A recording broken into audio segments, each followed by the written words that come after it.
Hello guys, welcome to the channel. Today we are talking about what if Naruto was in the Marvel Cinematic Universe Part 2. Naruto left the elemental nations and wound up in a world where flying metal man, magic, and gods exist.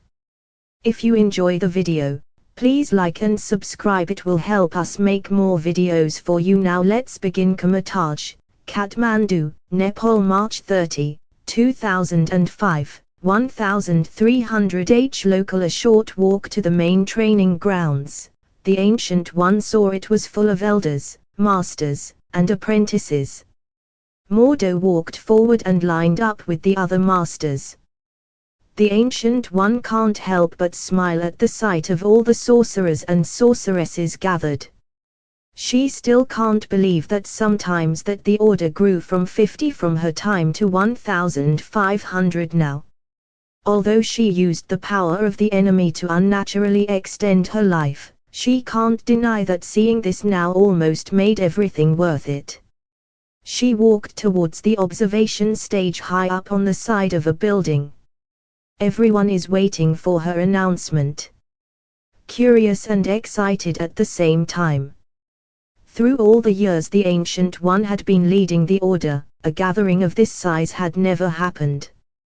The Ancient One looked to one of the masters standing at the top of the wall and gave him a nod. The master called his hand together and spread it wide, extending his arms to the side. A bright circular orange spell array enlarges from where his hands met and grew exponentially. Similar occurrence arrays are growing around the perimeter of the wall. When the arrays meet, sparks are formed until the two merged. This continued to occur until the whole training ground has been covered. The vast array acts as a barrier, ensuring that nothing she said would come out. Happy with the barrier, the Ancient One started her announcement. Elders, masters, apprentices. I have ordered this gathering to announce the new track the order would take. This announcement drew a variety of reactions from the crowd, especially from the elders. The order is formed as the first and last defense against the mystic and the supernatural. We made sure that the world we lived in remains safe. This garnered agreement from everyone. We have done this mission flawlessly. The world still stands as a whole, doesn't it? Laughter and giggling spread through the crowd. She then lifted the eye in the air to show everyone. Our first Sorcerer Supreme created this artifact, the Eye of Agamotto. Reading its history in our library, you would know that the eye used a more powerful object as its heart, the Time Stone. She opened the iris of the eye, showing the green glow the stone emits. A solid manifestation of one of the aspects of the universe. This gives the user the capability of manipulating time. The Ancient One revealed. She knew disclosing this information would cause problems in the future, but she argued that this would make her plan more accepted. I only used most of the powers of the stone in the direst of circumstances except for the one I use every day at noon. The ability to see the future. Murmurs spread throughout the audience. I religiously look into the future, seeing my end every time. Until the session, I had this noon. I didn't see my death in the near future, not like the others. For the first time, I saw the future beyond it. I saw the end of more than half of the life in the universe. Shock and fear can be seen throughout. The power of something that can wipe out half of all life is a frightening thought. But we are here, and we have the power to stop it or undo it. Whatever we might need to do. This lifted the spirits of everyone. What I want is for the order to grow in numbers and skill. We have to have as much power as we can have before it happens, and after it, if we fail to stop it. One particular elder raised his hand to ask the question in everyone's mind. When the Ancient One acknowledges the elder, he stood up and asked, "How much time do we have?" The answer chilled their body to the core, an almost unreasonable time frame. 13 years. An apprentice typically only becomes a master after 20 years of studying and training. Only a few can do it in less than 15 years, an example of which is Mordo, who did it in 9 years. The more worrying task is the recruitment to bolster their numbers. Komutage only typically gets 10 to 50 applications a year. To recruit more and make them combat ready in 13 years would require dedication from everyone. I know you all feel the weight of our daunting task, but have no fear. We have no other recourse, but forward or death would befall the universe. Las Vegas, Nevada, March 30, 2005. 2030. Local Naruto is sitting on a bench by the side of the road, just watching and observing the world around him. The people and the environment still a shock to him, but he got to admit that he is adjusting just fine. He guessed that this hobby needs to be developed since being mortal means a lot of waiting around.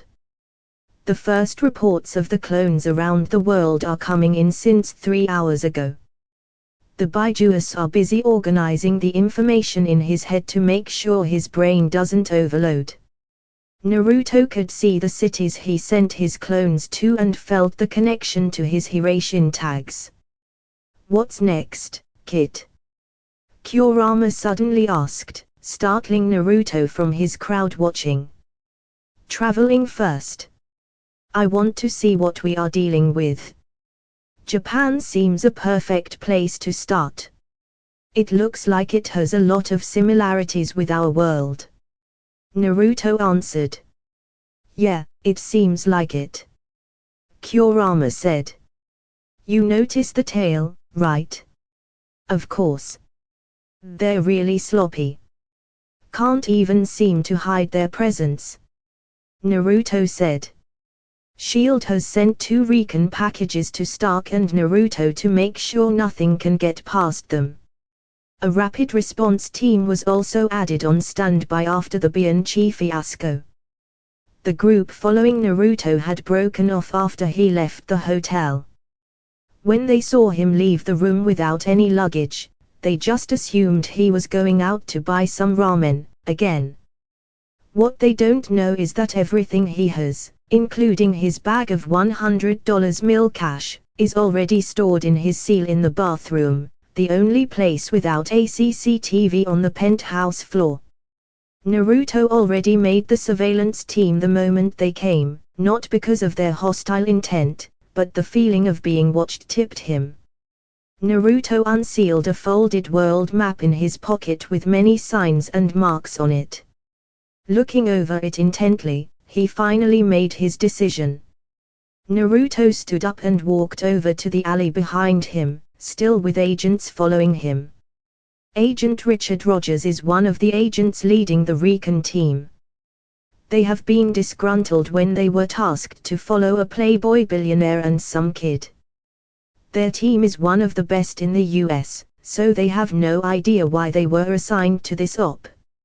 His team is following one of their targets, Naruto Uzumaki.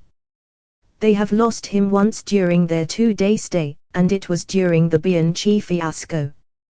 Their bosses gave them some dressing down, but overall it could have been worse. They saw him pull out a piece of paper from his pocket, but they can't see what it is.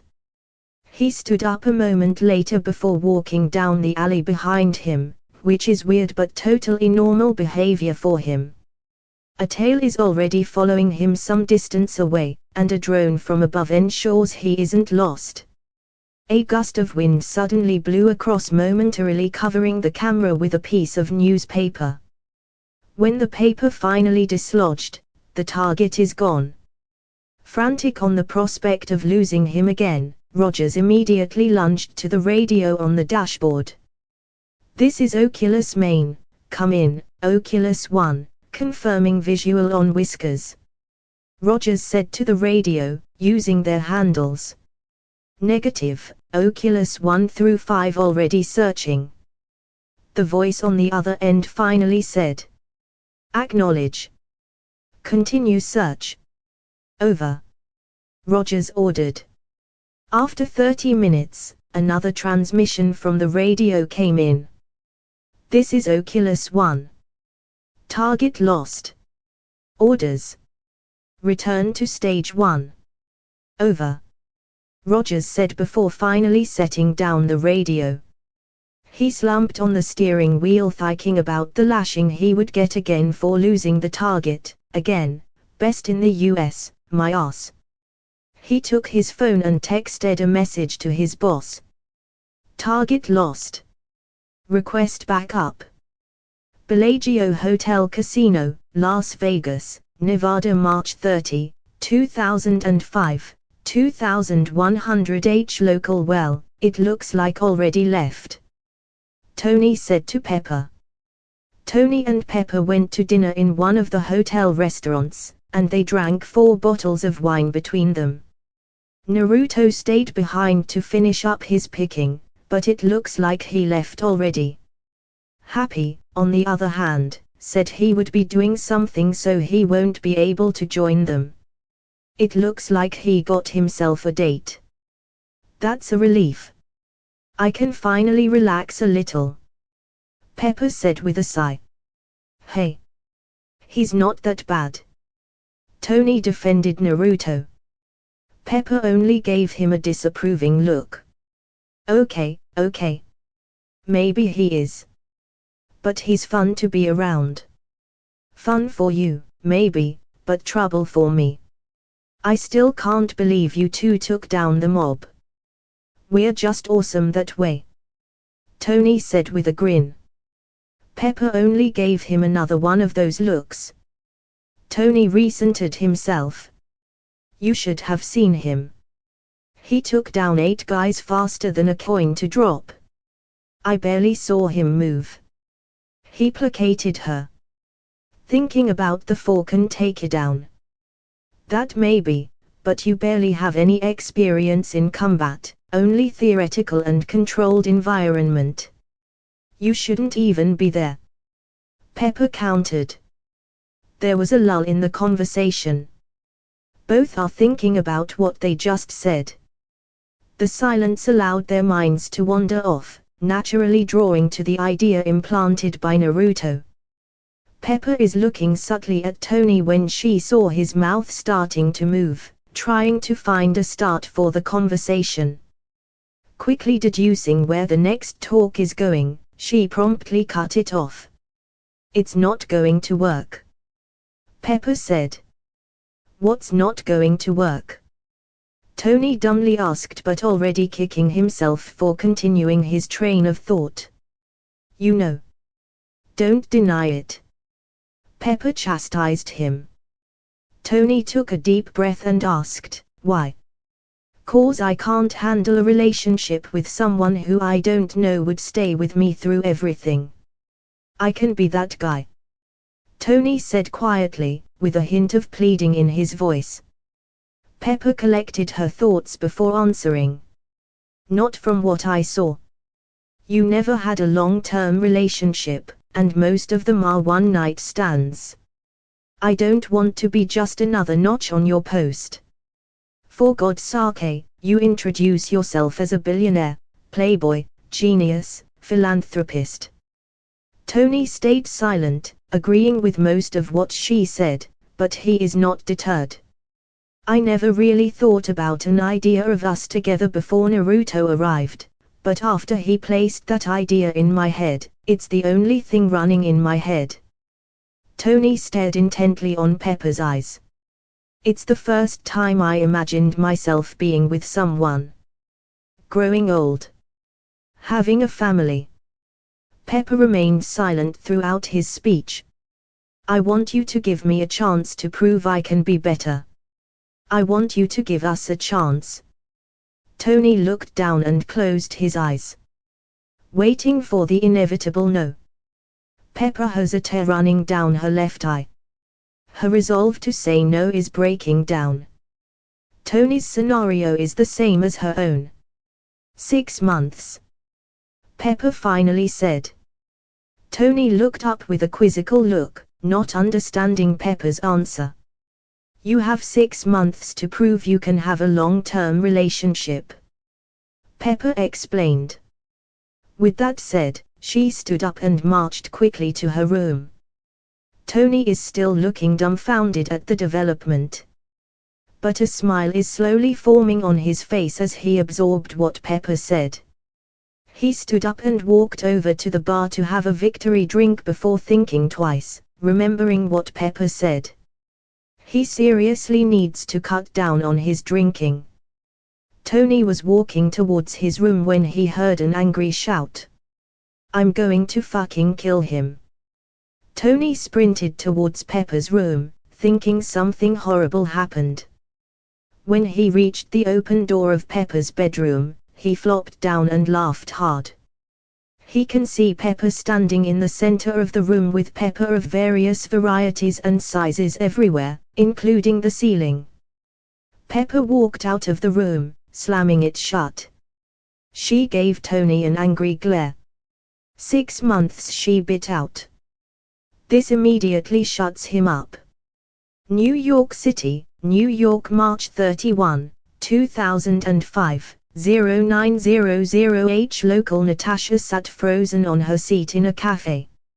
She had dragged both Barton and Coulson to have a better breakfast than just take-out coffee. They were about to finish eating when Fury called her. She answered immediately, but before she could say anything, Fury said the words that left her frozen. "Naruto is the alien." Barton is immediately concerned and tried to call Natasha's attention to no avail. He then stood up and shook her. Natasha shook her head and gave Barton a nod of appreciation. "Romanov, are you still there?" She heard Fury from the other end of the line. "Yes, boss." Just a little taken aback. "Wait for a second, boss. We're outside," Natasha answered. She signed to Barton and Coulson that they need to get back to the office. "Who are you with?" "Clint and Phil," she said. "Good, I want you to put me on speaker when you get in," Fury ordered. They walked briskly to the car while still making sure no one is tailing them, Coulson on the driver's side, Barton in the passenger side, and Natasha in the back. She connected her phone into the speaker and said, "You're on speaker, boss."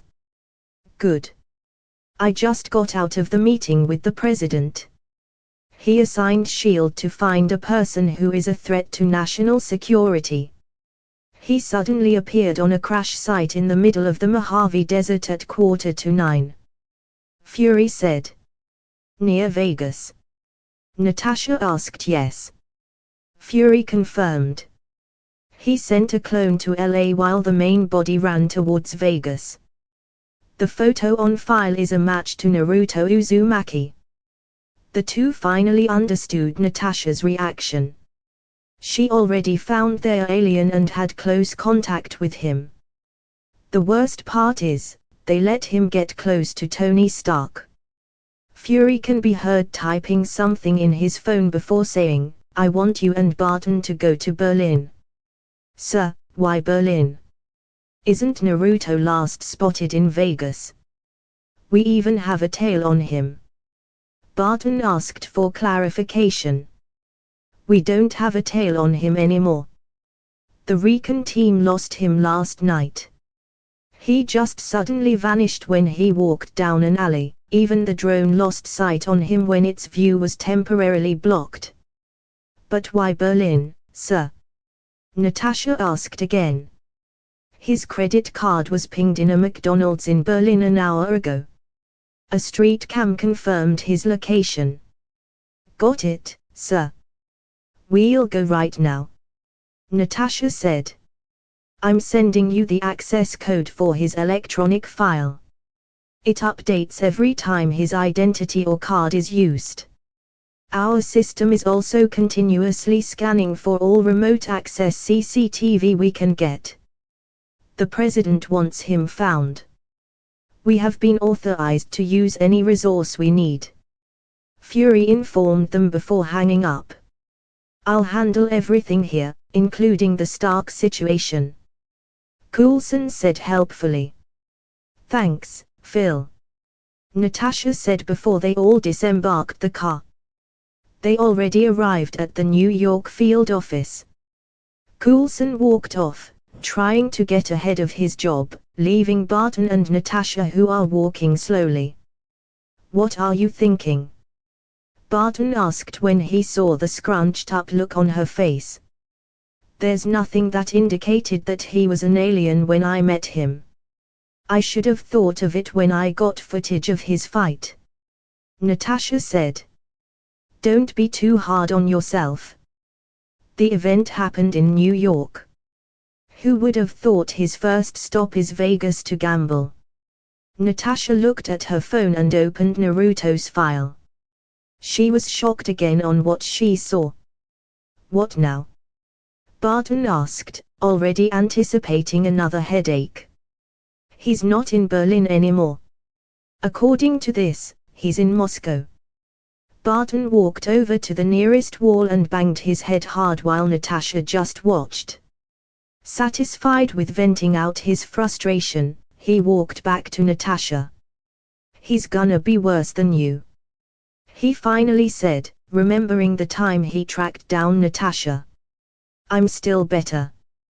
We're gonna find him in a week, she confidently said. Triskelion, Washington, D.C. January 26, 2007, 1000H local. I'm better, she said. We'll find him in a week, she said. Barton said out loud while sitting on his desk, sorting out files. How many times would I need to say I'm sorry? Natasha shouted, her face showing visible signs of stress only covered by light makeup. The duo had been following around Naruto for almost 2 years. At first, every time he showed up, they would check it out personally. But they quickly realize how futile it is. He can be in Rio in 1 minute, the show up in Seoul the next. After 3 months of cat and mouse, they finally gave up. His cloning and teleportation ability must have a high limit, if not limitless. His clones must have the ability to disintegrate too, since there's no trace of his clones anywhere. It's like they just vanish in a puff of smoke. Sorry, Nat. I just seriously hate this guy right now. For God's sake, he's making us look bad, and it's not like he's really hiding. He knows who we are. He's taunting us, that piece of shit, Barton exclaimed. His frustration is getting the best of him. He sent another package, didn't he? Natasha asked, already knowing the answer. Yes, he sent another fucking package, Barton confirmed. What did it say, and what does he want? Some Iranian general is going to Budapest to buy some plutonium. He'll send the details if we leave him a cargo container of groceries, more than half of which are ramen, on the port of New York by tomorrow night. The good kind, he says. He's not even trying to hide it anymore, Natasha said her observation with a small smile. She can admit to herself that the situation they are in is hilarious. He's making us do his groceries. Us. He's making S.H.I.E.L.D. do his groceries. We can't even track him with anything.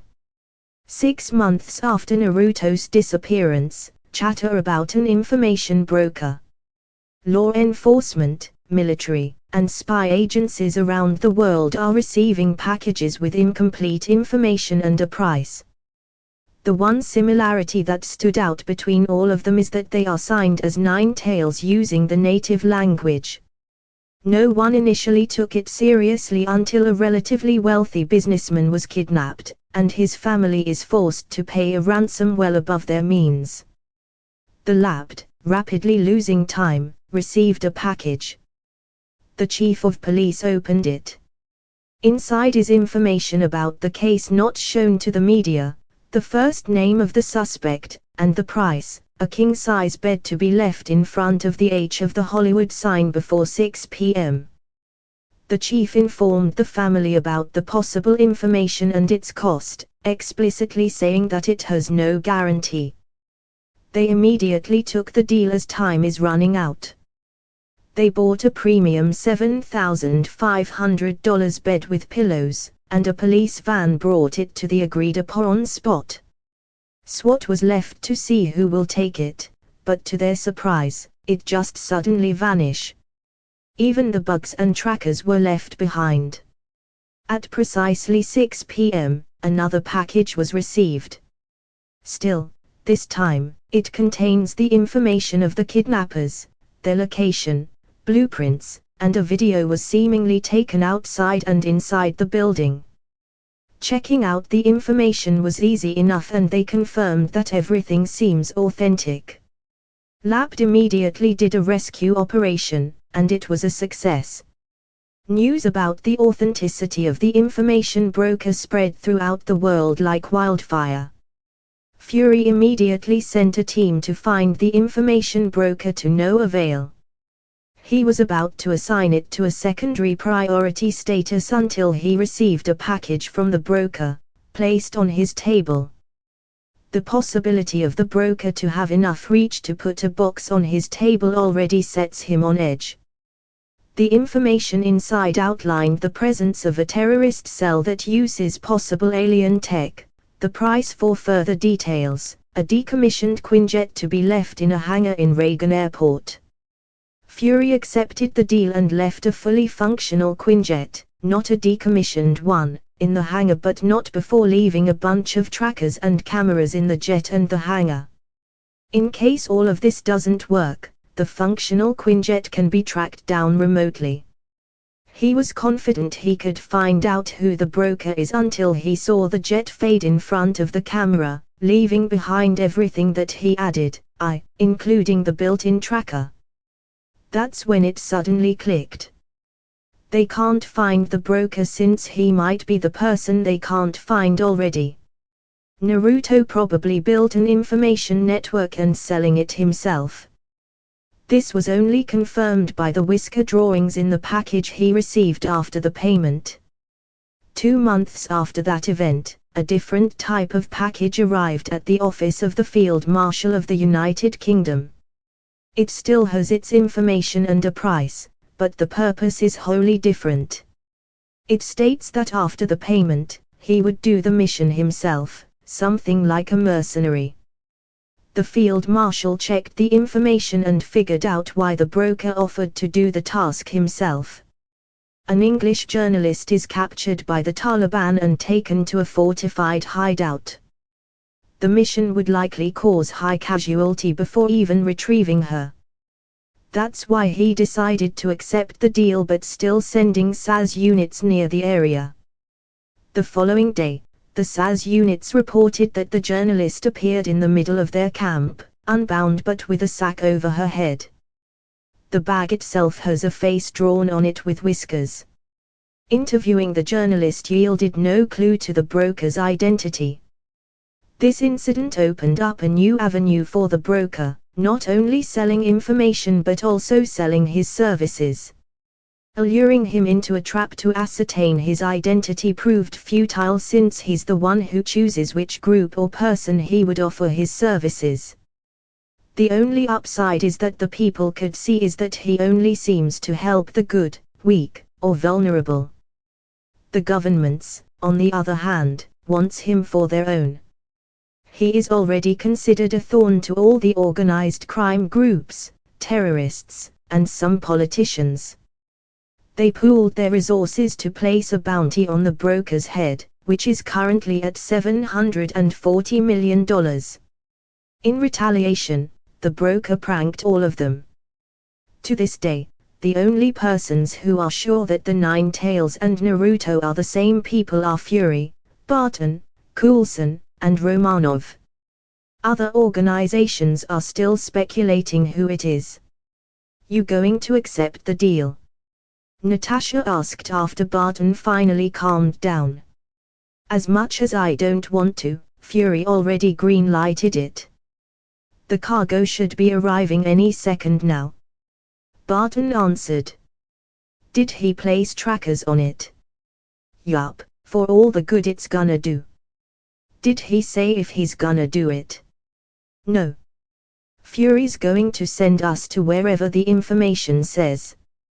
Too high risk to send some other team. Anyway, did they find Banner already? Natasha said, changing the topic to something less stressful. Not yet, but the military is taking point in this one. It's their screw up. Thunderbolt's heading the op. That's a disaster waiting to happen. Natasha commented. He's furious about the broker not sending him anything. He's been spewing that the broker is working against US interest. Barton recalled a meeting Fury took him. The two chatted for a few minutes until Natasha noticed something on Clint's desk. Looks like you got a package, Natasha said, pointing behind Clint. This is one of the infuriating things about Naruto. He can somehow get in and out anywhere. Clint turned around and saw a box. I really hate him, Clint said through gritted teeth. He stood up and opened the box. Inside are various tapes, photographs, and a folder. All must be damning evidence against the general. The folder also includes floor plans of the hotel and approximate hostile numbers. It looks like we're going to Budapest, Barton said before standing up and taking the box with him. Natasha followed close behind him. Malibu, Los Angeles, California, January 26, 2007, 1800 local. Naruto finally decided to cash in on Tony's bet. He's been traveling the world, but he spent most of his time in Kyoto, enjoying the nostalgia the place made him feel. He saw as much as he can see without relying too much on his clones, only using them as a diversion. But travel is not the only thing he did. Naruto finally managed to build up his information network that encompasses the world. He sold his information as planned, but not for cash, only for goods he needs or wants. Naruto made sure that he only helps the people in the right. He really wanted to save everyone, but Jiyuki's argument made him act otherwise. You can't save everyone, and even if you can, you shouldn't. You would be the crutch of the world. You would prevent them from growing. Even God does not help everyone, Jiyuki advised him. Naruto's mercenary work, on the other hand, is due to his boredom and Kurama. He's always been an active person, always wanting to do something. Kurama's solution is to do the hard jobs himself, which helped him relieve a lot of his tension. But the information network and the mercenary work didn't consume most of his time, it was setting up his business. He needed a front to launder his money and a base of operation for each place or country. His great idea is to establish a Japanese-style fast food restaurant with on-site living arrangements for workers.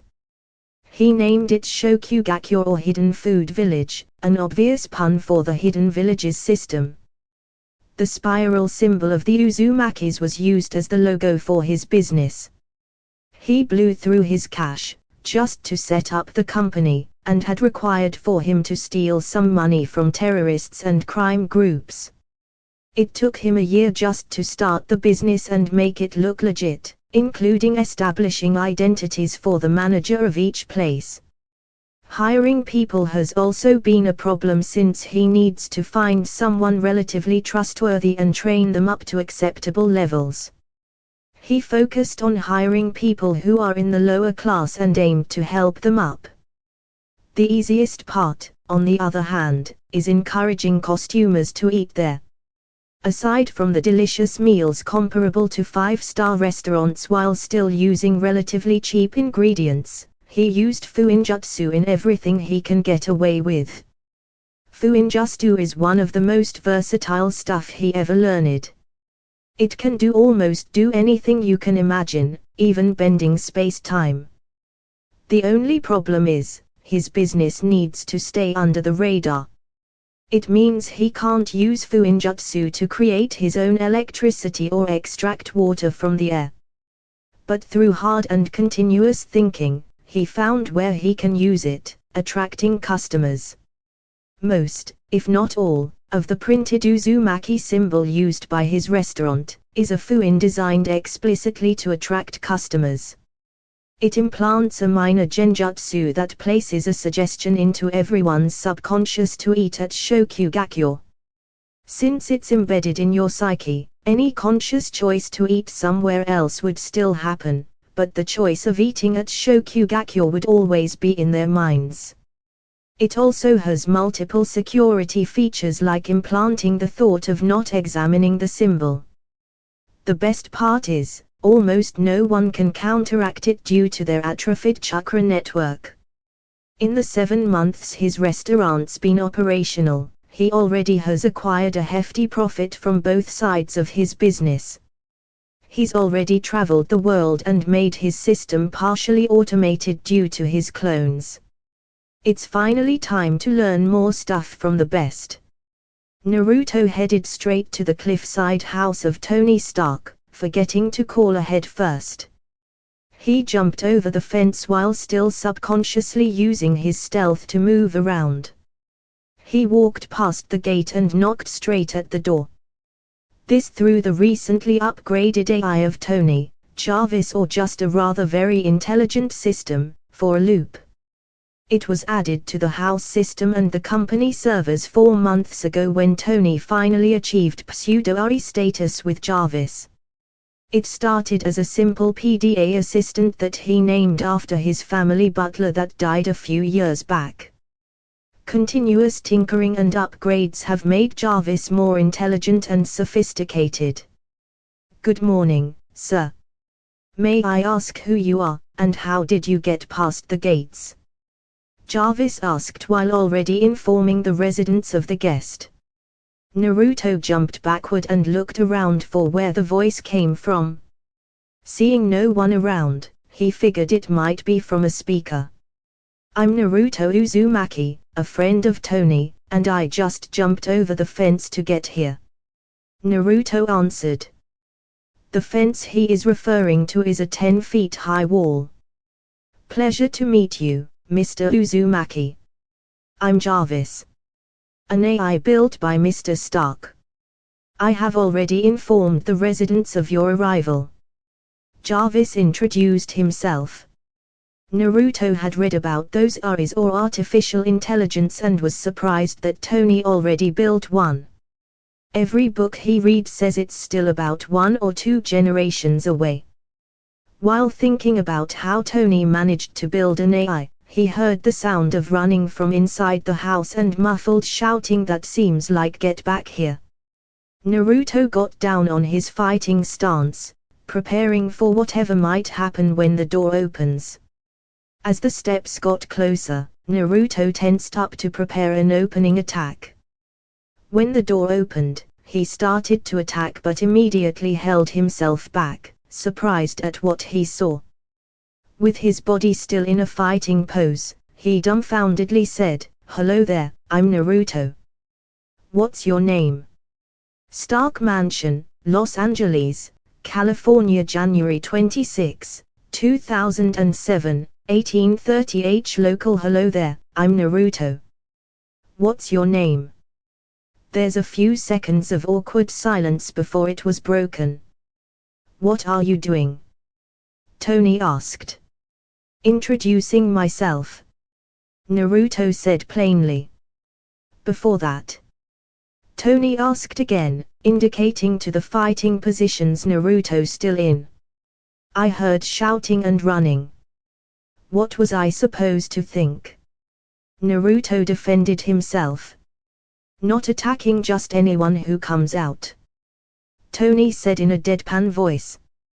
Naruto finally relaxed his posture after this and stared again at Tony's arms. Hi. I'm Naruto.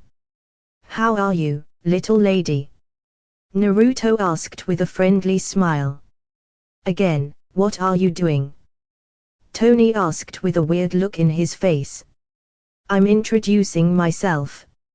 It's polite. Naruto emphasized the last part with a nod. She's like 9 months old. She can barely even talk. How would I know? Naruto said with a pout. Pepper finally showed up behind Tony. When Naruto saw Pepper place her hand on Tony's back, he finally put it all together. His face immediately brightened up with a smile and let 6 feet into the air, which surprised both of them. When he landed, Pepper had the presence of mind to pull him into the house before anyone can see him, but Naruto's mood could not be deterred. I knew it. I knew it. He repeatedly said while jumping around. Tony and Pepper just keep on looking at him, waiting for him to calm down. When did it happen? And she's your baby, right? Come on, don't leave me hanging here. Okay. You guys catch up. I'm going to take Morgan to bed. Pepper took the now named Morgan from Tony's arms and retreated.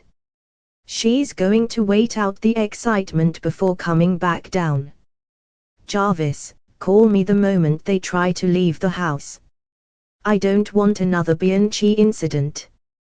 Pepper said before retreating. Of course, Miss Potts. Jarvis answered. Tony and Naruto watched Pepper leave before Tony led Naruto to the kitchen. Help yourself with anything. Tony said, pointing to the refrigerator and the cupboards. You have ramen? Naruto asked automatically. Tony sighed and pointed at the rightmost cupboard. He should have guessed that Naruto would eat ramen. Naruto immediately went to the cupboard and prepared himself a cup of ramen using the microwave. When it was done, he promptly unsealed metal chopsticks from his pocket and retrieved the cup. He placed it on the island and sat down. When Tony saw Naruto finally settled down, he finally started the conversation. What have you been up to all this time? Tony asked. Traveling mostly. Been around almost every major city I can get to. Started my own business with the money I took from you guys. This sent a wince in Tony's face, remembering the beatdown he received. Took me a while to set it all up, that's why it took so long to drop by. Naruto finished before slurping another strand of ramen. Good for you. What business did you open? Tony asked, genuinely curious what business an over-energetic, ramen-addicted, force of nature, Naruto would open. I opened a Japanese-style fast food restaurant chain. Naruto said flippantly. That's when a thought ran through Tony's mind. Don't tell me. Japanese-style fast food. Opened in the last 2 years. Why I thought of it. Tony thought rapidly. Stark Industries had been aiming to branch out in the past 2 years. They've been discussing it for a while, and numerous suggestions had been thrown around, but no one seems to agree on where they should head next. Not until a board member suggested to buy out a new up-and-coming fast food chain, Shokugakyo. Everyone was skeptical at first until the same board member brought takeout from the place. They were immediately hooked, and everyone agreed to buy out the company. The only problem is, no one knew who the owner is. The restaurant seemingly appeared out of nowhere with all the supply chain and staff in place. There's no clear command structure since each branch seems to operate on its own, but they are all the same, indicating that one person owns it all. They tried to find the name of the corporate owner through back channels, private detectives, and even government records, but all of it yielded any useful clue. Each place seemed to be registered to the manager with no hard evidence it being a franchise. Tony already pulled the idea due to the lack of progress 2 weeks ago, but it looks like some development might happen today. You're the owner of Shokugakure? Tony asked. Yup. You heard of it? Tony shook his head in affirmative. Awesome. How'd you manage to do that? It would have cost you several $100 million to start that many branches at once. Tony said his company analyst reports. Same way I did with you. Only on a smaller scale. Naruto lied. I'm going to ask you about that anyway. Do you want to own the corporation partially? Tony was ecstatic about the development but stopped himself. He's still a businessman, even a lazy one. Why do you want to sell it? Tony cautiously asked. I'm not selling it. I'm giving 35% of the profits to you so someone else can handle the day-to-day operations. Naruto said while slurping the leftover soup of his ramen. Tony quickly computed the returns in his mind. 45%, and it's a deal. Tony countered. All right. But I want an increase in your stocks. How is that, by the way? Naruto asked suddenly, remembering what the rest of the money he left went to. You now own 8% of my company. You originally had 3%, but every time you make a profit, 90% of it goes into buying new stocks. The rest is placed into a bank account. I don't know the specifics since Pepper handled most of it. Tony said, remembering about Naruto's portfolio, which is absurd with its growth. It's like his gambling skills, any investments that use Naruto's account rarely lose money. Awesome. That means I can be a board member, right? We can work together. Naruto said excitedly. Not exactly, at least not right away. Tony reluctantly said. Most of your stocks are in different shell companies. You still need to make a transfer to make it wholly yours. Pepper surely won't like the idea of Naruto as a board member. It would create a more chaotic work environment for everyone. Hey. That's easy. Naruto said dismissively. Anyway, don't think I forgot about you. So what happened with you and Pepper? Tony sighed, hoping not to get into all that. Don't get him wrong, he's really grateful for Naruto's push, but he's still not into all that mushy stuff. You still need to ask. Tony said with a groan. Of course. I'm fully invested in this. Naruto said as his only argument. He continued to look at Tony with hopeful eyes. Fine. Fine. It's like I'm talking to a kid. Tony finally relented. Flashback start. It's been 4 months since the Vegas fiasco. Tony and Pepper just came back from a stressful board meeting in New York. Apparently, some of their stocks are unaccounted for, only appearing that they are sold but no idea to who. This is a normal phenomenon that can be attributed to sales error, but this has been happening more frequently and in larger stocks. This should have been investigated already, but those money-grabbing assholes decided to join together to veto his motion. This should typically not be possible since he has a controlling interest of the company, but the board can veto him as long as everyone decided no. He really needs to find a way to change that charter. Losing guns is one thing, but losing whole missiles is another. Just sleep over tonight, Peps.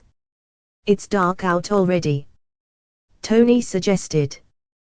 Pepper sleeping over had been a regular occurrence due to her erratic work schedule, but she hasn't slept over ever since Vegas. It's like she's putting some distance between them. But tonight seems like a bit different, and he has no idea how right he is. All right. Is my room still available? Pepper hesitantly asked. Yeah. Left it as it is, Tony said while hiding a small smile. Pepper walked towards her room, preparing herself for what's to come. She had been keeping a distance to see what Tony would do without her continuously cleaning up his mess, but it looks like her fears are unfounded. Tony didn't spiral into his usual drunk playboy ways but seemed to clean up his act. He hasn't taken home any fluses since their talk, which has garnered attention from tabloids and TMZ. He still goes to parties and events, but he keeps his act clean, drinking just enough to have a buzz and steering clear from all the bimbos. Pepper already knows that she won't be able to hold herself till the 6 months are up. She can finally see a future with Tony, and the thought still frightens her. What would everyone think when they got together? That she's another one of those gold diggers only with him for his money. She thought back to how it all started and felt herself in an impasse. She doesn't know if she should be thankful or angry at Naruto. Without him in the picture, they wouldn't be in this situation. It's already 2 a.m., but she needs to do this now, or she won't be able to gather enough courage to do it again. Pepper changed into a more comfortable attire, pajama shorts, string top shirt, and fluffy flip-flops. Pepper took another deep breath and walked towards the door, intent of having a talk with Tony. What she didn't expect was Tony standing on the other side of the door about to knock. What happened next is what they both consider stupid and right at the same time. Tony kissed Pepper on the lips, seemingly not in control of his actions. When he finally realized what he was doing, he started to pull back, but Pepper had other plans. She looped her arms around Tony and kissed him back. She then pulled Tony inside of her room. Flashback end. Well, you took a long time. I thought you would be together the moment I left, Naruto said with a sagely nod. Hey. It's not my fault, Tony defended himself. Moving past that, Naruto said, clearly not believing Tony, which irked him a lot. Why does no one know about Morgan, and when did she come around? Tony took a page from Naruto's book and scratched his head. Flashback start. Tony and Pepper are in a sanitized room in the Stark mansion. All the medical equipment and medicine required before, during, and after the operation. Only Tony, Pepper, Happy, Rhodey, and a medical group who all signed non-disclosure agreements are in the mansion. James Rhodey Rhodes is a 5'8", solidly built, 38 years old, an African-American man. Tony met him during their time at MIT, and they immediately became best friends. Rhodey joined the U.S. Air Force, where he quickly reached the rank of lieutenant colonel due to his close relationship with Tony and his skill in being a fighter pilot.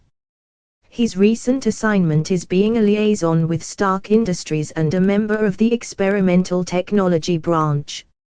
Obadiah wasn't informed since he has an obligation to the company, and him knowing about Tony's relationship with Pepper and the birth of their new child would lead for the whole board of directors knowing.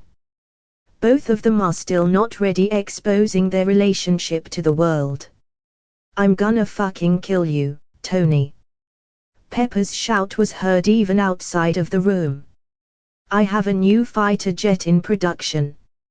I'll give you 3 if you go in there first, Tony said to Rhodey, scared for his well-being. No way, man. I don't want to die for your mess, Rhodey said immediately while walking backward. Tony faced Happy, hoping to bribe him to do the same thing, but Happy cut him off before he could speak. It will only get worse the more time you spend out here and not in there. Realizing that Happy's right, he immediately rushed into the room and sat beside Pepper. What took you so long? Pepper asked between contractions. Rhodey came by to wish you luck, Tony lied immediately. Pepper clearly did not believe him, but another contraction cut her thoughts off. "This is all your fault," Pepper shouted again while trying to break Tony's hand. "We only have unprotected sex once." "Once," she said again, referring to the first time they got together. In a rare moment of self-control, Tony shut his mouth before he could retort to what Pepper said. The medical staff attending to Pepper remained professional throughout the ordeal, but some small bouts of giggles could be heard from time to time. Pepper's labor continued before exactly at 7:43 a.m., the 22nd of May, 2006, their baby girl was born. The nurse cleaned up their baby and placed her on Pepper's arms. "She's so beautiful," Pepper said with a smile and tears streaming down her eyes. "Hello. I'm your dad," Tony said to their baby. The only difference his face was to Pepper is that he isn't drenched in sweat. "What should we name her?" Pepper asked. "Morgan," Tony answered. "Morgan. I like it, but why Morgan?" "I had a dream about your Uncle Morgan holding a baby.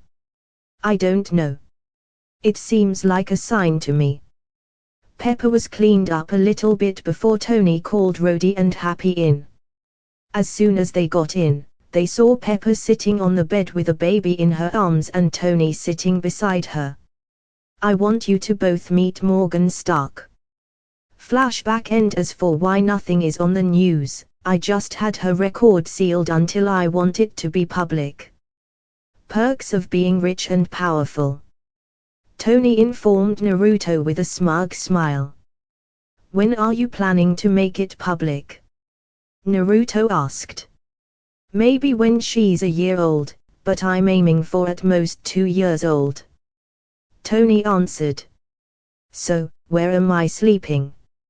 Naruto asked without missing a beat. "Up the stairs, the third room at the right of the left hallway. It has its own bathroom and mini kitchen." "Thanks." Naruto stood up. "I don't know about you, but I'm beat. Let's finish the business end of stuff tomorrow." Tony nodded and stood up too. They walked toward the stairs and separated with a nod. When Tony got inside the room, he saw Pepper on the bed playing with Morgan. Pepper heard Tony got in the room and asked, "How is he?" "He's doing fine," Tony said while changing into his sleeping attire. "He's actually doing more than fine.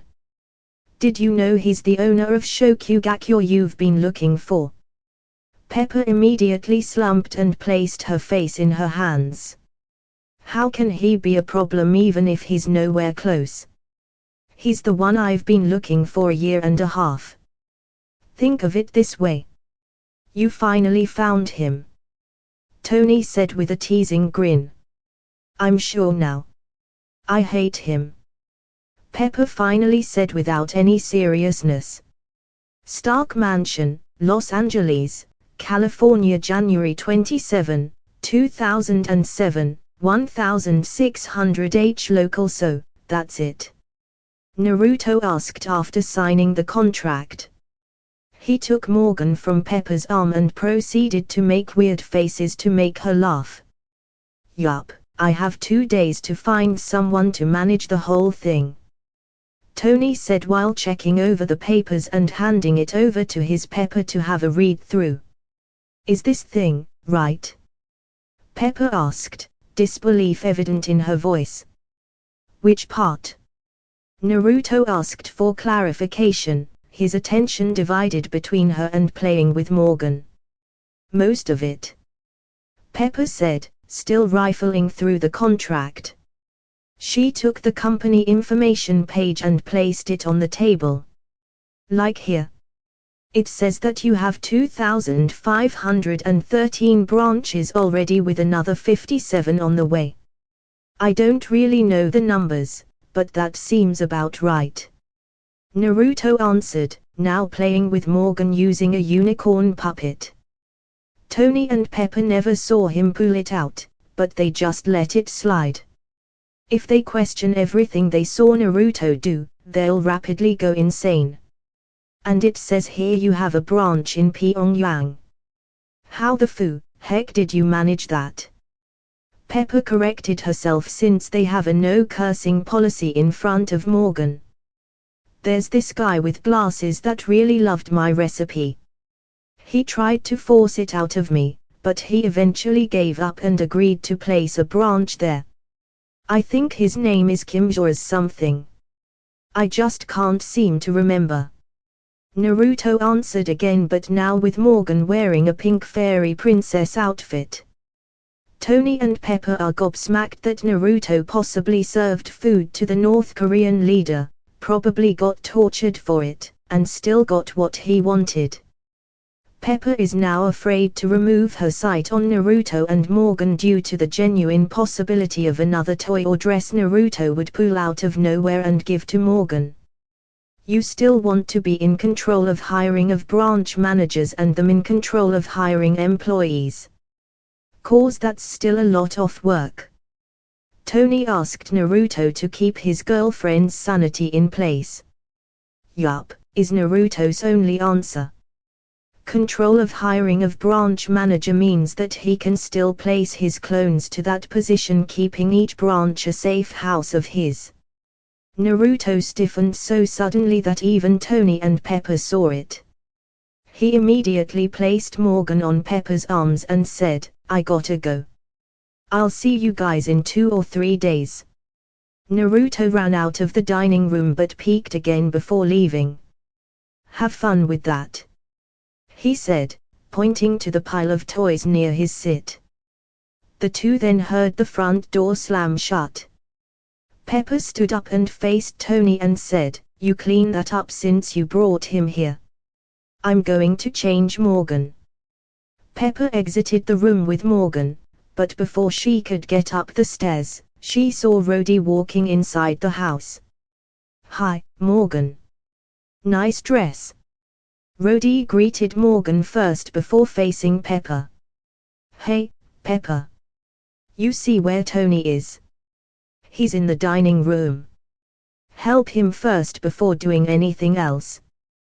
Pepper ordered before walking up the stairs.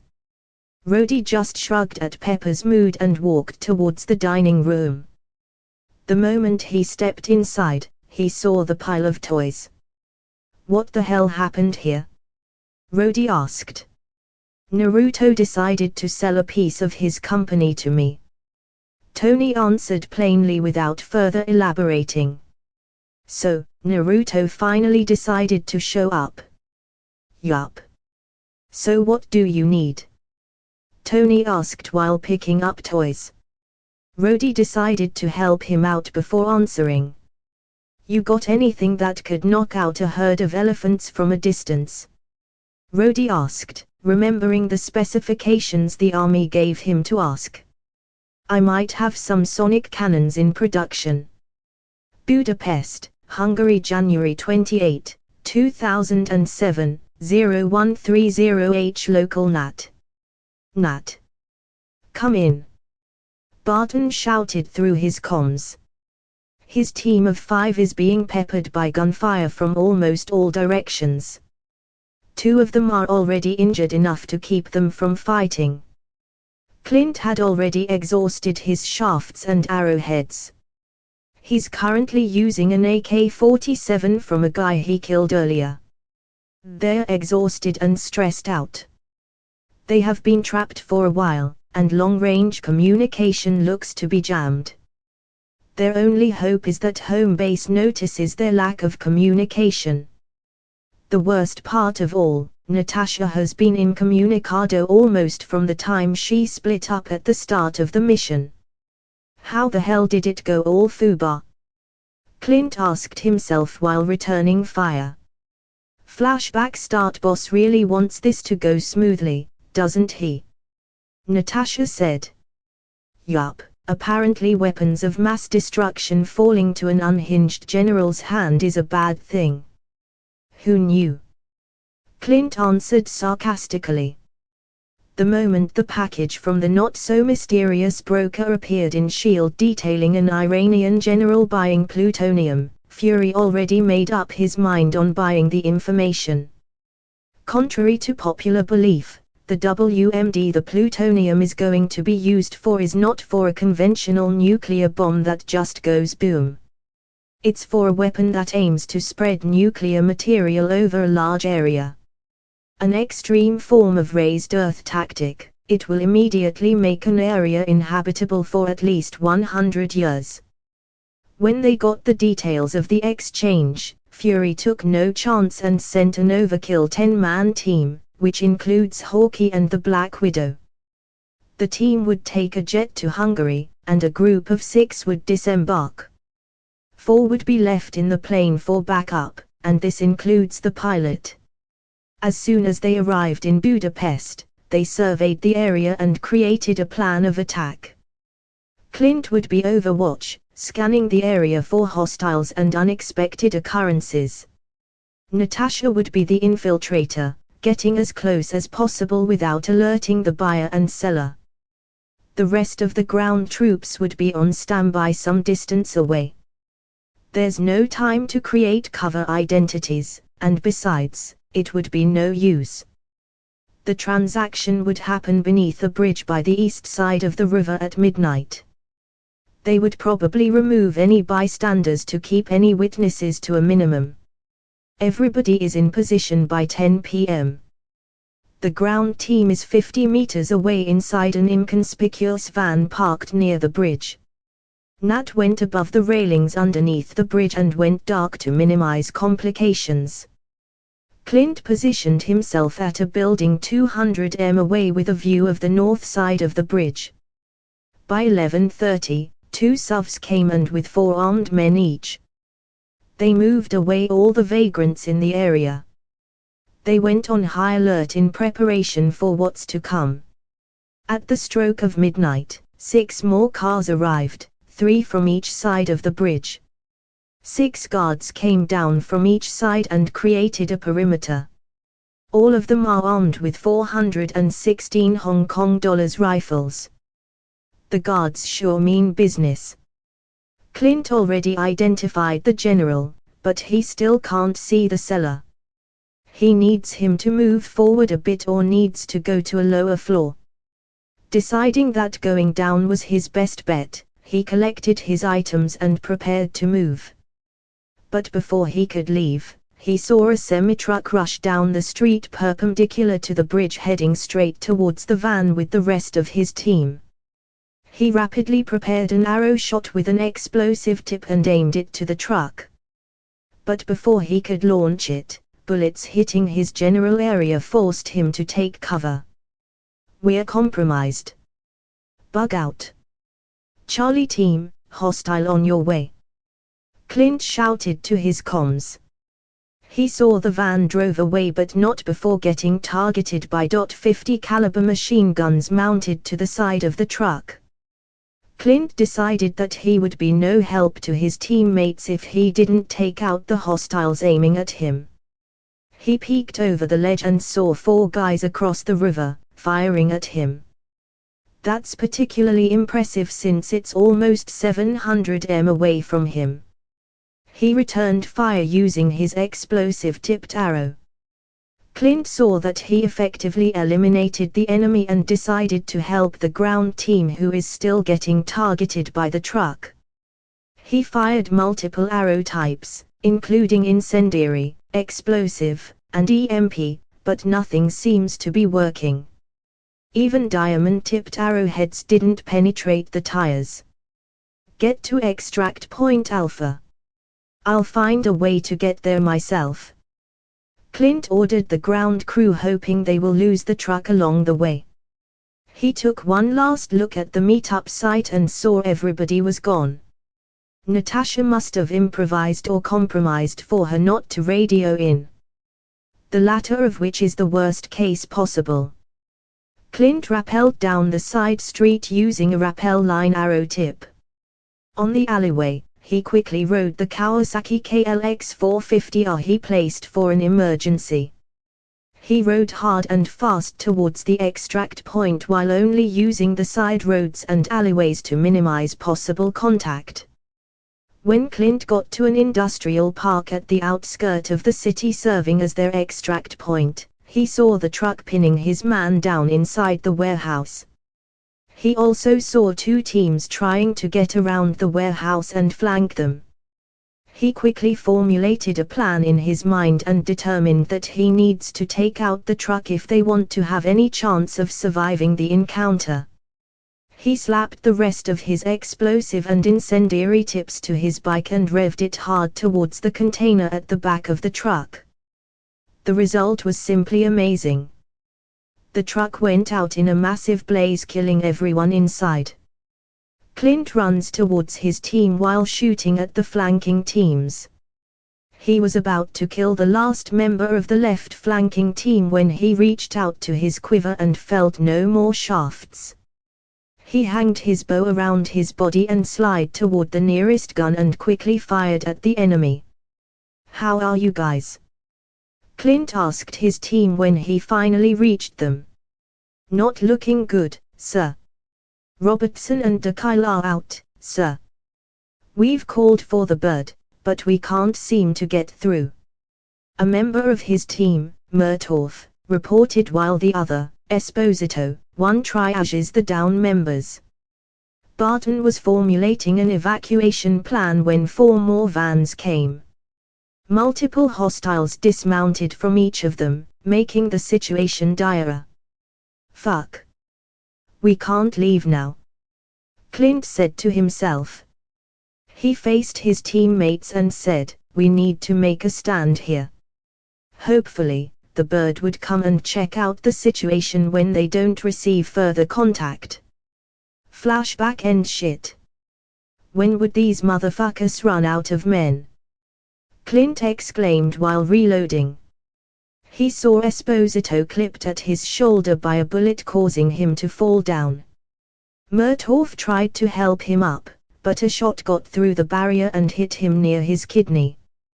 Clint effectively became the last man standing when suddenly the gunfire stopped. He took a peek and saw a Harley drive down in front of the vans. Riding on top of it is a long-haired, masked man. The most significant characteristic of his is what looks like a left arm made up entirely of metal with a red star near the shoulder. Clint immediately knew who this was. Natasha had been warning him about this boogeyman for quite some time. The Winter Soldier. The assassin who would not stop, and it looks like they're his next target. He immediately took a shot straight to the Winter Soldier's face, but his metal arm quickly stopped it. Before he could fire another shot, the Winter Soldier took a grenade launcher and fired it at his direction. Budapest, Hungary, January 28, 2007, 0100H. Local. Natasha woke up slowly, her vision still blurry.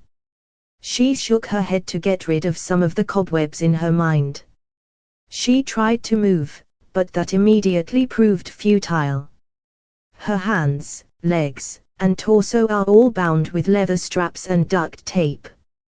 Looking around, she saw that she is in an underground cell. Everything is made of cement except for the heavy-looking red door. She tried to find a way to get out of her predicament, but it looks like Faith had other plans.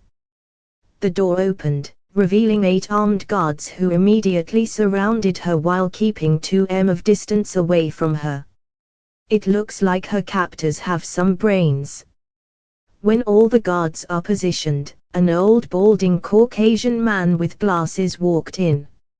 A guard placed a chair a meter away from her in which the man sat down. "I'm sorry for the restraints, Miss Romanov. But I'm sure you understand," the man said with a gentlemanly tone. Natasha remained silent. "How rude of me. I'm Octavian Bloom." Still seeing no visible reaction from the Black Widow, he continued. The organization I represent was forced to ask you some questions since you might be able to shed some light on a mystery we found ourselves in. Natasha is piecing together the clues the man is showing. The group he's with must be rich and powerful to be able to kill the original seller of the plutonium and impersonate him in front of the general, all just to ambush them. There might also be a leak inside S.H.I.E.L.D., and a high clearance one at that, since the source of information came from Naruto. The chance of this group working with or buying information from Naruto is practically zero since there is no indication of him working with illegal or terrorist groups. You see, we are a little envious of some good fortune that fell on your hands. Bloom said with a shake of his head. We heard you are being given high-quality information for virtually nothing. This Ninetales is growing to be a big thorn on our side, and I have it on good authority that you might have an idea who it is. That sealed the deal for Natasha. These guys are looking for Naruto, hoping to get rid of him. Bloom signaled a guard to do something. The guard walked out and promptly returned, carrying a tablet and giving it to Bloom. He then scrolled with the tablet a bit before showing it to Natasha. She saw Clint and his team pinned down. I can make sure they leave out of there alive and return to your precious shield. Natasha remained quiet. Who would you choose? A man you almost know nothing about, or your friend and partner? Seeing that further incentives are required, Bloom scrolled at the tablet again and showed it to Natasha, and for the first time, a reaction was observed on her. Oh, you remembered him, didn't you? The culmination of everything we have, the Winter Soldier. Quite an effective killer he is. What do you think would happen if he targeted Agent Barton? Against everything she wanted to do, Natasha still kept her mouth shut. Death would come sooner or later for them all, and she accepted that fact for a long time. She would jeopardize one of the largest assets the world ever had against all that goes bump in the night for the chance for all them to live. I see. Bloom removed his glasses and wiped it before placing it back again.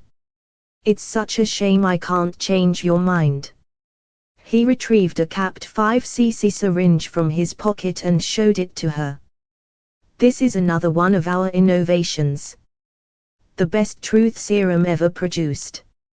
Only 1cc is needed to have someone to tell their darkest, deepest secret. Bloom saw Natasha's stare on the syringe. You noticed it, didn't you? I have 5cc here to make sure you would talk since you have some resistance against drugs. Too bad you would die within 10 minutes, but what can you do? Bloom removed the cap of the syringe and stabbed it in Natasha's thigh. Natasha took a deep breath and prepared herself to butte her tongue off the moment the plunger is pressed. But before Bloom can push the plunger down, an explosion reverberated through the room. What was that? Bloom stood up and stared at the door. You and you. Check out what's happening. The two guards near the entrance unlocked their guns and exited the room. Distant gunfire and screams could be heard at the other side of the door. This startled Bloom and shouted to his guards, "Lock the door. Prepare yourselves." Bloom leaned his back on the far side of the room while the remaining 6 guards all aimed towards the door. The screams are close now. Pounding on the door and pleas for them to open it can be heard. The guards tensed up and prepared to fire. Natasha felt fear towards whatever causes that kind of screams. It must be truly horrific to be on the other side of the door. As fast as the chaos started, the screaming suddenly stopped. Everyone in the room could see blood rolling under the door. The guards stepped behind Natasha to create distance from the door, but this proved to be the wrong move. The earth between Natasha and the guards are suddenly pierced with what looks like black threads. The threads pierced the torso of all the guards and ripped them apart in a shower of blood.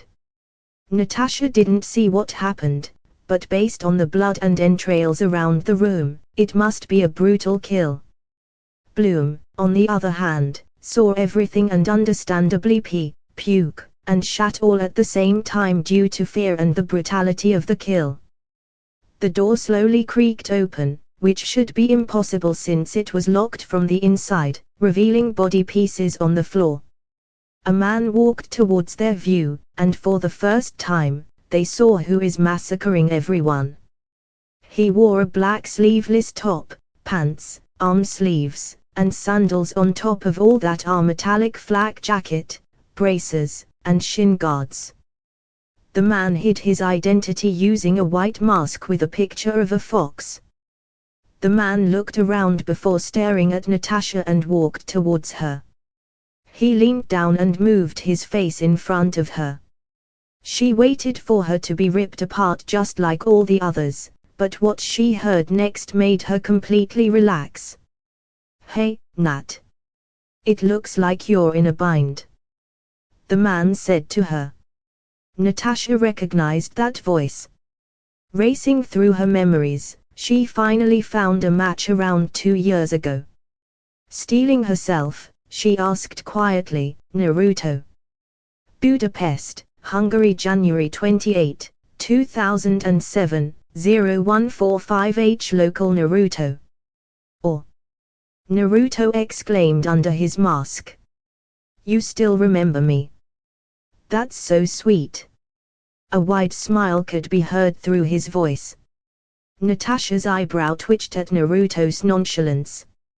If she disregarded the blood and gore around her, you could forgive her imagining for them just coincidentally just meeting in a cafe somewhere. She was going to bombard him with her questions, but before she could start, Naruto moved back and stared at the syringe still in her thigh. "Well, that does not look good. Do you mind if I borrow that for a while?"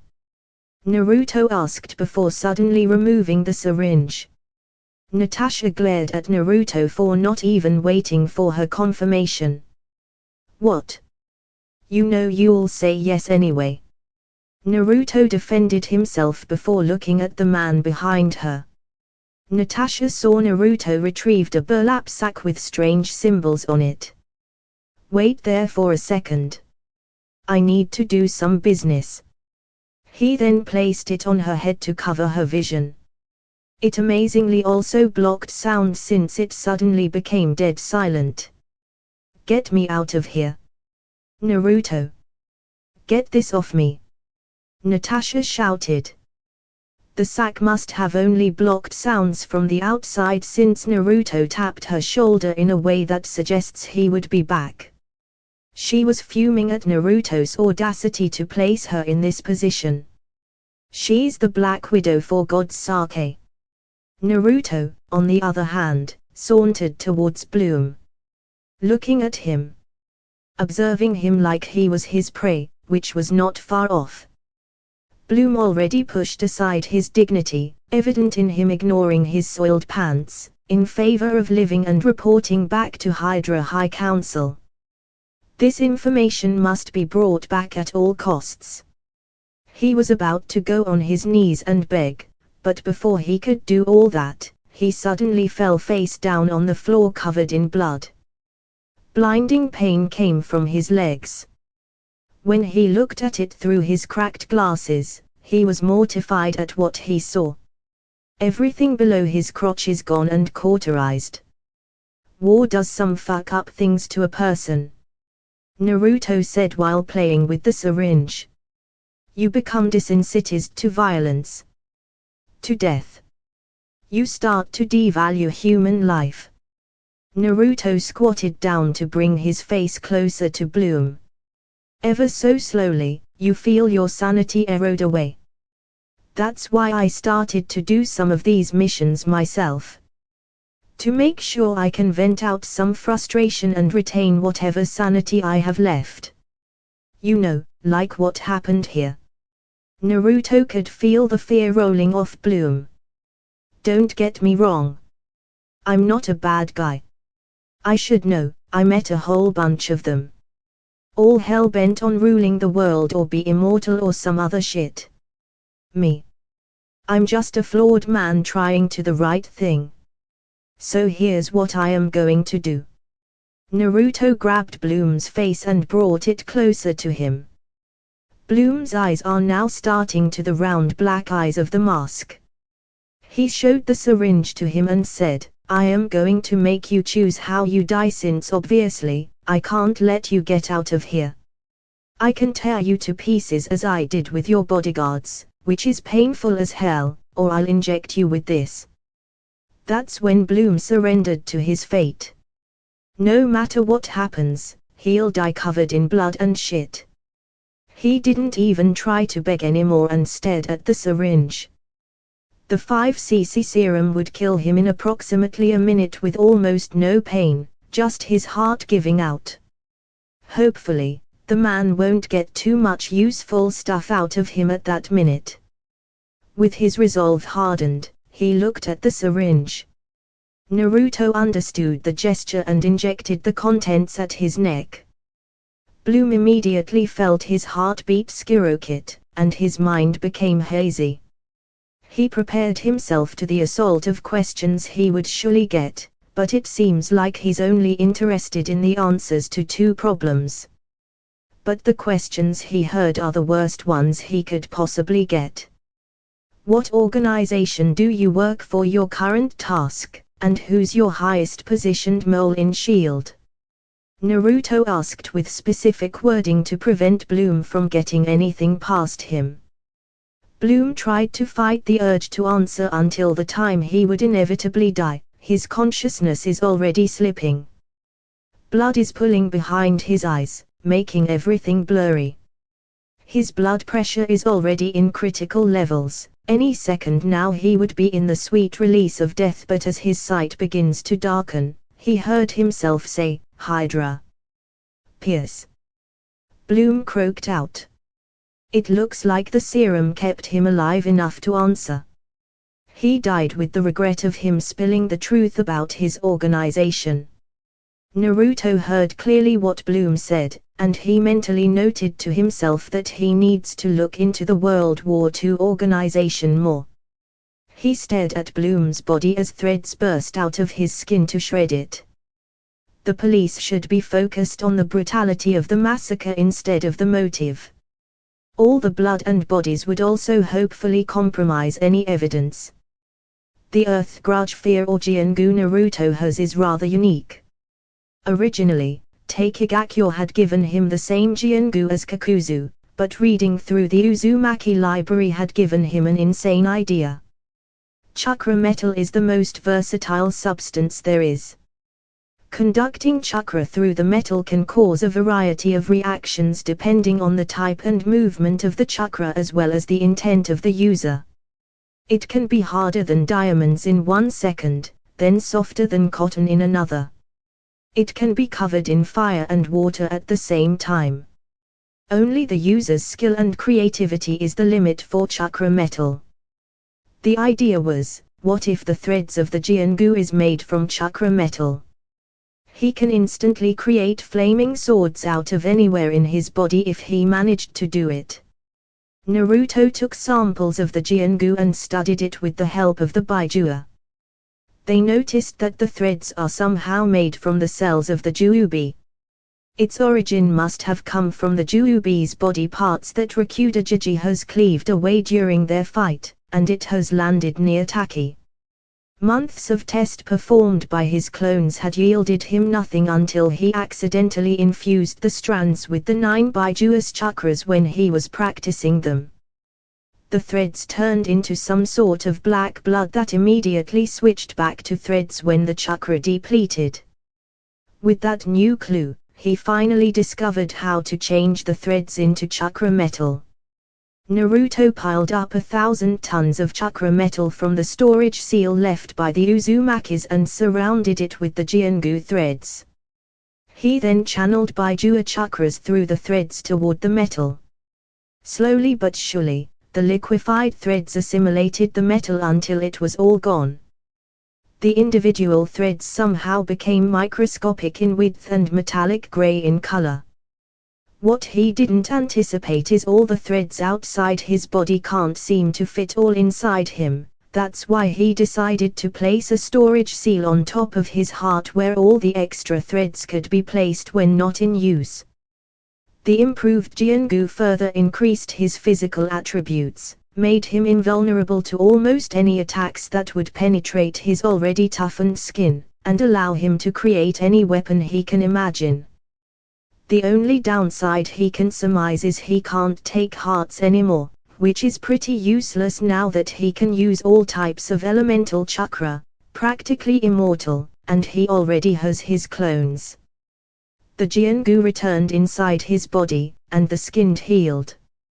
He walked back towards Natasha and removed the sack covering her head. He retrieved a knife from behind him and started undoing the binding. "So, how are you? Had a nice night?" Naruto asked jokingly. "Hurry up. My team is about to get slaughtered," Natasha shouted. The thought of the Winter Soldier targeting her team is giving her chills. "All right. Sheesh. Just making some conversation," Naruto said as he finally undid her leg strap. Natasha stood up and stretched a little.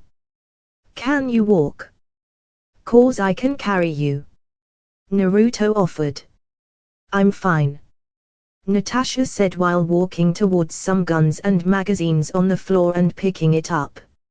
She removed some pieces of flesh on the firearms and strapped a Glock 26 on her holster and carried the Ruger 10/22. A tactical knife was also placed on the small of her back. After a final stretch, she looked back at Naruto, who had somehow dropped his mask and staring amazed at her. This somehow made her felt better than all the guys who flirted around her, since she knows she doesn't exactly look presentable right now. Naruto, for his part, saw something amazing. A red-haired angel is walking around and gearing up, nothing more beautiful than a lady who can defend herself. He can't help but stare at her. When she did that final stretch that highlighted her curves and face framed by her hair, he can't stop his jaw from falling alongside his mask. Natasha cleared her throat to snap him out of his daze, which worked. Naruto immediately picked up his mask and replaced it on his face. "Yeah," Naruto said awkwardly. "We should probably go." Natasha's raised her eyebrow to him and walked out of the room. Naruto could hear the Baiju'a jeering at him to mark her or something, but he immediately cut the connection.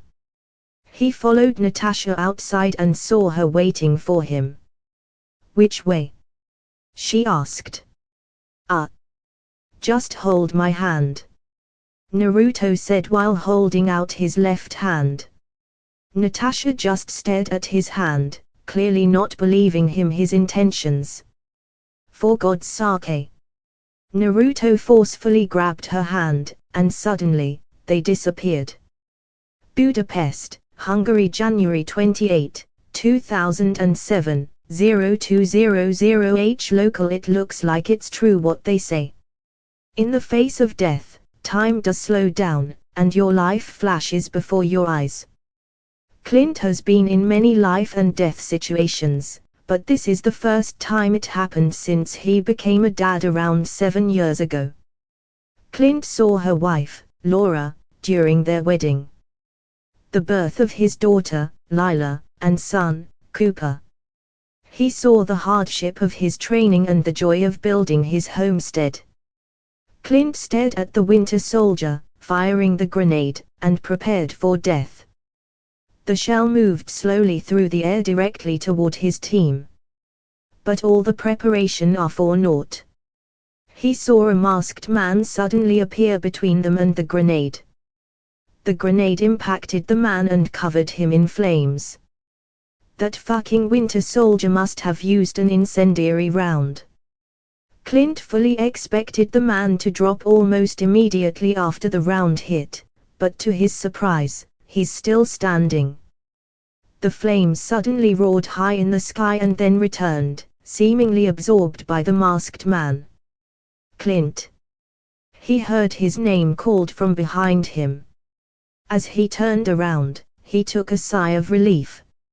Natasha was running towards them, although a little paler than usual. Nat. What happened to you? Do you know who the weird reinforcement is? Clint asked rapidly, hoping to get some answers, but it wasn't Natasha who answered. Hey! Who are you calling weird, ungrateful bird brain? The masked man shouted back at him.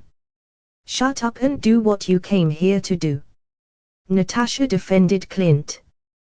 Clint's eyebrows twitched in annoyance to the obviously a stab to his alias. He started back at Natasha, urging her to answer his question. I'll tell you all about it later, but the answer to your second question would definitely annoy you more. Natasha paused for dramatic effect, but Clint didn't appreciate it. That's the broker. Without a second thought, Clint fired at the back of the head of Naruto. It dead center at the back of his head. Hey! What's that all about? Naruto shouted, obviously incensed. That's for all the overtime you put us through. Clint shouted back, aiming again at Naruto. But before he could take another shot, a grenade exploded again, this time directed at his head. Naruto only shrugged off the explosion and absorbed the fire again. This isn't over yet, Naruto said to Clint before he rushed toward the Winter Soldier. Clint was giving a hard glare toward Naruto's direction before he was smacked at the back of his head by Natasha. What the hell was that? She asked angrily. Oh, come off it. The moment you saw he could take a grenade, you wanted to shoot him too, Clint said confidently. Whatever, Natasha said while looking away. I'll triage these guys while you give him support. Natasha was already walking to her team members when she looked back with a glare. And don't shoot him again. Naruto rushed the Winter Soldier and aimed a punch directly at his core, but he immediately moved back, pulled a pistol, and fired at Naruto's face, though the fox mask just shrugged the bullets off. Naruto then ran towards him again and launched a right hook, which was promptly blocked by the Winter Soldier's metal arm. This had proven immediately as a bad idea since the arm was shredded upon impact. Everyone, even the Winter Soldier, was shocked by the development.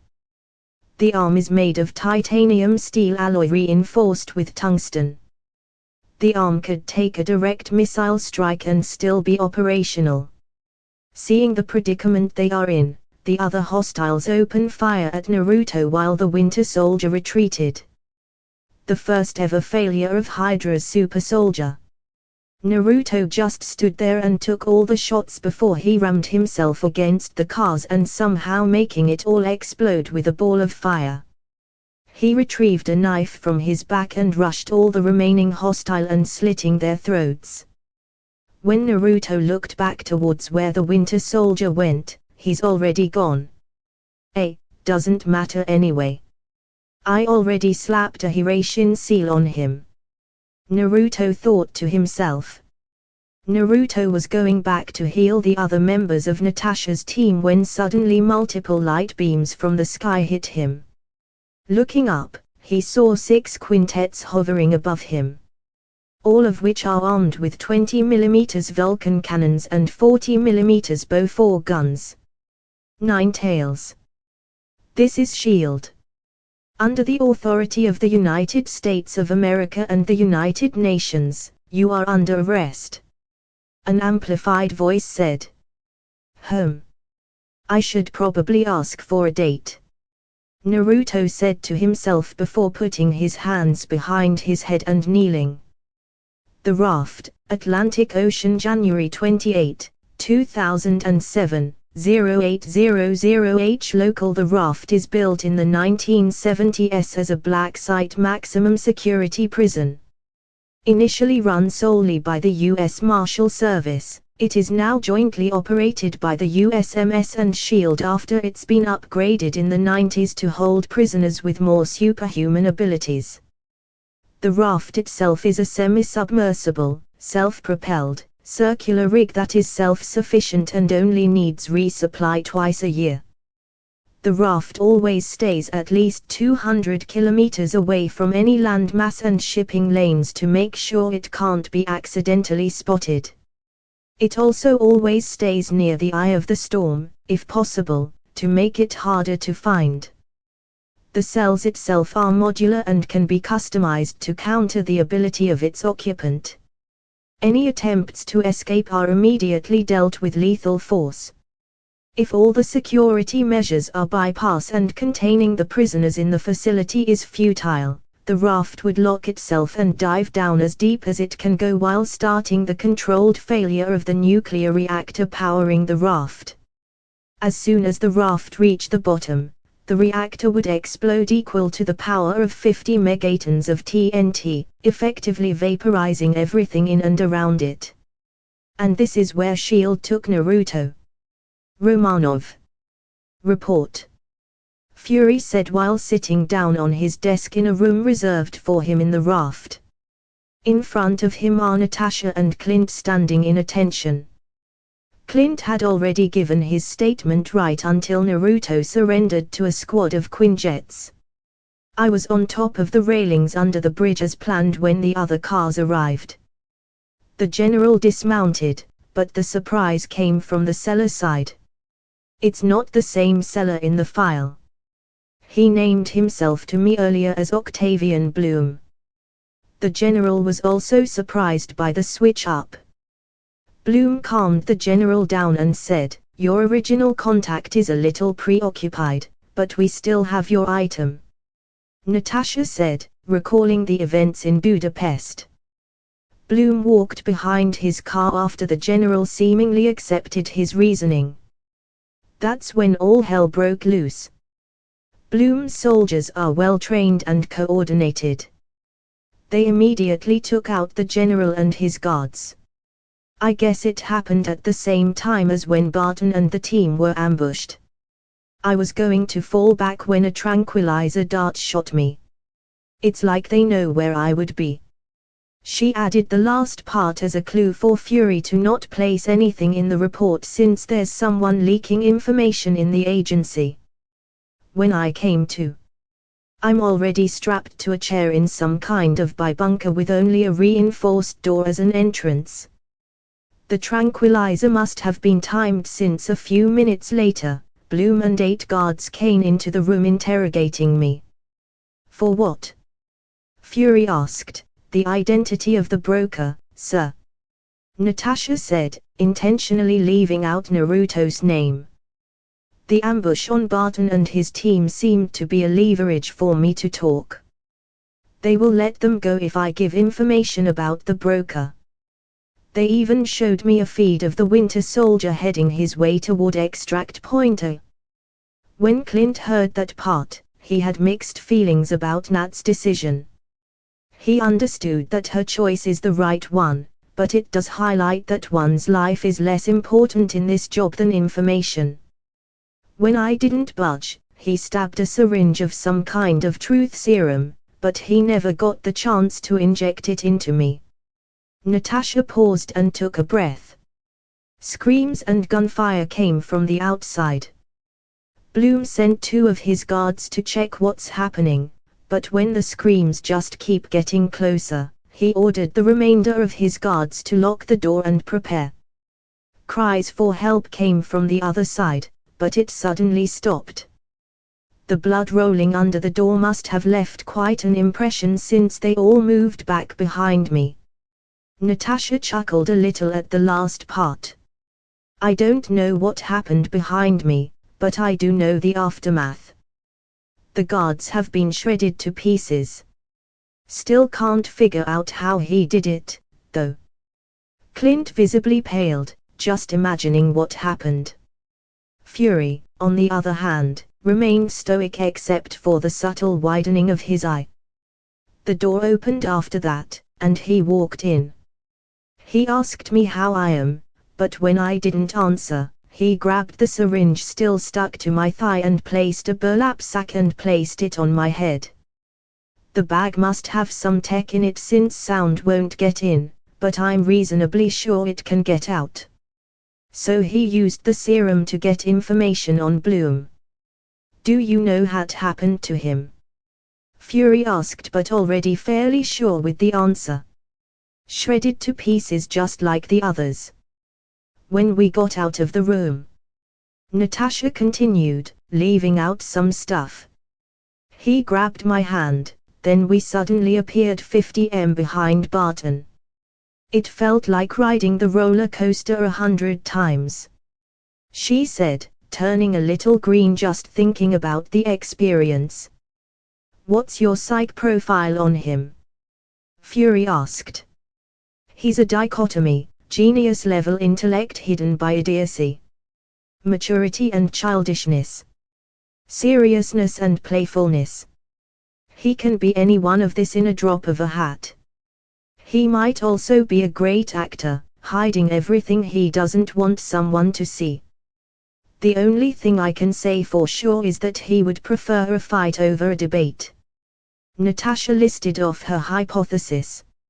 If it were me going to interrogate him, I'll treat him as a high-functioning sociopath. She finally suggested. Fury sat there, absorbing his agent's report. That's when Coulson decided to show up carrying a folder. I got the reports here, boss. I hope you didn't eat breakfast yet. Coulson said before handing it over to Fury. I only had donuts. Fury said before opening the file. But it looks like it's too much. He commented when he saw the photo. The hell happened? Is all of this cleaned up? According to the techs on site, the bodies are either shredded or exploded. Craters, bullet shells, and bullet fragments indicate that they fought back their enemy, but it just shrugged it all off. Coulson reported. As for the cleanup, they're still not yet done. Only 40% are finished last I checked. They had to use hazmat suits since all the guts and blood are considered a biohazard. The local fire trucks are borrowed to speed up the cleaning. He finished. Clint took a peek at the photos and saw pictures that could only be seen in horror and slasher films. Fury decided he had enough. He closed the file and placed it in the desk drawer. Coulson could just report the findings later. How about our guest, is he settled in already? Fury asked, referring to Naruto. He's settled down inside his room, but the guards are losing it since he's been asking for ramen since he got off the plane. Coulson said with a small smile. Fury looked contemplative for a moment before he stood up and said, "You three come with me. We're going to ask our guests some questions." Throughout the whole exchange, they never noticed the very slight distortion at the corner of the room. The Raft, Atlantic Ocean, January 28, 2007, 0930H. Local Naruto is sitting at the center of the room, bored out of his mind, waiting for something interesting to happen. The room is called the Omega Cell, the highest level of security cell on the planet. It's a smaller version of the raft attached to the bottom of a cylindrical room. Below the cell itself is open water. Its walls are made of triple-layered cubic boron nitride glass that would allow someone from outside of the cell to see clearly inside of it. Once any of those layers break, the cell would be propelled towards the bottom of the sea, then promptly detonated. A modification was added to this cell when S.H.I.E.L.D. found out Naruto can teleport. By continuously running alternating current through the cell, it would prevent anyone from the inside to undergo quantum entanglement outside of the room. Of course, S.H.I.E.L.D. doesn't know that it wouldn't work for Naruto since he teleports by accessing a pocket dimension. Naruto is currently singing badly out of tune about ramen when the doors for the overhead rafters above the cell opened. When he saw Fury come in, he can't help but ask, "Kakashi-sensei, when did you go bald?" Phil, Clint, and Natasha all tried to contain their laughter, but a few giggles got through. Fury now understood why Clint shot Naruto when they met. The guy somehow knows how to push someone's buttons. He reeled in his annoyance and projected a professional demeanor. "Mr. Ninetales, I assume you know why you're here?" Fury asked. "You're not going to like my butt again, are you?" Naruto said with a little shiver. This finally made everyone laugh hard. Even the room operators couldn't help but snicker. Fury's eyebrow is now twitching uncontrollably. "No," Fury answered through gritted teeth. "You're here since you may have valuable information that could be of use." "Oh, that? Well, I got nothing," Naruto said with a shrug. "You don't seem to understand the situation you are in," Fury said while pacing back and forth. "You are imprisoned in the most secure cell explicitly designed for you, in the most secure prison in the world that doesn't officially exist. You have no hope of leaving here, ever. The moment you even try to get out of there, it will launch you to the bottom of the sea and nuke the hell out of you." He then started straight in Naruto's eyes. "You understand?" There were a few minutes of tense silence. The people spectating are expecting Naruto to break any second now. Most prisoners of the raft spill their guts out just to get a lighter sentence in this place. The thought of living on top of a primed nuke is just too much to handle. But it looks like you see something new every day. Ha ha ha. Boisterous laughter was heard echoing around the chamber. Naruto is rolling on the floor, laughing. It took a few minutes for Naruto to calm down and stood up. "Damn. I haven't had a good laugh like that for quite a while," Naruto said while wiping a tear from the side of his eye. He cleared his throat to snap out everyone out of their daze caused by his reaction. "I got 5 reasons why I'm not going to tell you shit. 1. Naruto raised his index finger. "You think you're so intimidating with that speech and stare, then I got some bad news for you. You're just as intimidating as a one-eyed chihuahua." 2. Fury is definitely angry at this point. No one calls him a chihuahua. Naruto raised his middle finger next. "You think I'm afraid of some nuke? I already took worse than a nuke." 3. Everyone was surprised at Naruto's assertion. Who the hell can survive a nuke? His ring finger came up next. "I really have a problem with people in authority. They always think they're so special. All it takes is a simple knife to the throat, and you're in the same ditch as the rest of us." 4. Fury felt a shadow of a knife running across his neck.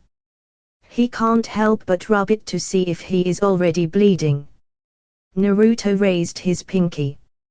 "You really think I submitted to be placed here because of juiced-up guns? Bitch, please." And finally, 5. They can't dispute his logic. Naruto would teleport at will. He has also shown the ability to tank incendiary shots. There's no reason for Naruto not to fight his way out if it came down to it. Naruto finally extended his thumb while retrieving a folder behind him. "What made you think that I can't get out of here anytime I want?" Naruto said the last part with a grin. Fury finally registered that the folder Coulson gave him and left inside his desk is now in Naruto's hands. "So," Naruto drawled out, "you wanna start talking business?" Fury finally understood the futility of trying to control a force of nature. He thought for a while, trying to work around the problem, but nothing came to him. It looks like Naruto holds all the cards, for now. What do you want? Fury pushed out through gritted teeth. Awesome! Naruto shouted before sitting on the bed. You might want to start by turning off all remote recording first. Naruto said while pointing to a camera at the corner. Why? Fury asked, not really wanting to turn off their connections to the outside in case something happens. Have you not been listening to Nat? Think about it. Do you want for someone to eavesdrop and record what we're going to talk about? Naruto urged. The group finally got the confirmation that Naruto was somehow in the room with them. Fury recalled Natasha's report and remembered that there is a high possibility of a leak in S.H.I.E.L.D. He finally nodded towards Coulson's direction. Phil walked towards a control panel by the side of the door and tinkered with it a little bit. Sirens suddenly blasted, and steel plates closed off all exits. They are now officially on lockdown. He then walked back to the group. Happy? Fury asked sarcastically, still not happy with playing someone else's game. Very. Naruto said from behind the group. They immediately turned around while individually pulling out their shield standard issue Glock 26 and saw Naruto materializing out of thin air. You can't believe how long I've been standing here. Fury turned his look back to the man he's been speaking all this time and saw him, or it disappears in a puff of smoke. Isn't this better? We can finally talk a little better. Naruto said while removing his fox mask. This is the first time Fury, Coulson, and Barton saw his face in person. He really doesn't look more than a young adult, but with whiskers. Fury signaled everyone to lower their weapons but not holster them. As the group lowers their guns, Naruto pulled out a steaming hot cup of ramen. You want? Naruto offered while extending the cup towards them. When nobody answered, he pulled back his arm. Well, more for me. Can we get started with the discussion? Fury urged. All of them are still a bit off due to Naruto's antics. All right. Here's what's going to happen. I've got 4 pieces of information that you would love to get your hands on. They're going to be paired up since I can't think of 4 things I want right now. I'm then going to ask for payment for each pair. As a sign of good faith, I'll give the info before the item is delivered but after a verbal promise. How's that sound? Naruto laid out his conditions. If the information he would give is as useful as Naruto make it sound, he would probably pay an arm and a leg for it, but he has no choice in the matter. Deal. State your first request. Fury said. A backdoor access to S.H.I.E.L.D. systems. Fury is ready to object since it could compromise their whole operation, but Naruto cut him off. But with your confirmation and monitoring every time. The last part is somewhat of a boon for Fury. He can finally have some way to keep track of Naruto's activities if he can look into what he is looking into. Fury nodded in confirmation to Naruto's first bargain. Okay. This first pair is about what ingot from that Bloom guy. Your payment would more than worth it for this. Naruto said, building up their expectations. Hydra is still alive, and their highest mole in S.H.I.E.L.D. is a guy named Pierce. Everyone was stunned at what Naruto asserted. Hydra was always believed to be destroyed after the Red Skull's death and follow-up operations conducted by the Allies. The thought of Hydra still operating and has enough clout to pull off an operation like in Budapest is just mind-boggling. The idea that Alexander Pierce, the head of the World Security Council and Secretary of Defense, is more terrifying than mind-boggling. Pierce has access to 95% of what Fury does, many of which are highly sensitive. His position would undoubtedly allow him to know the specifics of the operation Barton and Romanov would do in Budapest. The only reason he doesn't know about Naruto is that they kept it close to the vest. Ready for the next one? Naruto said with a smile while sitting on a chair that came from God knows where. You, in particular, would love what I'm going to say next. He finished while pointing at Coulson. What do you want this time? Fury asked while setting aside the previous revelations and working out what Naruto might say next. From what he knows about Coulson, he only really loves three things: his spy tech collection, S.H.I.E.L.D., and Captain America. All three of those things can have some earth-shattering information. Fury was fully expecting Naruto to ask for S.H.I.E.L.D. official badge or clearance so he can move around more freely. It would also mesh well with the backdoor Naruto was asking for, but nobody expected what he said next. I want a date with Nat. They should be used to the surprises by now since they've been receiving it left and right since the whole thing started, but Naruto truly has the skill to hit them blindsided. What? Natasha quietly asked after she regained some of her composure. Naruto still had the innocence to act somewhat shy. He scratched the back of his head and said, "You're beautiful, independent, and dangerous. Who'd not want to date you?" Phil looked at Natasha and said, "Your choice." But you can still see a bit of pleading in his eyes to say yes. Clint, on the other hand, is trying his best to reel in his protective side and prevent Natasha from going to a date with a high-functioning sociopath. Natasha saw no reason to deny Naruto. She was somewhat attracted to him the moment they met. It's been too long since she had a date for herself, not because of some mission. At least if she says yes now, they can get something out of it even the date doesn't work out. It's been too long since she had a date for herself, not because of some mission. Sure of her answer, she nodded her head. Yater. Naruto cheered, not seeing the weird look he is getting from the other guys. Natasha, on the other hand, is flattered by Naruto's genuine excitement. Okay. For the final surprise. I can't tell you how I found out, but all I can say is that it's true. Naruto warned. Steve Rogers and Bucky Barnes are still alive. When Naruto started traveling the world, he found out many fascinating people in this world.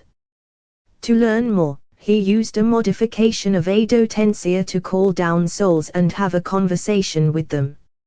It's generally a mixed bag. Some are full-on lunatics, others are as good as a saint. One of the people that he tried to call over was Steve Rogers or Captain America, but to his surprise, no soul was called. He tried again with the whole roster of Howling Commandos and managed to call everyone except for James Buchanan Barnes. There are two reasons he would not be able to call someone: either the Shinigami ate their soul, or they are still alive. And since the Shinigami is not fully present in this universe, the only explanation left is that they are still alive. Coulson is practically catatonic. Everyone else is not much better. The captain's legacy is what S.H.I.E.L.D. is built on. Everything he stood for is why Howard Stark and Peggy Carter made S.H.I.E.L.D. Seeing that the S.H.I.E.L.D. agents are in a daze, Naruto wrote a note and placed it in Natasha's hand before he shined away. It took the group 3 minutes to fully recover their mental faculties. Fury was the first to recover at only 30 seconds. He tried to shake Coulson out of his stupor when he still had a far-off look in his eyes after 2 minutes. "We have a lot to do," is the only thing Fury said before terminating the lockdown. They were walking out of the room when Natasha felt a piece of paper in her hands. She unrolled it and giggled at what she read. Wear casual and comfortable clothes. I'll pick you up at 8 a.m. Take a leave winking smiley. The Raft, Atlantic Ocean, January 28, 2007, 1100 local dam. Clint exclaimed when they got inside Fury's office. That one word can summarize everything they have just experienced. Coulson is still out there, a little shell-shocked from the revelations, explaining to the administration of the prison that the lockdown was necessary since Fury noticed that the one inside the cell is just a fake. Of course, everything he's saying is a bunch of bullshit since they don't know who else might be spying on them. Fury is walking around the room with his checking every corner for anything out of place. Naruto's gimmick with the folder and revelations further increased Fury's already sky-high paranoia. Natasha, on the other hand, is sitting at the corner with a contemplative look on her face while fingering the piece of paper in her hands. Clint only noticed the paper when they got out of the room. He surmised that it must have come from Naruto.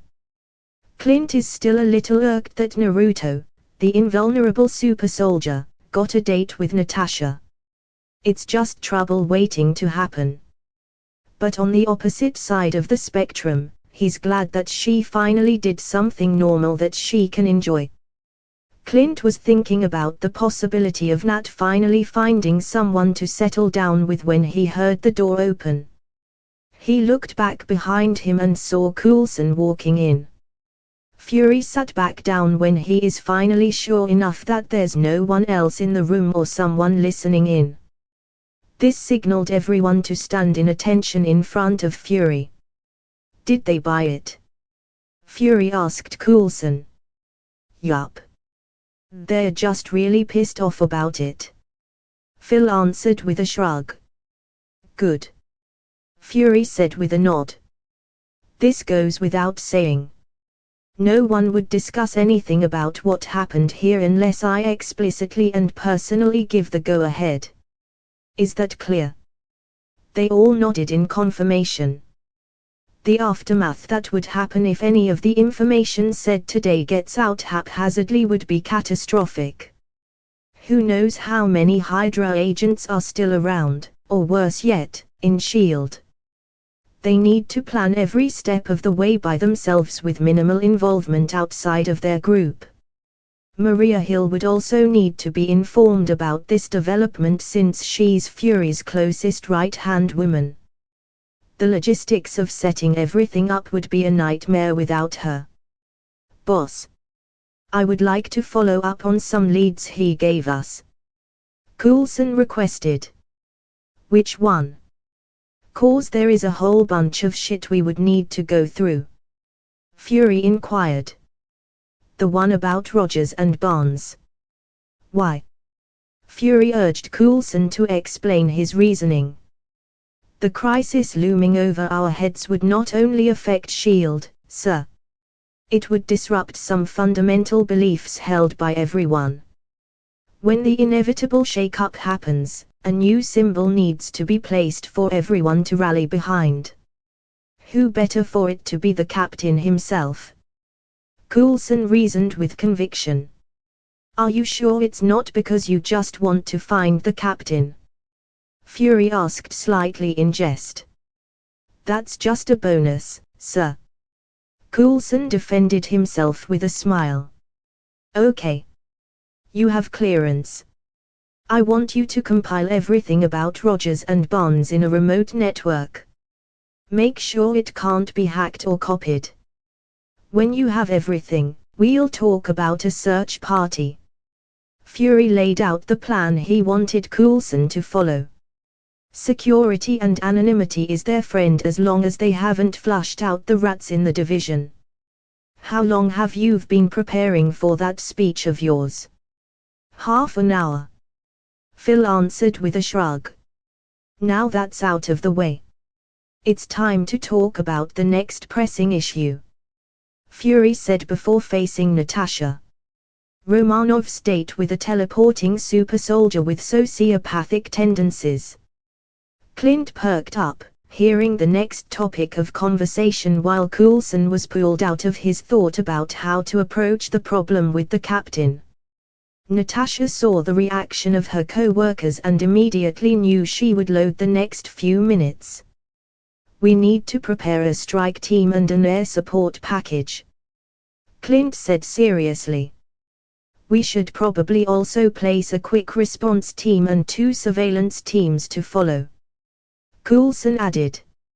Phil believes that Natasha could take care of herself in most situations.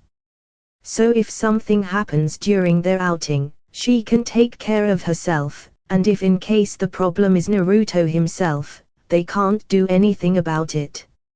So, in summary, he just said his suggestion to rile up Romanov. Natasha can't believe at the two's audacity. Are they saying that she's incompetent or incapable? Besides, the whole thing is private. Why the hell would they make it into a high-stakes mission scenario? She gets it that Naruto is a huge question mark, and nobody likes an unknown. She also understands that he's still a national security threat, but for the love of God, they're just going on a date. The only thing stopping her from an outburst is because Fury is in the room. Phil is looking at Natasha in the corner of his vision. He's enjoying the play-by-play of emotions that can be seen on her face. It's a rarity that he can mess with the infamous Black Widow. Clint, on the other hand, is utterly oblivious to the peril he's placing himself in. He somehow decided to take on the role of the overprotective brother while disregarding Natasha's opinion. Although amused with the play-by-play, Fury would like to get on with the conversation without losing 2 of his agents in the process. "Your suggestions have some merit." Natasha was about to interject, but Fury continued, effectively cutting her off. "Romanov can take care of herself, and in case something goes wrong that is out of her league, she would take with her an emergency band and her phone. Is that acceptable?" The emergency band is a watch designed by S.H.I.E.L.D. for tracking high-profile protectees during a mission. It can transmit and receive data from almost anywhere on the surface of the Earth. The location and vitals are continuously sent to command, while messages and orders can be sent back and read through the watch face. The user can also send a distress call that would immediately alert that something went wrong. Everyone naturally agreed to Fury's decision. Although Natasha is still miffed about her being tracked, it would be a lot better than being listened to. What Fury didn't say to Romanov is that the band she is going to wear would have the capabilities to listen in and has a live video feed. "Coulson, prepare the jet. The earlier we get back, the better," Fury ordered before walking out of the room. Coulson followed and walked out of the room to execute Fury's orders. It can take them from 1 hour to 7 hours to get back to Washington, depending on where the raft is currently. Barton walked over to a locker at the corner of the room to retrieve his bow and quiver, since the raft policy state that only handguns are allowed for anyone who is not a member of the raft's security team. "Fuck. I'm going to kill him," Barton suddenly shouted. Natasha already knew through experience what might have happened, and she was not disappointed when she saw what's inside. Instead of Clint's black carbon nanotube composite bow and high-tech quiver, it was replaced by a set of colorful toy bow and suction-tipped arrows. A message is taped at the back wall of the locker. "Told you we aren't done yet, PPS. You'll get it back after the date. Stark Mansion, Los Angeles, California, January 28, 2007, 0800H. Local Tony, happy, and Rhodey was roped in another one of Pepper's crazy house rules. If you're not a guest and present inside the house early in the morning, you would have to help out in making breakfast. And not just simple toast, it has to be an English breakfast because breakfast is the most important meal of the day. On top of all that, Pepper is such a control freak. She just hides it well. That's why Happy and Rhodey rarely came to the Stark household so early in the morning. They were present that morning was because Tony texted them that he needed help. The son of a bitch just wanted someone to suffer with him. Tony was assigned to cooking the beans, Happy is frying the meat and eggs, Rhodey is squeezing some oranges, and finally, Pepper is preparing the salad. They were all doing the jobs when Jarvis's voice was heard from the speaker. "Sir. Miss Morgan is finally awake. She looks like she requires diaper change," Jarvis informed them. Tony and Pepper stared at each other. They were silently debating who's going to change Morgan's diaper. Rhodey and Happy are still amused by how great the two of them together. After a few more seconds, Pepper finally stood up. It looks like she lost the debate. She washed her hands before starting to walk out of the room, but before she could leave the kitchen, Jarvis's voice was heard again. "Miss Potts. It looks like Miss Morgan is already being tended to." "Oh. Thank you, Jarvis," Pepper replied before walking back to finish the salad preparation. It's still a little weird for her to talk with someone who only exists as 1S and 0S, but she's slowly coming around on that idea. She just sat back down and prepared the salad when she realized something.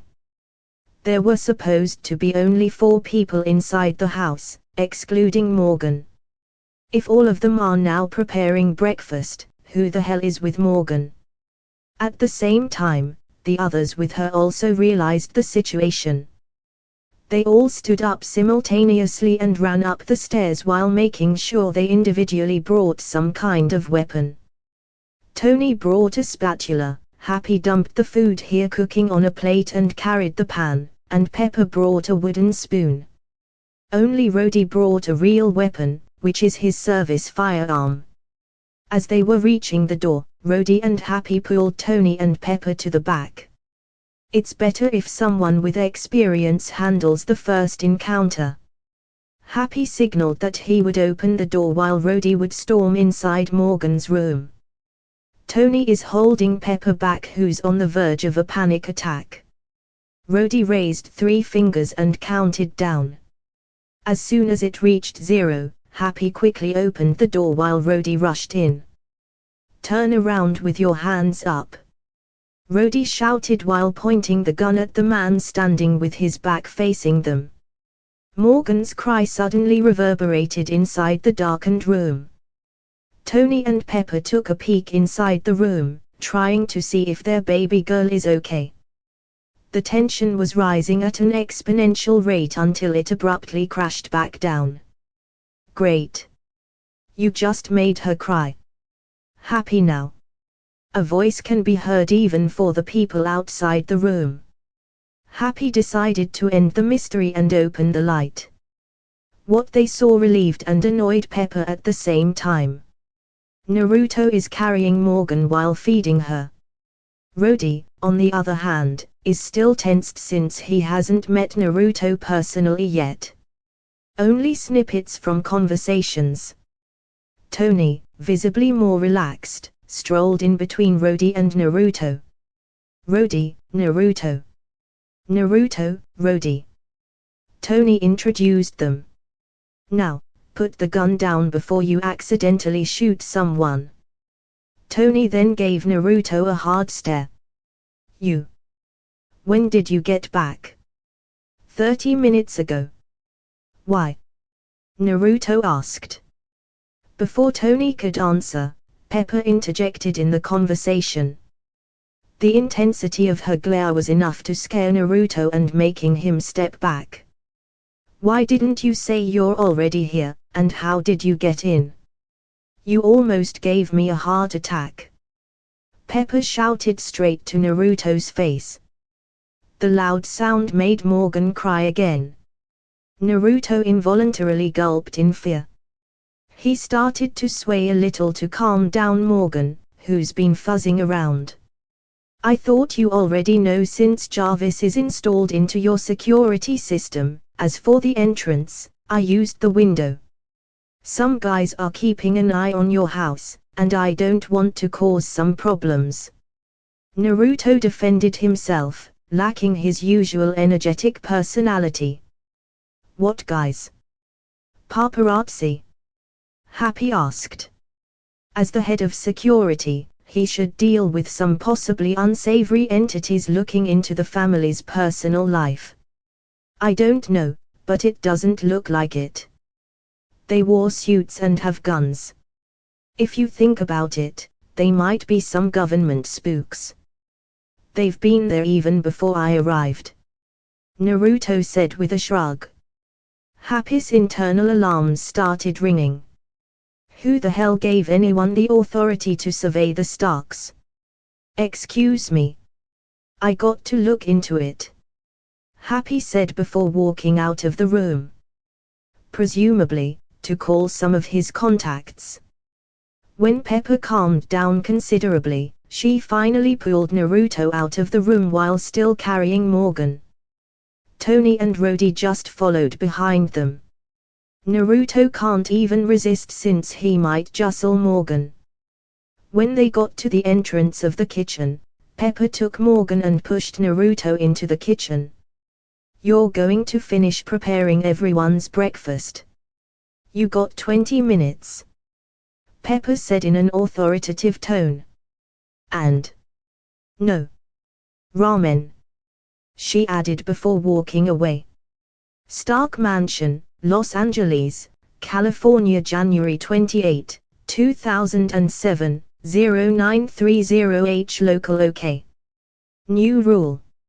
Naruto cooks every time he's here. Pepper moaned out when she tasted Naruto's version of English breakfast.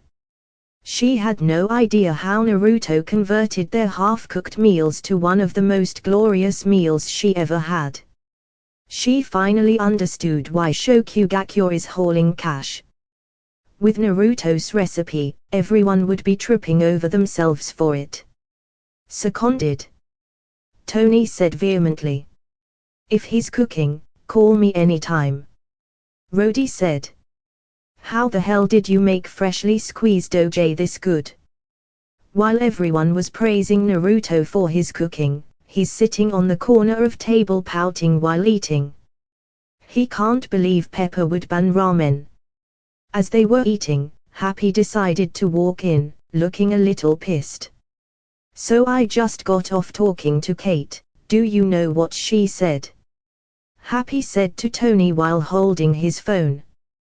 Who's Kate? Tony asked. Being a rich ex-playboy really makes it hard to distinguish female names sometimes. Kate Mesa. Happy said, expecting Tony to remember her. You know, Assistant Director of the FBI Kate Mesa. Tony still didn't recognize the name. Happy hated to continue, but he wanted Tony to remember her to make the following conversation easier. 2K turn of the century party, redhead in a black dress. Happy finally said, reminding Tony of the night they met and supposedly had a one-night stand. Damn. The one who looks like a model. She's AD now. Tony asked, unintentionally slipping more than he wanted to say, which caused Pepper to slap Tony in the arm and give him a disapproving stare. Anyways. Happy continued, hoping to continue the conversation. He served himself some breakfast. She said there are no spooks assigned to you guys or your house. That includes the CIA, NSA, Homeland, and DOD. She's going to send someone to look into it. Happy said before taking a bite of the eggs and bacon. Damn. This is good. Rhodey. Try to find something on your end. I don't want anyone else to know about Morgan. Tony said seriously. No problem. I have some Black Ops contacts. Maybe it's something from there. Rhodey replied. Being a relatively high-ranked personnel, he acknowledges that the military and other agencies are always doing questionable stuff. Tony also has some experience with Black Ops since they first test a lot of his projects. Why don't you let me handle them? It'll only take a few minutes. Naruto offhandedly suggested. You. Ha. Come on. It's one thing to take our mob thugs by surprise, but dealing with trained agents, that's a whole other ballpark. Rhodey exclaimed. His pride doesn't want to concede that some guy would be able to hold himself against rigorously trained agents. Wait a second. I saw what he could do. If no one officially sanctioned the guys surveilling us, Naruto could take them down now and ask questions later. Tony explained. He was seriously considering sicking Naruto against those guys. There's no one taking down anyone. We are going to finish this nice breakfast and let that FBI AD handle the situation. Pepper said, chastising everyone while adding a little bite when referring to the Kate Mesa. Pepper faced Naruto and asked, so what got you in a rush the other day? Oh. I got a date. Naruto said with a wide smile. You ran out of the house in a hurry to get a date. Why the hell did it take you a day and a half to get a date? Tony asked incredulously. Well, there was an emergency I have to look into. That took me around a day to straighten out, but by the end of the day, I got a date. I've meant to ask her out for some time, but responsibilities got in the way. Naruto explained. So, you knew her for quite a while? Pepper asked, suddenly interested in the conversation. Not exactly, it's more of an I know of her kind of situation, but we already met personally before. She hot? Rhodey asked without tact. Oh yeah, definitely. Naruto answered with a grin. But it's more than that. Pepper appreciated that Naruto asked a girl out not only because of her look. She can hurt you more ways than you can imagine. The woman can defend herself. That's when Pepper knew she spoke too soon. What? Is she a cop or a soldier? Happy asked. Nope. Naruto answered with a mischievous smile. Pepper had that bad feeling again. Every time she saw Naruto with that smile, she just knew another headache is coming her way. She's a spy. Yup, that migraine is going to hit her hard.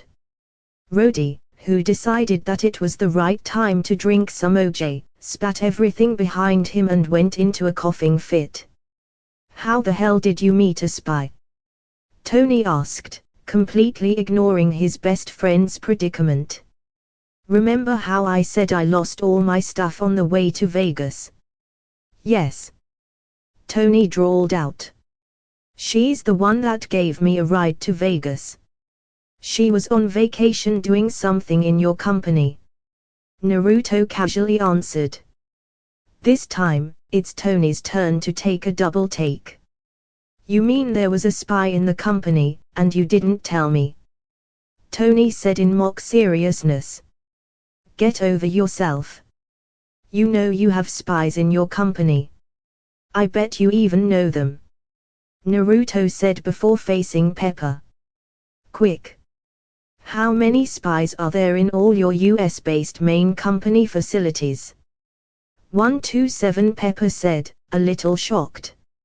How the hell can someone know that they knew about the spies? A whole new secret division had been made just to keep that a secret.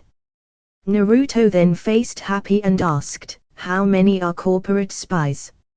96, Happy replied. If Pepper has no problem revealing what they know, there's no way he would raise a fuss now. Wrong.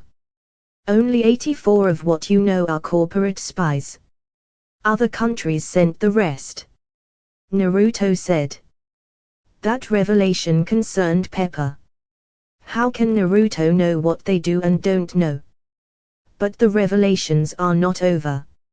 On top of the 127, there are also 33 deep cover spies that you haven't discovered yet.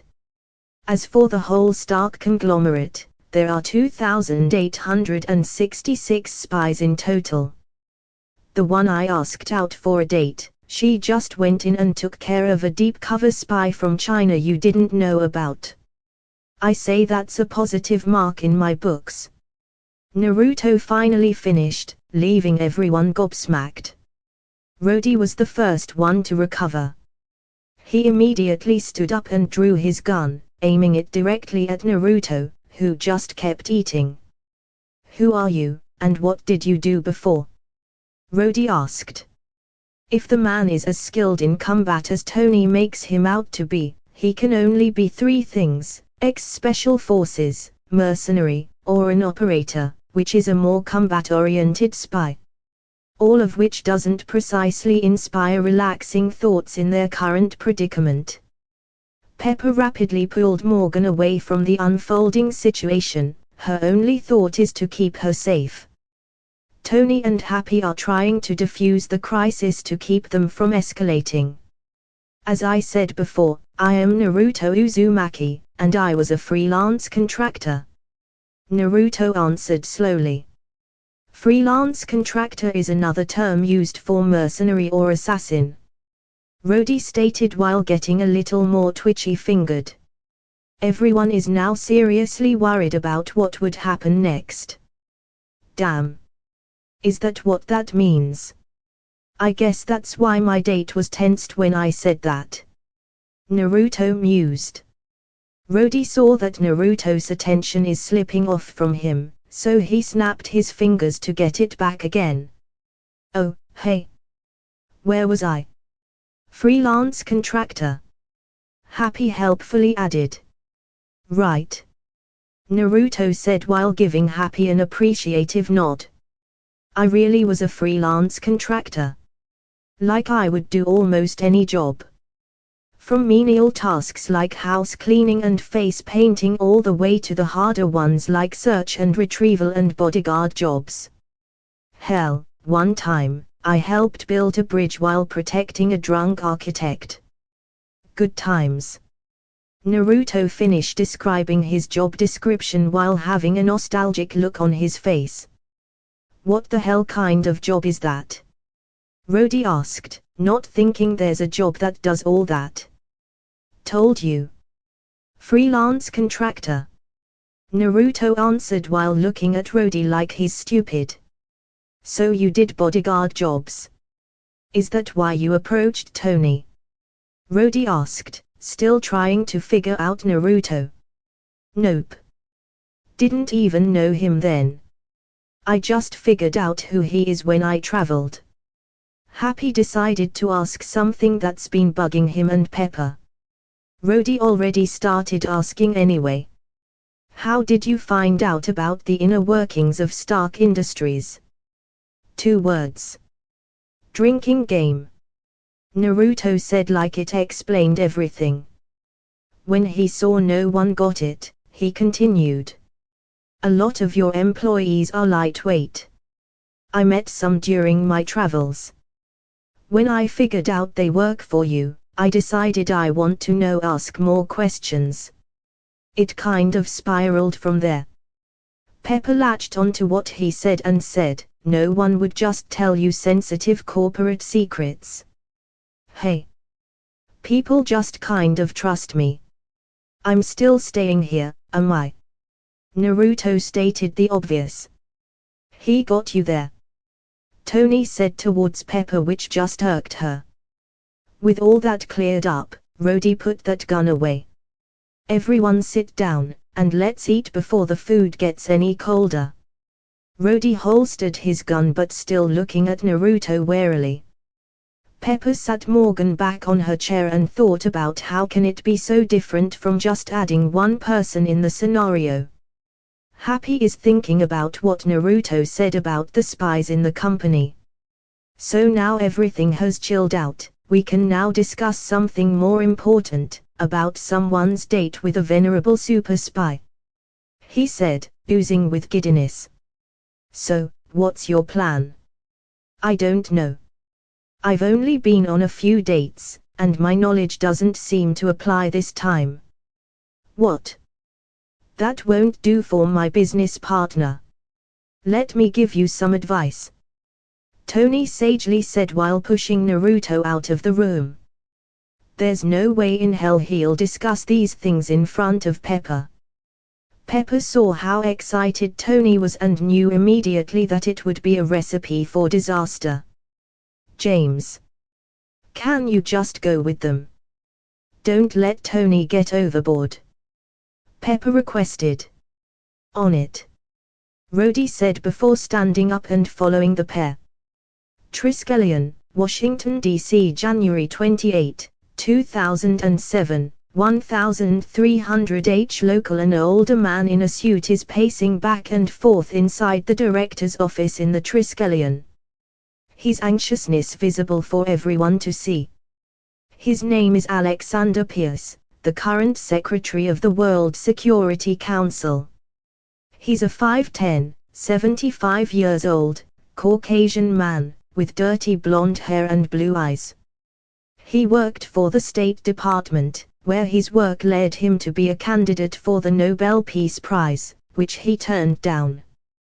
His impressive resume fast-tracked him to be a secretary for the World Security Council. He used his position to nominate Nick Fury as the new director, which formed some type of friendship between the two. But of course, there are always wolves dressed as lambs. Pierce is secretly an undercover Hydra agent recruited during his time in the State Department. He's the highest-positioned mole of Hydra in the S.H.I.E.L.D. and the U.S. government.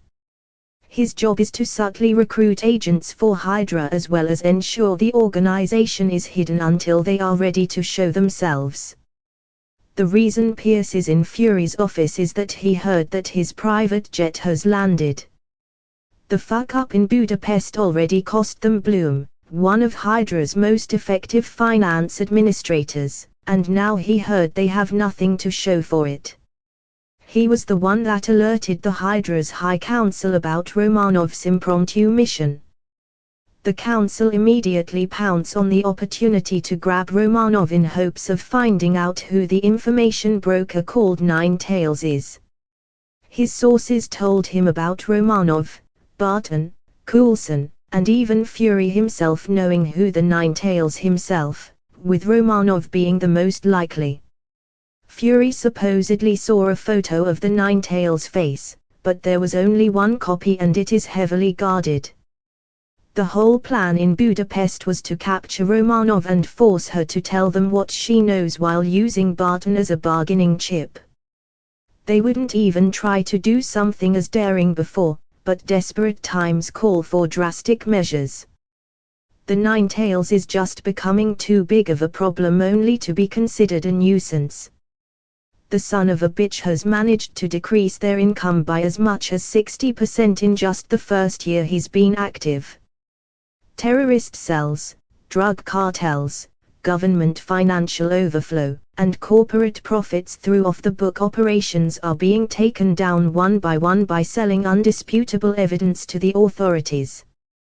They can't even control them in the shadows anymore since Ninetales just goes with another group if they don't act on the information.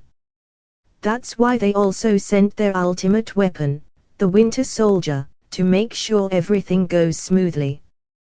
The plan in Budapest was going as planned when the Ninetales himself decided to fix his supposed fuck-up. He never thought that killing the original seller and meeting the general themselves to ambush Romanov and Barton would call for the Ninetales to show himself. He would usually be happy to know that Hydra could finally capture or kill him, but the whole thing was literally a bloodbath. Only the Winter Soldier managed to escape, but his metal arm was turned into a venerable pile of scrap. The only good thing that happened was that the Ninetales surrendered himself when he urged Fury to send reinforcements in the guise of helping the team the moment Bloom went dark. He watched the live feed of the guards bringing Ninetales in the Omega cell, excited to finally the face of the man who's fucking with them, but he guessed his excitement came by too soon. No one can remove the mask and the man himself won't remove it, so they were forced to leave it on. Pierce also watched Fury interrogating the Ninetales, but Fury closed the mic off before he went in. He can't even use a lip-reading program since Fury is facing away from the camera, and the Ninetales was still wearing the goddamned mask. In the end, Fury placed the cell on lockdown, effectively cutting the feed off. When it resumed, everyone was a little shell-shocked, and the Ninetales was nowhere to be seen. Preliminary reports from the raft said that the man was never imprisoned in the first place, only a clone was placed inside the cell. Only one thing caused his anxiousness, the possibility of the Ninetales getting information on Bloom and selling it to Fury. Pierce is only there to see if Fury learned something new. Pierce turned around when he heard the door open. He saw Fury walking in with Coulson and Hill on his right and left, respectively. "What the hell happened?" Pierce said with as much authoritative tone as he can muster. "The Ninetales never surrendered. He just left a clone behind, and that's who we caught," Fury said smoothly while walking towards his desk. "As for Budapest, I say he did us a favor, although he could try to be a little cleaner. Is there anything you found out about Budapest?" Pierce asked, keeping a calm demeanor. If Fury found out about Hydra, they might need to push forward with their plan even if Project Insight still has at least 5 years before completion. They're an organized paramilitary group, and they killed the original seller just to ambush my team. We haven't found out more about them, but I will find out how they knew about the mission," Fury said with conviction. Pierce was immediately on high alert. The only reason Fury still hasn't found out about them was because they stay well away from his radar. "Let me handle that one. I'll assign Garrett or Sitwell on it. You already have too much on your plate already," Pierce suggested, hoping if he assigned it to either of them, they can control the investigation. "Sure, go ahead. But I want a copy of every report they send out," Fury said. "Of course," Pierce said while secretly releasing a sigh of relief. "Did you find out about anything on this Ninetales? 'Cause he's got to be stopped or at least work for us. He's making everyone look bad," he asked, hoping to get a new lead. "Not much. The only new information I have is that he liked fucking with people and has eyes and ears everywhere.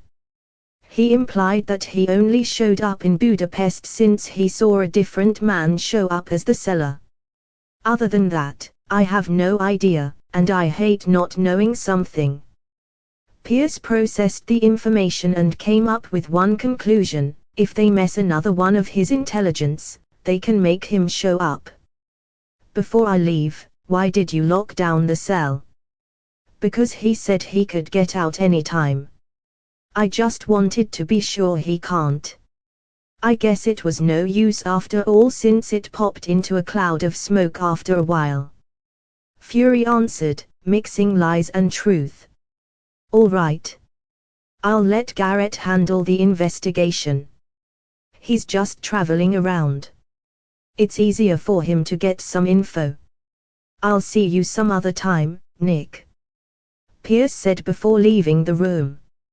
Silence permeates the room until Fury walked over to his desk and pushed a button. It was one of the personal features Fury added to the office.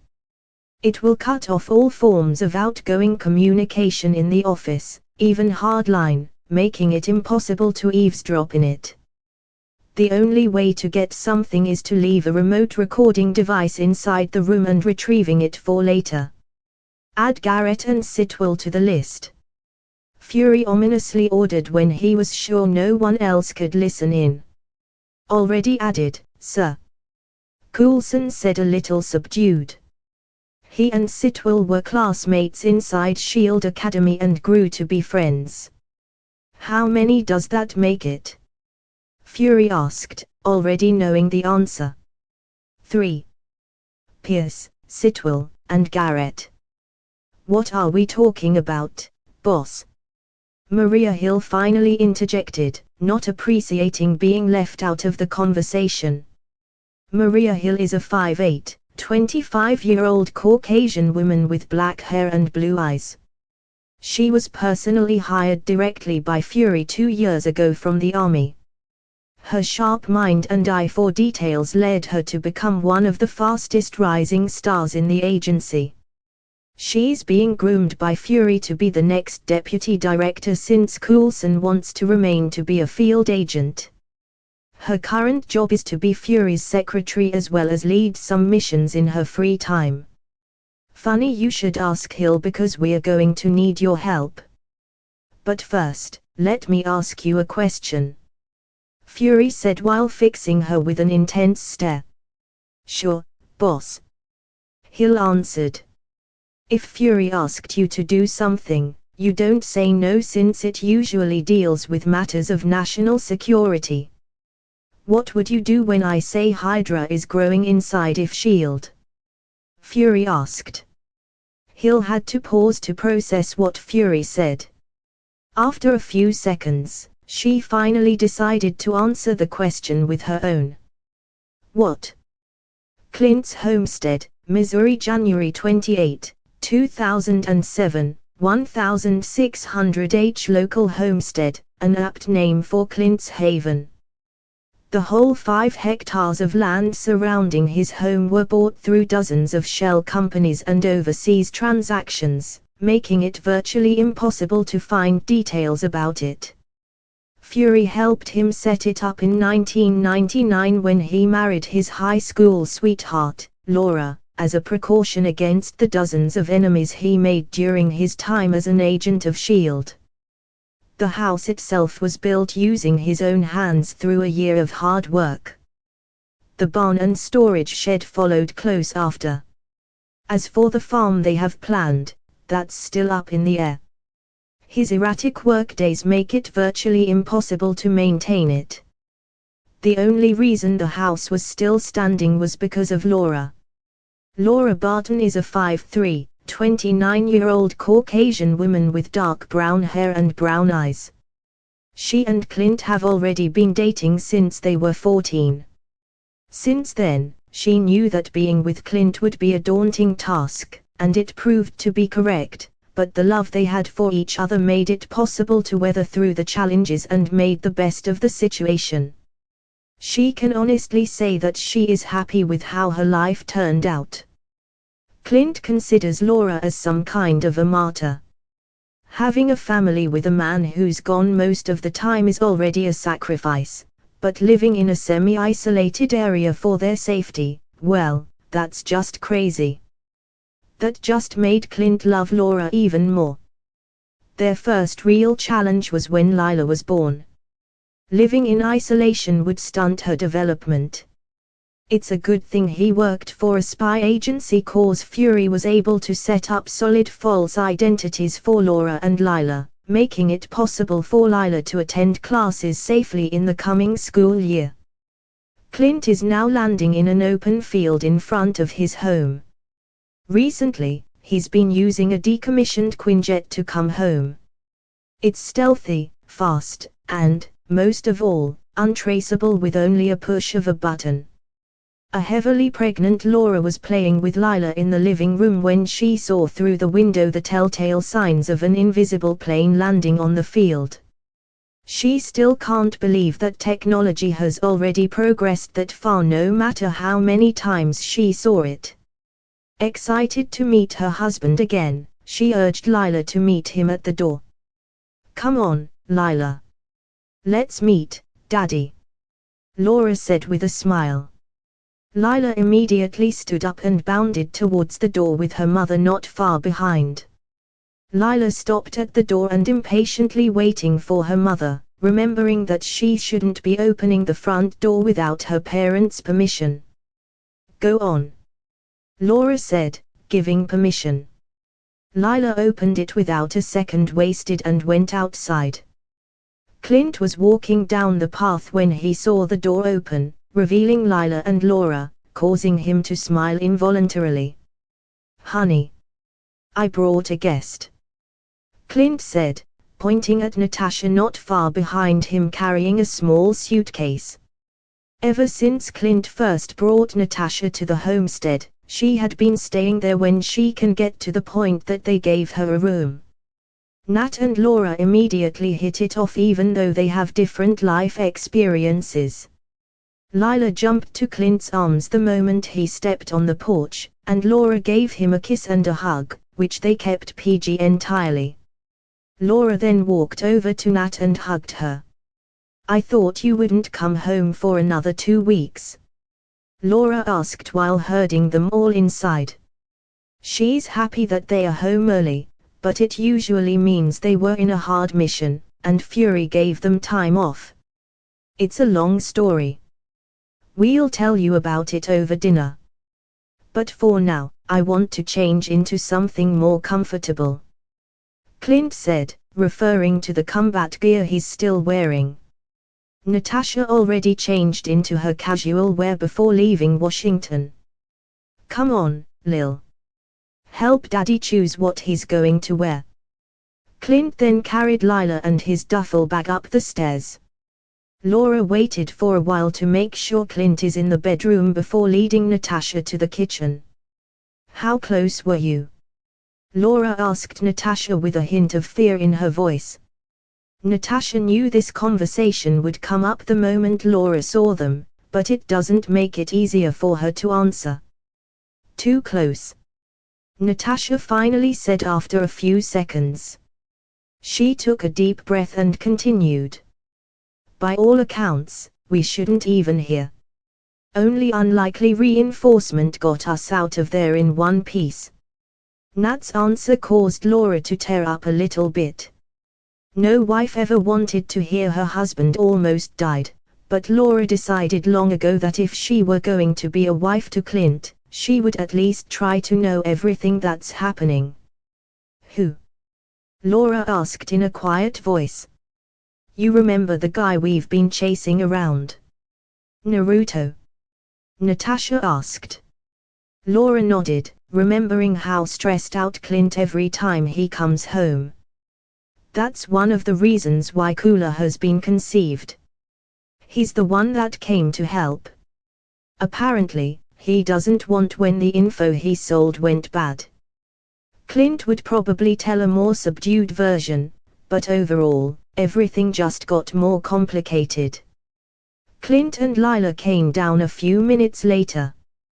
The family decided it's better to have an early dinner. Clint and Laura prepared the meal, just enjoying each other's company while Natasha and Lila are playing in the living room. As expected, Clint told a heavily censored version of what happened over dinner while giving a hint at parts he can't explicitly say, like Hydra agents in S.H.I.E.L.D. and the captain being possibly still alive. The conversation moved on to lighter topics as the meal continued forward. After finishing the meal and cleaning up the table, Lila moved to the living room to watch some TV while the adults set up on the island so they can still keep an eye on her. "Ask Nat what's her plan tomorrow." "Come on, ask her," Clint said, urging Laura. His demeanor was battling between annoyance and excitement. "Okay. Sheesh. Calm down, hon," Laura said, trying to bring down her husband's nervous energy, but it didn't do anything. She finally faced Nat just to move the conversation along. "What's your plan for tomorrow?" Natasha weirdly turned slightly red, but she still showed a calm and collected exterior. "I have a date," Natasha answered candidly. "Like for a mission?" Laura asked, knowing that Natasha does a lot of seduction jobs. She still doesn't know precisely what Natasha's training was like, but she had an idea. "I'm not sure," Natasha said while having a contemplative look. I'm just going to say halfway in between a mission and personal thing. How did that happen? After we brought in Naruto, he kinda forced us into a situation where we had to bargain with him for information. The first thing he asked was something that could be expected, but the second one hit everyone by surprise. Natasha explained. He asked you out, didn't he? Yup. Natasha answered with a nod. I said yes, of course, but everyone is trying to make it a surveillance mission. Clint here wanted to air support for Christ's sake. She finished with an exasperated sigh. Laura shot Clint a shocked and disappointed look. What? You haven't seen the guy? He's like an annoying kid who turned into RoboCop. Clint defended himself before standing up and retreating towards Lila. He's the same guy you met in Vegas, right? Laura asked. The same one. Fuck. Natasha added the last part when she suddenly remembered a detail that might have slipped their minds. What? I might have forgotten that he may or may not be an alien. Oh. Was the only thing that came out of Laura's mouth. Does he at least look human? Yes. A cute one too. Wait, I got a picture. Natasha said before fishing out her phone from her pocket. She started scrolling on her phone when she found a picture of Naruto from her car footage. Here, he is. Wow. How can someone look cute and ruggedly handsome? Laura suddenly blurted out. Is that Whiskers? What is he? An alien humanoid cat. More like a fox. Natasha corrected. His code name is Ninetails, which can be linked to a nine-tailed fox demon in Japanese culture. Ha! You learn something new every day. Laura said with a thoughtful look. So when and where are you meeting? Atom, but as for where, he said he'd pick me up. Natasha said, slightly unsure. How would he manage that? We're basically in the middle of nowhere. I don't know, but I'm going to make him work for it. Natasha said with a giggle. She then looked at Laura's stomach and asked, You're due any week now, right? Any day. Laura corrected with a groan. Don't get me wrong, I love this kid, but I just can't wait for him to pop out. Is the midwife ready? Natasha asked. Yes, but there might be a problem with that. Another pregnancy has a close due date with ours, only a difference of 2 days. If the labor starts at the same time, only one of us would be attended. Laura said, visibly worried. Clint decided to walk in and interject conversation carrying Lila. I'll tuck Lila in and head to bed myself. Good night, Honorable, don't stay up too late. Clint said before kissing Laura. He then faced Nat and said in a serious voice, May God have mercy on your soul. Before running away. Natasha just let it slide, she'll get him back tomorrow after her date. I think I'll head to bed too. Laura stood up and hugged Natasha. I hope you have a great time tomorrow. Good night. She whispered to Natsia. Okay. I'll just stay up for a little bit. Natasha said before waving Laura off. She stared at her luggage and sighed, guess I should prepare my gear. Already surrendering to the thought that the date would not be a typical one. Clint's Homestead, Missouri, January 29, 2007, 0745H local. Wow. You pulled out all the stops. Laura reacted when she saw Natasha walk down the stairs. She's wearing dark blue fitted jeans, a black camisole under a leather jacket, and brown boots. It's not too much, right? Natasha asked with an uncharacteristically nervous voice. No. It's perfect. He's going to love it. Laura said while hugging Natasha. She then started patting Nat when she felt something under her outfit. Don't take this the wrong way, but why are you carrying what felt like a whole armory? And are you wearing your bulletproof jacket? Clint was not overreacting. Every time I'm with Naruto, something is happening. But to be fair, I only met him twice. Natasha said before. Both of them walked towards the kitchen where Clint is cooking breakfast. You have your phone and band? Clint asked without looking behind him. What are you? My dad. Natasha answered back with a bit of attitude. Clint turned around and gave Natasha a disapproving stare. Just answer the question. Yes, Dad. Have it with me. She said sarcastically. Where are you meeting him again? Clint continued, glossing over Natasha's attitude. I assumed here. Clint stumbled when he heard the answer. No one should know about this place, and judging from Laura's lack of reaction, she already knew what Natasha said. What? I said here. Natasha answered without a second thought. That shouldn't be a surprise. He's a teleporting super soldier. He probably knows everything about us the moment we started following his trail. She offhandedly finished. No way. This place doesn't even show up on any maps. Clint said, not entirely confident with his assertion. You're still saying that after everything? Natasha said with a shake of her head. That's when they heard the sound of a motorcycle getting closer. Son of a bitch! Clint exclaimed under his breath before running out of the front door, making sure that he grabbed the bow and quiver hanging near the door. When he got outside, he saw a man riding a large motorcycle breaking through the tree line. Maybe bullets just don't work. Arrows might be the way to go. He whispered to himself while knocking an arrow. When Natasha and Laura finally exited the home, they only saw Clint releasing the arrow, which headed straight towards the man on the motorcycle. The arrow pierced the helmet's face shield, presumably piercing also the man's face. Clint! Laura shouted. Shocked at the series of events. She was going to charge at her husband and pummel him to the ground when Natasha pulled her back. Let me go. He can't just kill anyone when somebody shows up.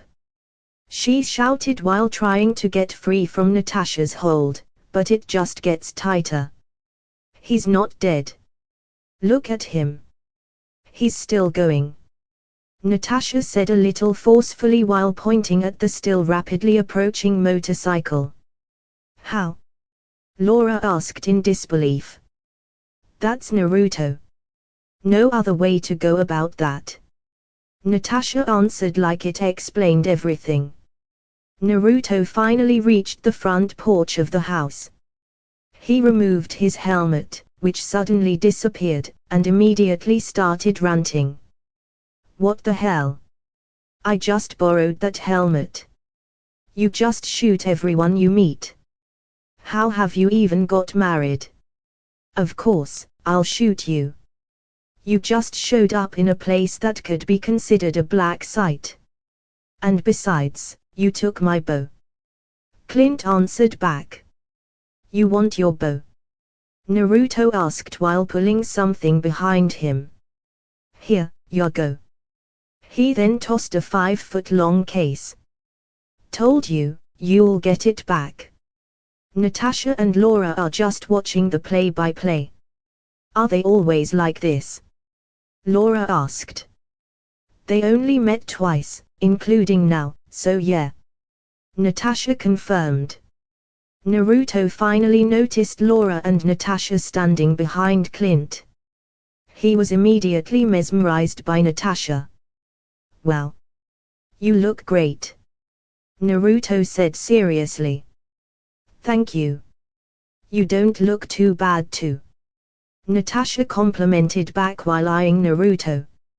He's currently wearing navy blue jeans, a white shirt with fox prints covered by a burnt orange jacket, and brown biker boots. The jacket accentuated his broad shoulders. "This is for you," Naruto said while offering Natasha a bouquet of assorted flowers with a box of Hirashin kunai in the center. "The knives are special. Just throw it anywhere, and I'll know when you're in trouble. I guessed those would be more useful than chocolate." "Thank you. That's sweet of you. I'll just place it inside," she said while pocketing a Hirashin kunai. "I might need this later." Natasha then went inside. "You must be Laura. I'm sorry for coming by unannounced. I hope you can accept this as an apology," Naruto said to Laura while rolling over a mammoth cooler that he retrieved from somewhere behind him. "These are all ready-to-eat meals. By the way, Clint and Fury did an excellent job of hiding you." "Thank you, I guess," Laura replied awkwardly.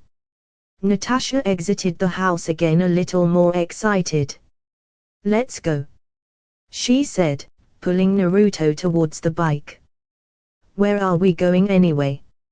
"It's a surprise," Naruto said with a grin. He then handed over an all-black helmet towards her. "Safety first." "How do you do that?" Natasha said, taking the helmet and fixing it on her head. "Do what?" "The taking something out of thin air thing. Trade secret. We have a lot of time to get to know each other," Naruto answered before he spotted Clint opening the case. "Come on. We want to be far away from here when he sees what's inside," Naruto said while quickly riding the motorcycle. Natasha didn't even try to question him and mounted the bike behind Naruto. "Grab onto something," Naruto advised before rushing away from the house. When they are around 100 m away, Natasha could faintly hear Clint shouting something about his bow being pink. She giggled uncontrollably, immediately enjoying the start. Naruto rode hard until they reached the tree line where they suddenly disappeared, bike and all. Rome, Italy, January 29, 2007, 1515 H local hour. "That's even worse than the first time," Natasha said to no one in particular, but Naruto heard it through the microphone and sound system built into the helmet. "Ha ha ha. You took it a whole lot better than when I first experienced it. I puked my guts out," Naruto confessed while laughing. "And you used it without telling me first. I'm wearing a helmet. Think about it for a second," Natasha chastised. Naruto did as she asked, and it doesn't paint a pretty picture. "Well, that's bad. I'm sorry," Naruto apologized, properly chastised. "Just remember next time," Natasha instructed. That's when she decided to look around the surroundings they're riding through. She noticed that the old buildings and classical architecture not found anywhere in the US. "Are we in Rome?" "Yup. I found the second greatest food after ramen at a restaurant around here when I was traveling. I'm bringing you there," Naruto said, visibly excited while maneuvering around Rome's side roads. "Well, you're pulling all the stops," Natasha teased. "Of course. I have one shot to impress the lady," Naruto declared vehemently. Natasha couldn't help but laugh at Naruto's enthusiasm. "And we have arrived, my lady," Naruto said in an aristocratic voice before stopping in front of a small restaurant. Natasha dismounted the bike and removed her helmet. She was fully expecting Naruto to bring her to some fancy restaurant to impress her, but this is a whole lot better. She turned around and saw Naruto locking the bike. That's when she noticed something. What make and model is your bike? I don't recognize it. Natasha asked, genuinely interested. One of her hobbies that doesn't directly relate to her job is working on her bikes. She loves how she can build up a monster of a motorcycle and being able to tame it. It's like a cathartic experience for her. This. Built it myself. Naruto answered like it wasn't a big deal. He started building the bike when he was in Japan and saw a motorcycle racing tournament. The moment he saw those high-speed two-wheelers, he was hooked. He bought 5 different bike models: Honda CBR 1000R, Kawasaki ZX-10R, Suzuki GSX-R 1000, Yamaha YZF-R1, and finally, Ducati Supersport 1000 DS. He had teams of clones disassemble and reassemble all of the bikes, trying to understand how each of the parts works. It took 3 months before the clones are satisfied and dispelled, giving him all the knowledge on how the bike works. He used his knowledge of the parts, and the incredibly versatile chakra metal to create the ultimate superbike. Even now, when a new superbike comes out, he buys it and studies it, looking for any ways he can improve his bike. You built that? Where did you get the parts? I can't recognize most of it. Natasha asked, her enthusiasm rising. You shouldn't. Naruto offhandedly said while calling Natasha over to analyze his bike. When she got closer, she noticed that she couldn't even identify the material. I started from scratch. Studied every bike I can get my hands on until I have an idea on how to build my own. I made everything myself, including the nuts, bolts, engine, suspension. The whole thing is customized to my specification. I call it Raijin. Named it after the Japanese god of thunder, lightning, and storms. If it were possible to orgasm at just the thought of the superbike, Natasha would have done it multiple times at this point. What are the specs? Natasha asked quietly, excited, and afraid at the same time to hear the answer. Naruto's grin just got even more feral, which weirdly attracted her. Raijin is an 8-cylinder, 3000 cc's, 1000 horsepower beast of a machine that can go from 0 to 100 km per hour in 1.5 seconds flat and has a top speed of 500 km per hour. Naruto answered probably. Of course, all of those are without the Fuinjutsu enhancements activated, only the chakra needed to transform the properties of the chakra metal are currently running through it. He still hadn't tested how much the Fuinjutsu improvements would affect the superbike. As for the fuel, it uses premium gasoline, but it can also run on chakra input. Natasha is practically drooling. The bike Naruto made is probably the most powerful street-legal machine ever built, and that includes cars. The only more powerful street-legal vehicle she can think of is the 1001 HP Bugatti Veyron, and this bike can make the Veyron look like a freaking beetle. On our next date, you're going to help me build one of these. Natasha said with conviction, only realizing what she said after causing her to turn slightly red. So there's a next date. That's good to know. Naruto teased with a wide smile. He then took Natasha's hand and pulled her gently inside the restaurant. Come on. We'll miss our reservation. Natasha saw a typical family restaurant set up on the inside. A few tables and chairs here and there, corner booths for a more private setting, a wine rack, and an open view to the kitchen. There are only around 10 employees inside, including the cooks and waiters milling around. A lot of natural lighting is used, which makes the whole ambience more open. Naruto walked to the receptionist and spoke in fluent Italian. Mi scusi. Ho una prenotazione sotto il nome di Vulp.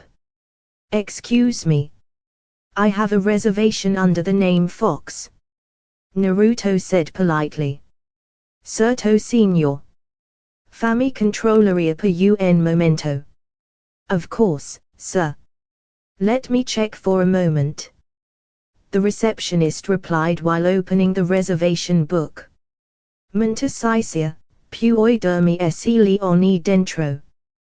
While you're at it, can you tell me if Leon is inside? Naruto asked. The receptionist looked a little surprised that someone knew her boss, but she just answered it like a professional. Sì signor. Nel retro. Yes, sir. He's in the back room. She answered before finding a 3:30 reservation for Vulp marked with VIP. Seguitemi signor. Abbiamo uno stand riservato per te. Follow me, sir. We have a booth reserved for you. The receptionist said while leading them to a secluded box at the back of the restaurant. Iko kaiki. Un cameriere sarà con te a breve. Here we are. A waiter will be with you shortly. She then walked away. I didn't know you speak Italian. Natasha said, impressed. You pick up a lot of things if you have as much free time as I have. Naruto confessed. You still have a lot of free time. Even while running your other business. Referring to Naruto's information brokering and mercenary venture. Yup. The network pretty much runs itself while the hands-on part just happens from time to time. Naruto explained. You should probably text Coulson or Fury. Why? Not really wanting to let S.H.I.E.L.D. be in her business. Because the jump from Missouri to Rome might have destroyed that watch of yours. Naruto answered while scratching the back of his head. Natasha immediately checked over her watch and saw that it's not moving.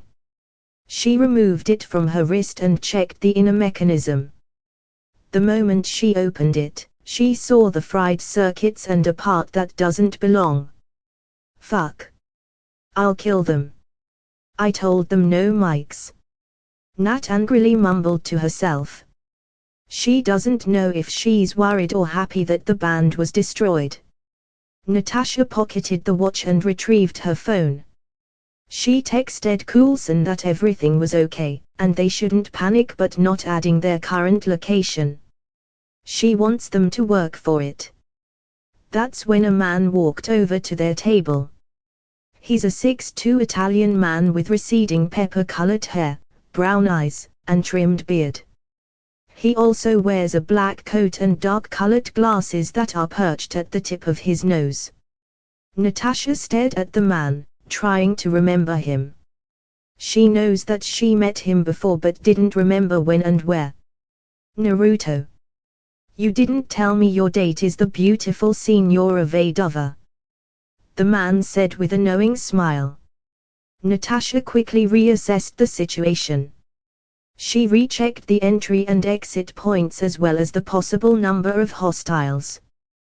While Natasha is formulating an exit plan, the man and Naruto just kept on talking. Awesome, right? I can't believe she said yes. Naruto said while smiling, still not recognizing the fact that he essentially blackmailed her into saying yes. How are you anyway, Leon? He asked the now identified Leon.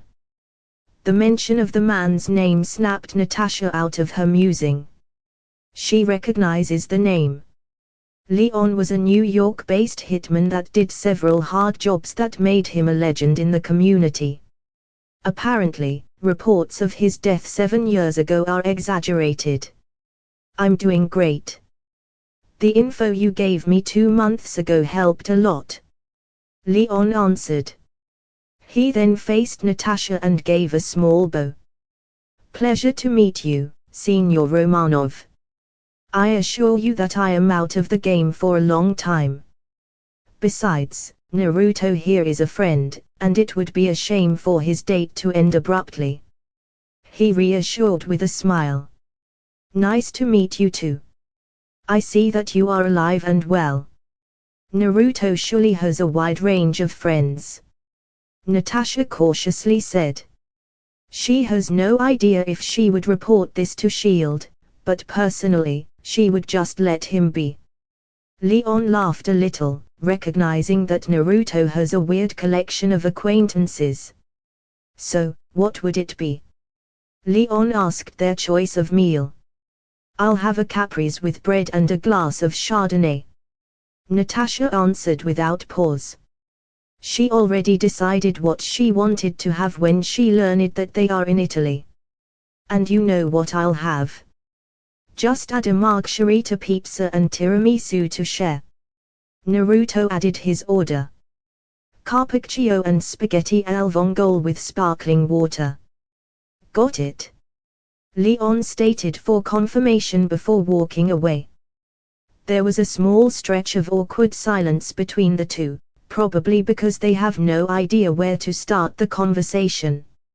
Natasha only has been on one real date in her life, which abruptly ended when her date ran away scared. As for Naruto, he has only been on dates with one girl, and they already knew each other for quite a while. Natasha decided to throw caution in the wind and ask the question that's been bugging her for quite a while. Are you human? Naruto suddenly chokes in surprise, hearing the question. Of course, he knows about aliens, but he never considered himself as one.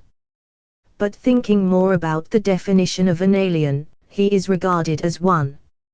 No. At least I don't think I'm not. He answered, using a loophole. He is a human alien. A bizarre situation if you think about it. Then how can you do the things you do, the teleportation, cloning, and nigh invulnerability? Natasha pushed forward. That's a complicated question with a complicated answer. Naruto thoughtfully said. It should be a third date question, I think, but for now, let's just say I'm special. We haven't even been on a second date, and there's already a third date. Aren't we moving too fast? What else do you think would happen on the third date? Natasha teased this time. Luckily for Naruto, Leon and a pair of waiters served their orders at that time. Your meal is served. Just call me if you need anything. Leon said before walking away. The meal went on smoothly. They just exchanged funny stories and experiences while making sure nothing too personal would come up. Some questions were answered, but most of them are skirted over, both of them not wanting to scare off a prospective partner. They stayed for 2 hours until people started to fill the restaurant for the evening rush. Naruto called over Leon so they could check out. Don't worry about the meal. It's on the house. Leon waved off. Thanks, Leon. I'll see you next time. Naruto said without fighting back. Thank you for the meal.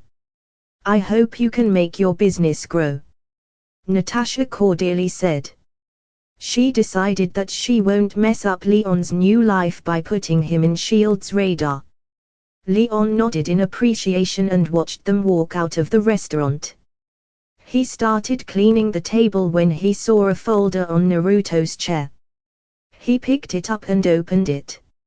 Inside are different pictures of a girl walking around campus. He involuntarily shed a tear from seeing his adoptive daughter. Damn, you're good, Naruto. Leon said to no one in particular. So where to next? Natasha asked when they exited the restaurant. She saw the folder Naruto left behind for Leon but decided not to say anything about it.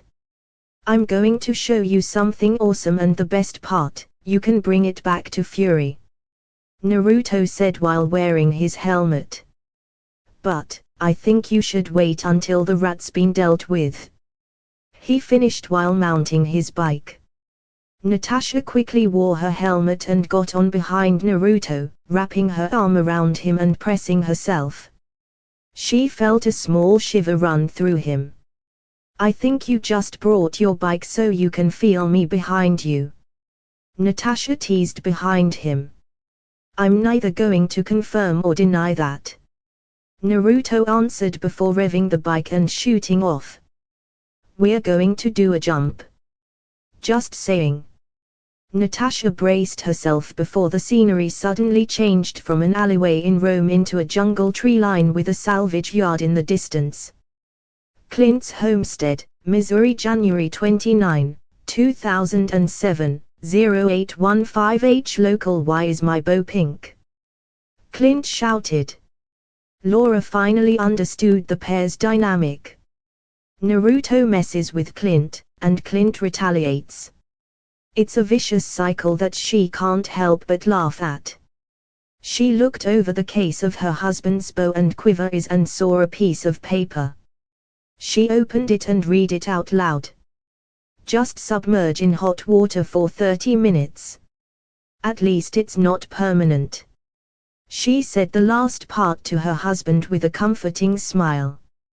I'm just going to use the bathtub. Clint said with a sigh. He placed his weapons inside the case again so it can be carried easier. Come on, hon. Let's go inside and have breakfast. Clint saw Laura frozen in place, a little scared. Hon. Laura. He tried to get her attention. When Laura snapped out of her stupor, she faced Clint and said, My water just broke. Durban, KwaZulu-Natal, South Africa, January 29, 2007, 1830H. Local. Where are we? Natasha quietly asked. Somewhere near Durban. Naruto answered with a shrug. South Africa. What are we doing here?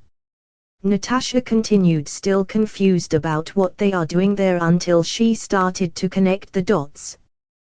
The salvage yard in Dunbar is the base of one of the most successful black market weapon sellers, Ulysses Klaue. Shield can't even touch him since a lot of influential politicians in Africa and Asia avail his services. Rumor has it that most of his income comes from a heist he did 15 years ago.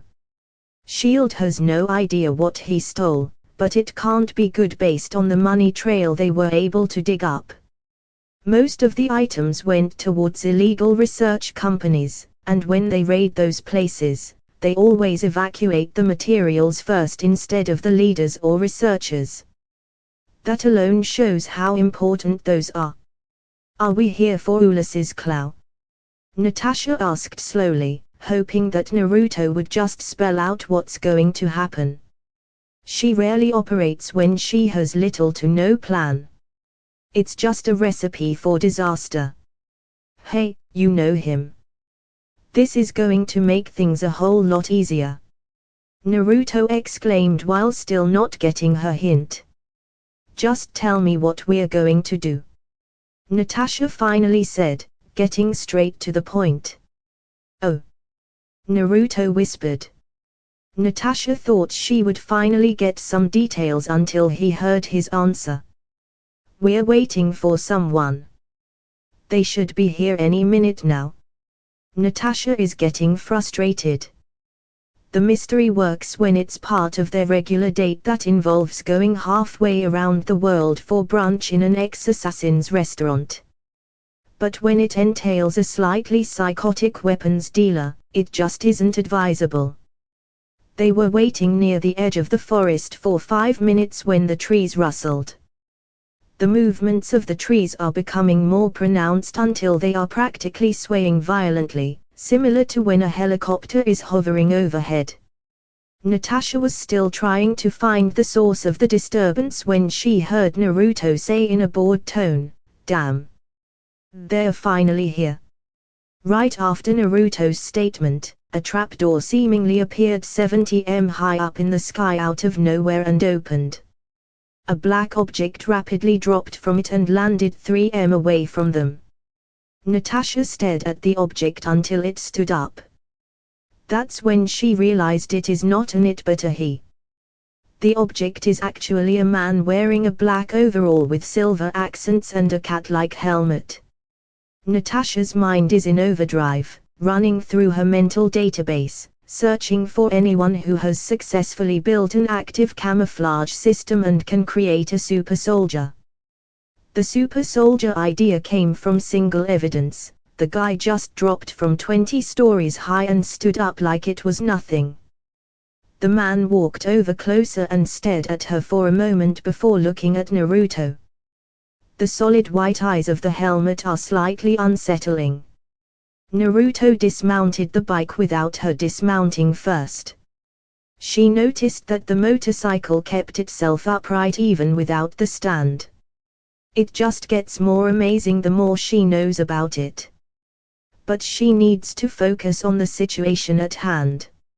Natasha also dismounted the motorcycle and positioned the bike between the two probable super soldiers and her, giving her some semblance of cover while she draws her weapons. If the situation they are in turns sour, she needs to be able to respond quickly. The man and Naruto stared at each other through their helmets. Natasha could feel the tension skyrocketing until both of them laughed hard. They removed their helmets simultaneously and hugged each other. Natasha felt so stupid for not predicting that Naruto is already a friend to a super soldier. "How's the flight, and where's Okoi? I never saw you without her nearby," Naruto asked after they were done hugging. "It was good, all clear skies. As for Okoi, she's finding a landing spot. Wkabi is with her," the man answered, his smile dropping a little. "How about you? I see you're doing well for yourself." He said the last part while glancing at Natasha. "Ha ha ha. I wish. This is our first date.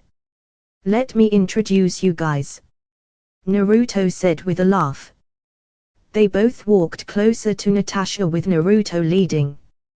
"Nat, this is the crowned prince T'Challa, the Black Panther protector of Wakanda.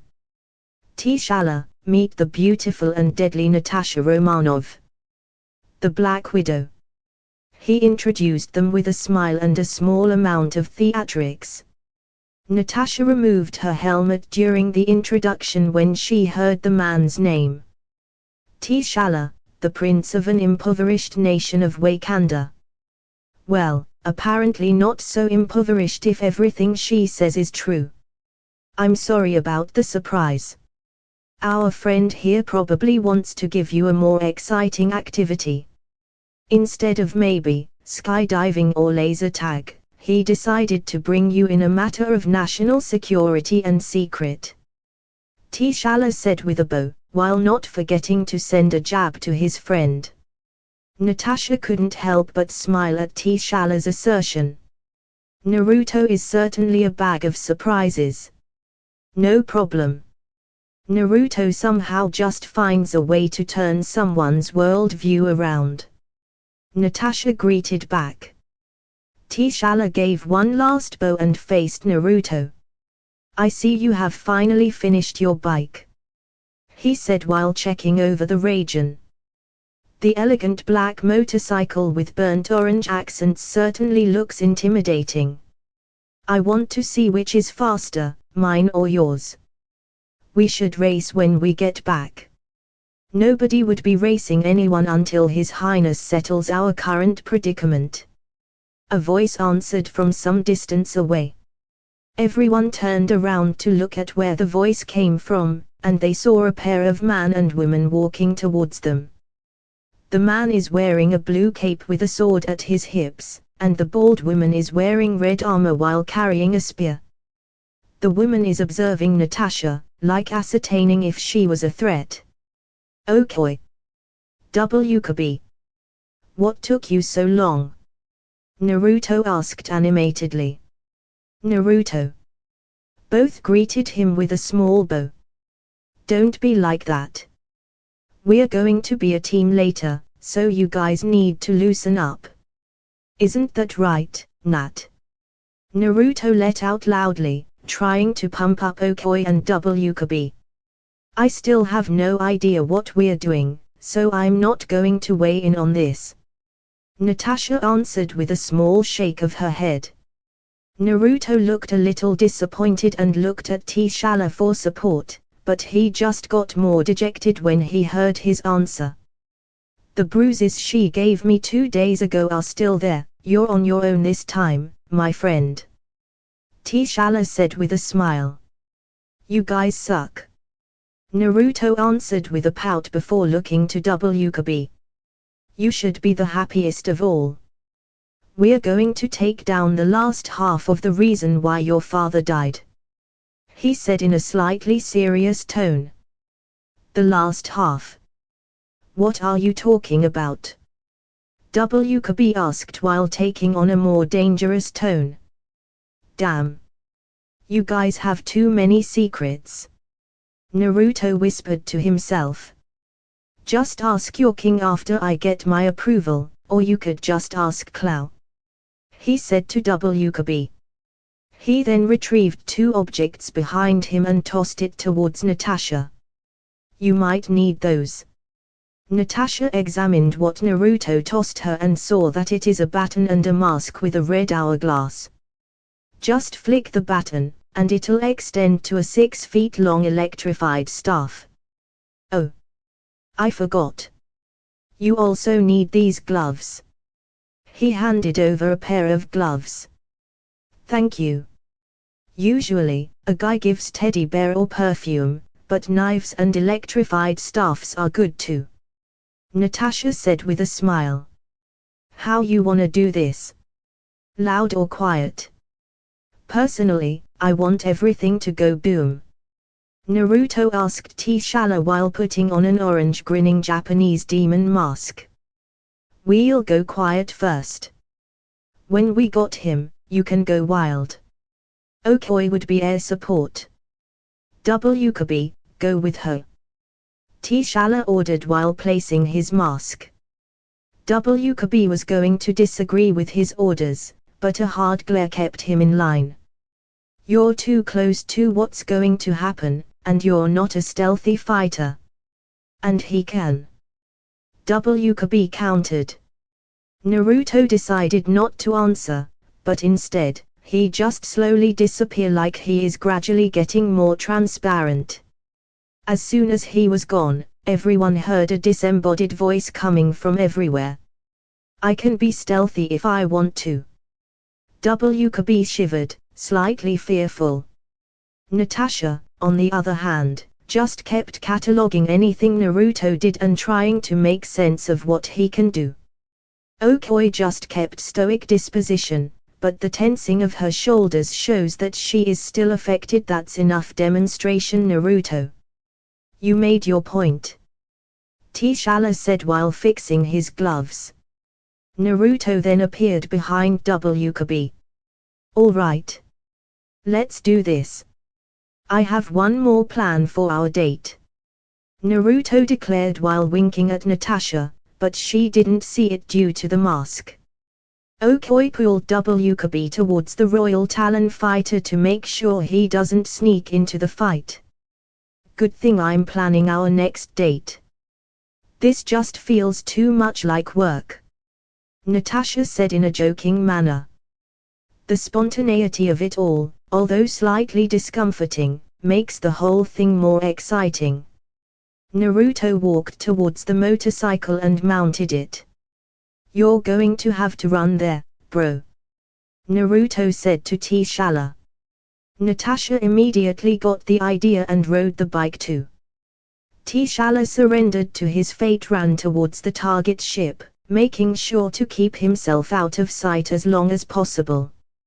Naruto had no problem with it and shot towards the ship.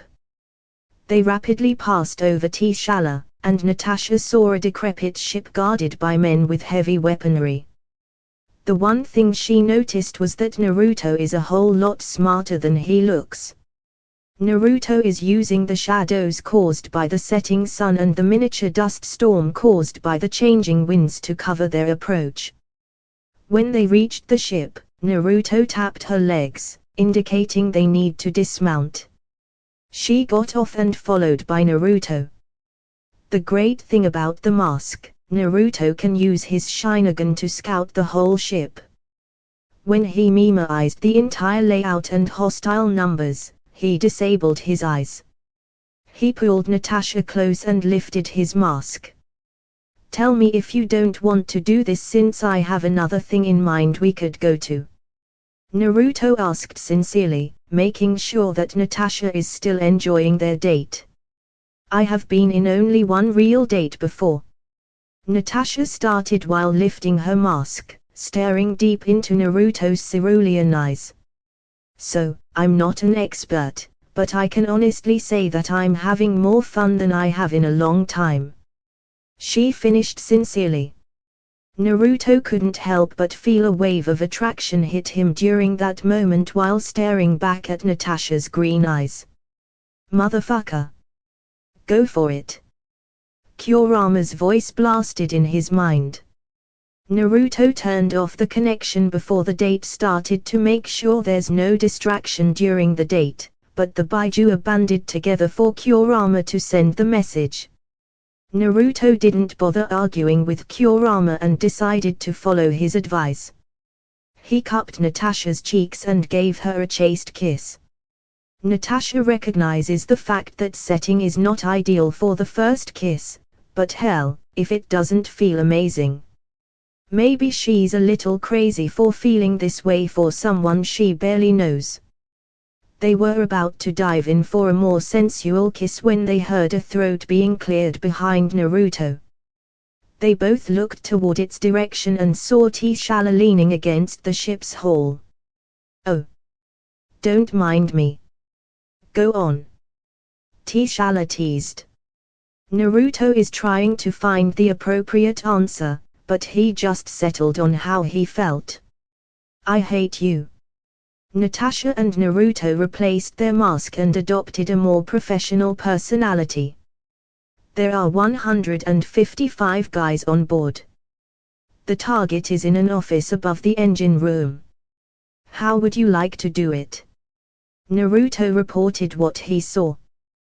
"One day I'm going to find out how you always do that, but for now, me and Miss Widow are going to start at the bottom, and you're going to the top.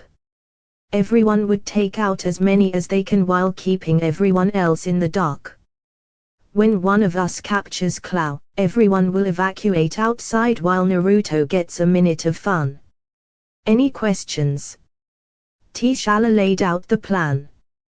When no one spoke up, T'Challa nodded, and they separated. Natasha finally noticed that the huge motorcycle they were just riding on is suddenly gone, but she has no time to ponder over it since they were nearing the entrance. She also has no idea how Naruto would get up there, but after everything she knows Naruto can do, she wouldn't be surprised that he can walk on walls. They both approached a hole in the hull, and T'Challa took a peek inside. He signed that 4 guys are standing guard at the entrance, and 2 guys are at a railing. He would take down the 2 guys upstairs while she would take care of the 4 guards. T'Challa ran inside the entrance and jumped 6 m high and pulled himself towards his targets. While the 4 guys below froze for a moment, Natasha rushed in and hit the first guy in the face that immediately knocked him out. She followed it up by hitting the next 2 guys on the torso almost simultaneously. The voltage running through the staff must have been high since the attack dropped them immediately. The final guard is taken down with a well-placed jab at the man's face. When she was done, T'Challa is waiting for her to finish. "I'm impressed. You're almost as good Okoi with a staff," T'Challa complimented. The duo blitzed through the ship, taking out everyone they encountered until they finally reached the office they were after. Inside is Clow talking with someone on the phone facing away from them. Natasha took out her gun and placed it firmly on Klau's head, which caused him to stiffen up. I have to call you back. I have an incoming call. Klau said the other end of the line before turning it off and raising his hands slowly. I don't know who you are, but I'm sure we can work something out. He negotiated. Turn around. T'Challa said. Klau slowly turned and saw two masked people, a man and a woman. The alarming thing was that one of those masked people is the Black Panther. Heh. Wakanda finally found me, huh? Klau said with a maniacal smile. What are you going to do? Kill me? No. You're coming with us. T'Challa answered before placing something on Klau's face that caused him to lose consciousness. You should open that shelf. Naruto suddenly said behind them, pointing towards an empty shelf. T'Challa nodded and pierced the wall Naruto pointed him at using his vibranium claws. He ripped it open and saw hundreds of canisters of rock shards. Great, bast. How did he take so much? T'Challa whispered to himself before contacting the Talon fighter. What are those rocks? Natasha asked. Vibranium ore, was Naruto's only answer. The answer to the question S.H.I.E.L.D. was looking for is stating right at her, and it doesn't look good. Durban, KwaZulu-Natal, South Africa, January 29, 2007, 1910. Local vibranium ore. Vibranium. The strongest metal on Earth. The same metal used in Captain America's indestructible shield. According to Coulson, Howard Stark accidentally found a piece of vibranium ore when he was traveling around Ethiopia.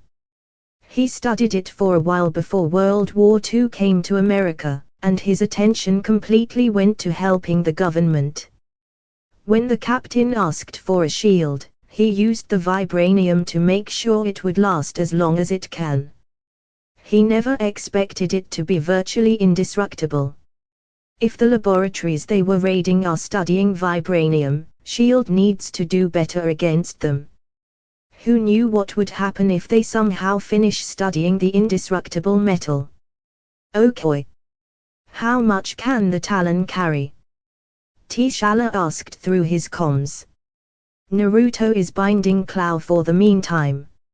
Around a ton. That should be enough, if barely. Swing around towards my position. Breach the hull in front of me. You'll understand what you would get when you see it. T'Challa answered his comms, presumably after Okoi answered. We're going to make our own exit. Naruto, you'll handle reinforcements, it would be loud for sure. He said towards Naruto and Natasha. Naruto nodded and walked out of the door, probably to stand guard. After a minute, a loud impact sound can be heard from the far side of the room, and dust rushed out of the entrance.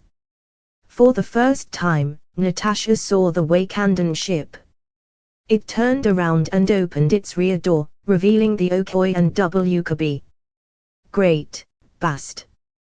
That's a lot of vibranium. Okoi said in shock. WKB, help the prince load the canisters. She ordered before walking back inside. WKB walked towards the side panel, and large metal claws extended from the side of the ship. The claws grabbed hold of dozens of canisters at a time. T'Challa tossed Klau inside, then both of them jumped inside the ship when they heard gunshots coming from below them. Naruto must have encountered more of Klau's forces. Natasha and T'Challa are rolling all the canisters inside the ship to make room for more. She didn't expect that small pieces of rock are that heavy. The moment every canister in the room are loaded, T'Challa shouted, Naruto. 1 minute.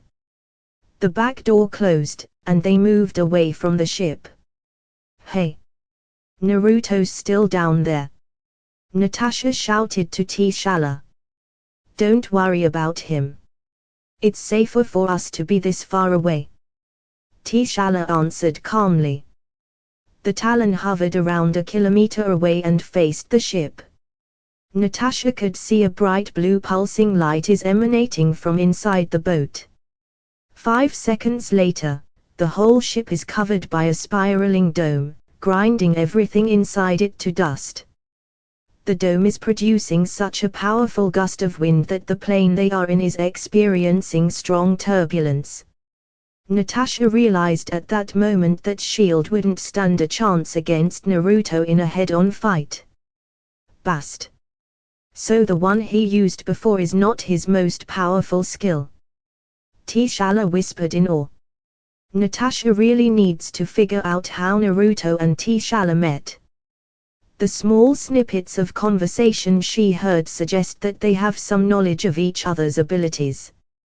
Hey! Let's go. I still need to ask the king. Naruto suddenly shouted behind them. Natasha reflexively turned around, struck him in the chest using the staff. "Oh my god. Are you okay?" she asked immediately after she realized who she attacked. "Wow, that hurt," Naruto said while rubbing his chest. "The shirt he's wearing is a little singed." "That's your fault too, you know. You just don't appear behind someone and expect not to be attacked." Natasha reprimanded Naruto while placing her hands to her hips. Behind them, T'Challa and WKB are placing paralyzing cuffs and a blindfold on Clow. They're like an old married couple. "How long have they been together again?" WKB told T'Challa in a quiet voice. "This is their first date." T'Challa answered in a deadpan voice. WKB looked shocked at T'Challa's statement before shaking his head and saying, they would be married on their third date at this rate. Who the hell thought raiding is a great idea for a date? Apparently, Naruto does. To be fair, he's a walking nuke, and she's a master assassin. T'Challa answered with a shake of his head. Just look at it this way, we got what we came for, and we retrieved the stolen vibranium.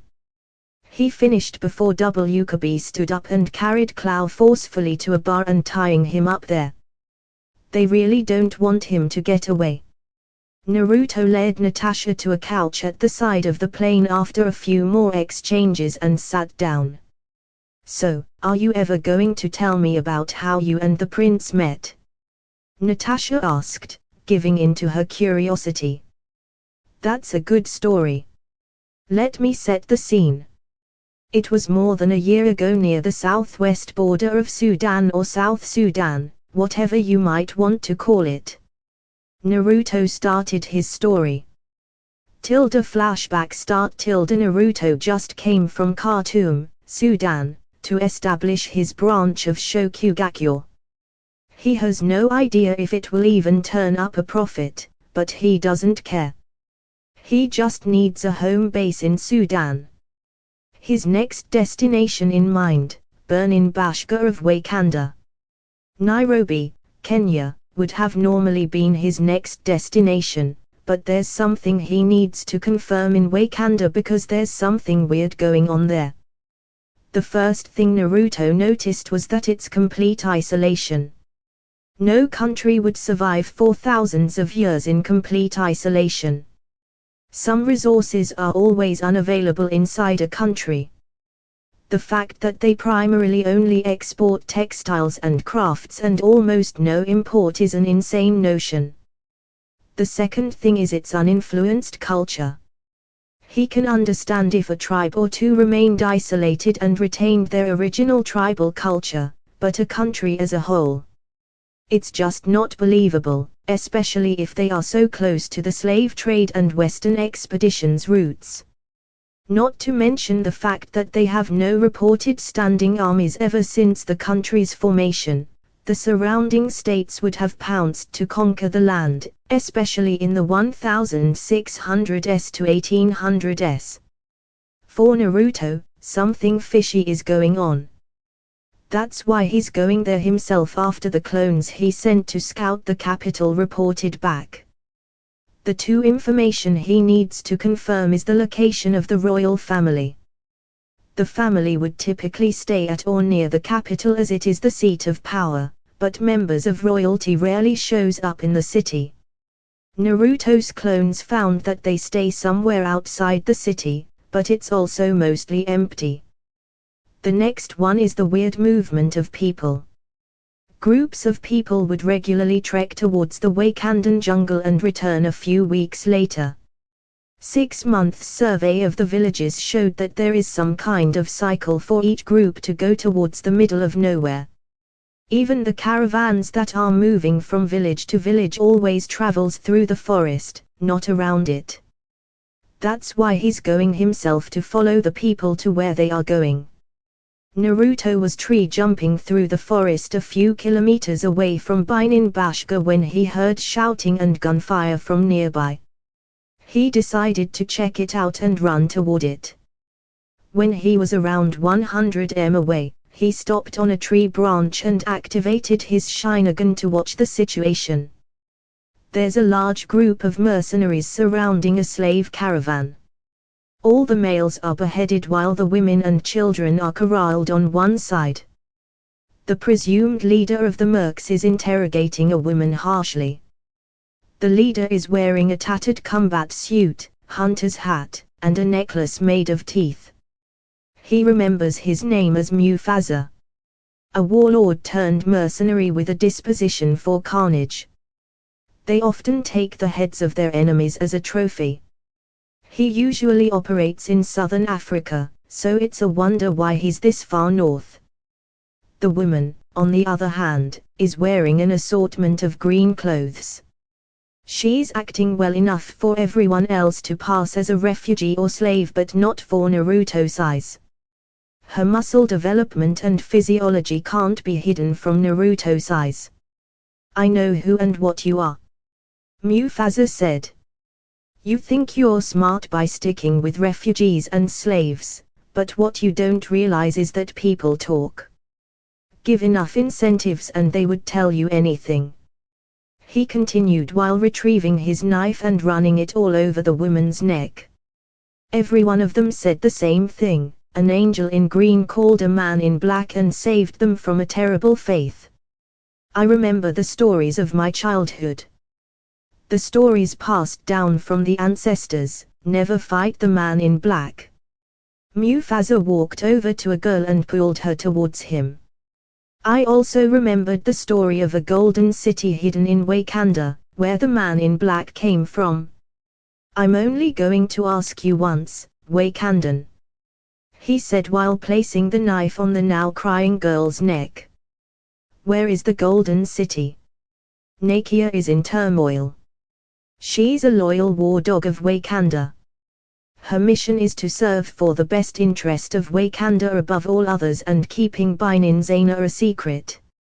She hardened herself, believing the girl would die today. But Bast seems to give her a gift. Death wails of mercenaries echoed around the outer perimeter. Mufasa's men are dropping left and right, and he can't even see it. Mufasa tossed the girl aside, took his gun, and scanned his surroundings, trying to find the man that's been taking out his man. I know you're there, Mufasa shouted before he shot Nakia in the kidney. He grabbed her and pointed his gun at her temple. Show yourself, or I swear to God I'm going to blow her head out. You got 3 seconds. 3, 2. That's when a man in a black suit showed himself. T'Challa has just been appointed as the new Black Panther a month ago after his father decided that he's not fit enough to be the Panther. An hour ago, an emergency transmission came from Nakia's Kimoyo beads. He immediately took a dragon flyer and set out to help her. When he got to the location, he saw a gruesome sight. Bodies are piled up on the side of the road while the heads are in the back of an assault jeep. He took out the outer perimeter guard working inside. T'Challa got spotted by one of the inner guards, and all hell broke loose. Rookie mistake. Now he's in front of a madman with his love rapidly bleeding out, not sure if he can get to him first without him pulling the trigger. Ah! The man in black. The protector of Wakanda. Mufasa theatrically said. The Black Panther. Maybe you can answer where the Golden City is. T'Challa was now in the same position as Nakia a few minutes ago, but he doesn't have the same determination to let Nakia die. Don't tell him. Nakia forced out. She's getting weaker and paler as time goes on. I'm sorry. I can't do that, Nakia. T'Challa answered. He faced Mufasa. The Bininzara is in. He never got to finish his sentence since a stone pillar suddenly impaled Mufasa.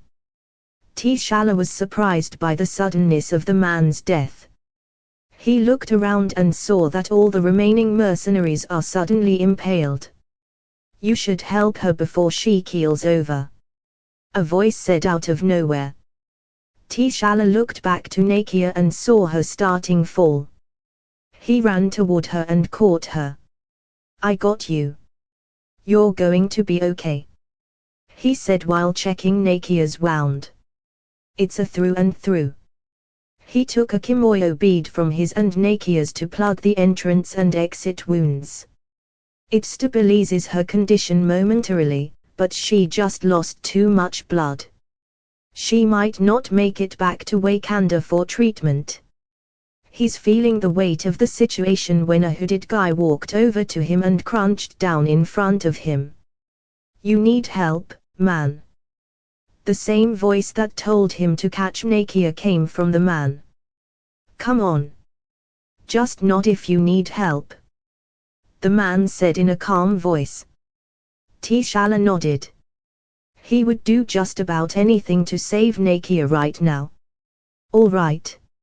Lay her on the ground and move 3 steps back. T'Challa was hesitant to leave Nakia's side, but he knows he can't do anything now. Naruto did a single hand sign and placed his now glowing white hands on Nakia's abdomen. Fair warning. I have almost zero medical knowledge. I'm just boosting her resilience. So yeah. T'Challa almost lunged at the guy, but he can't do any better right now. A few minutes of waiting, and he finally took a sigh of relief. Nakia's color returned slowly, and she slowly opened his eyes. Glad that worked, huh? Naruto said to T'Challa after he walked some distance back. T'Challa rushed over towards Nakia and held her in his arms. He removed his helmet and checked her over. Thank you. Thank you very much, T'Challa said in gratitude towards Naruto. He extended his hand towards Naruto. I'm T'Challa, Crowned Prince of Wakanda, and I'm in your debt. The man removed his hood, revealing a young blonde man. The man took his hand and shook it. I'm Naruto Uzumaki. The now named Naruto introduced himself with a wide smile. Freelance contractor and I'm lost. Flashback end. We talked for a while, and he gave me a communicator. That's how we kept in touch. I did some job for him and worked together from time to time. I also snuck in by Ninzana to leave some packages for him. Naruto ended his story. Barber is slowly losing his mind trying to find the intruder that keeps on leaving him a package. I only told him about Naruto this morning when he received a package with Klau's picture. The price was a meeting and considerations for his request. T'Challa interjected with a chuckle. We're now approaching Wakanda, Okoi announced. You're going to want to see this, Naruto whispered at Natasha's ear. She looked out the front window and saw a mountain rapidly getting closer. She was getting nervous, but Naruto just held her hand and calmed her down. The moment she thought they were going to hit the mountain, the plane passed through some kind of barrier and saw one of the most beautiful sights she had ever seen. Welcome to Bininzana, the Golden City, true capital of Wakanda, T'Challa declared. Clint's homestead, Missouri, January 29, 2007, 1500 H. Local. Clint burst through the door and rushed up the stairs. He went straight towards the master bedroom and saw Laura sweating profusely. "Hun, the Johnsons just went into labor before you. The midwife won't be able to come until after she's done," Clint quickly said, clearly out of breath. This kind of moment magnifies their living situation. Living partially off the grid would remove some comforts that people take for granted, like going to a hospital. Clint, take a breath and find the birthing binder. You're going to help me through this, Laura said between contractions. I can take you on the jet and take you to SHIELD HQ, Clint suggested. Clint Barton is usually calm and collected, but when the life of his wife and unborn child is on the line, the gloves are off. No time, babe. My contractions are 3 minutes apart and 60 seconds long. We're not going to make it, Laura asserted. You need to do it. Clint nodded and ran down the stairs to retrieve the binder, including some ice chips. He checked on Lila, watching cartoons in her room before going back to the master bedroom. Breathe, love. You can do it, Laura reassured. Clint opened the binder and read through it. Bininzana, Wakanda, January 29, 2007, 2030 H. Local. I still can't believe this is the real Wakanda, Natasha said in awe while looking outside the window of the waiting room they are assigned in. The moment the rear doors of the Royal Talon fighter landed, a welcoming party greeted them, consisting of the Wakandan royal family and 2 groups of guards. One group looks similar to Okoi and another group that wears the same clothes as WKB. A few words of greetings and subtle threats, and they were escorted into a room. Natasha thinks that the only reason they aren't attacked was that they brought them Clow and Naruto's presents. Oh yeah. This place is like Singapore on steroids, Naruto said beside her. I just think of it as an advanced hidden village. Hidden village? What's that? Ninja training grounds? Natasha asked, adding the last part as a joke. Yeah, basically, Naruto answered in a straight-laced voice. Natasha immediately faced Naruto, cupped his face, and turned his face towards him. The unique date and the kiss must have been getting to her since she was never this personal or touchy. Naruto got a little surprised at the spontaneity of Natasha, but he just rolled with it. Are you telling me there are still hidden villages who trains ninjas? Natasha asked, emphasizing some of the words. Here. Currently. Naruto quietly asked, just to make sure of his answer that would make it a partial truth. Natasha just stared with a slight admonishment, urging him to just answer the damn question. No. No. There are no more hidden villages here. Some schools still teach ninjato, but they're not hidden or something. He answered a little flustered. What do you mean, no more? She continued her questioning while narrowing her eyes. Damn. She caught that. Naruto whispered to himself, but Natasha caught it, and she shook him to recapture his focus. When Naruto faced Natasha back, he saw her slightly pissed off face. I kinda grew up in a hidden village, he mumbled. You mean there's a whole village that can do what you do? Natasha asked in a slight panic tone. A whole village that can destroy entire armies would change the world order. Well, there are 31 villages, but not everyone can do exactly what I can do. I'm pretty special if I say so myself. Naruto absent-mindedly answered. He would have continued if Chomiya's shout about shutting the fuck up. But don't worry. I'm the only one here, like ever. I'm sure no one would show up. Natasha should be catatonic at this point, but the continued left and right of surprises from Naruto heightened her tolerance. She took a deep calming breath and stared deep into Naruto's blue eyes. Is this a third date kind of question? Natasha asked, trying to work out the best solution for the situation. It would be really crappy if the potential relationship ended before it started. Yes. Definitely yes. Naruto answered quickly, happy that Natasha gave him an out. Okay. But don't think I'll forget about this. Natasha said in a serious tone. Just know that I never deliberately lied to you. Naruto said in a serious tone. Well, except for the first time. But to be fair, you lied to me too.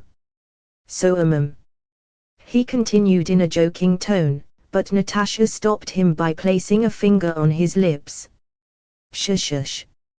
Just quit while you're ahead. Natasha advised.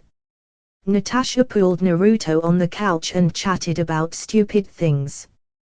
Topics that would take her mind off pressing concerns. Like Coulson's favorite car Lola or Naruto winning eating competitions. The two continued the easygoing conversation until they heard a knock on the door. Okoi opened the door and walked in, followed by T'Challa. My friend. Sorry for the delay.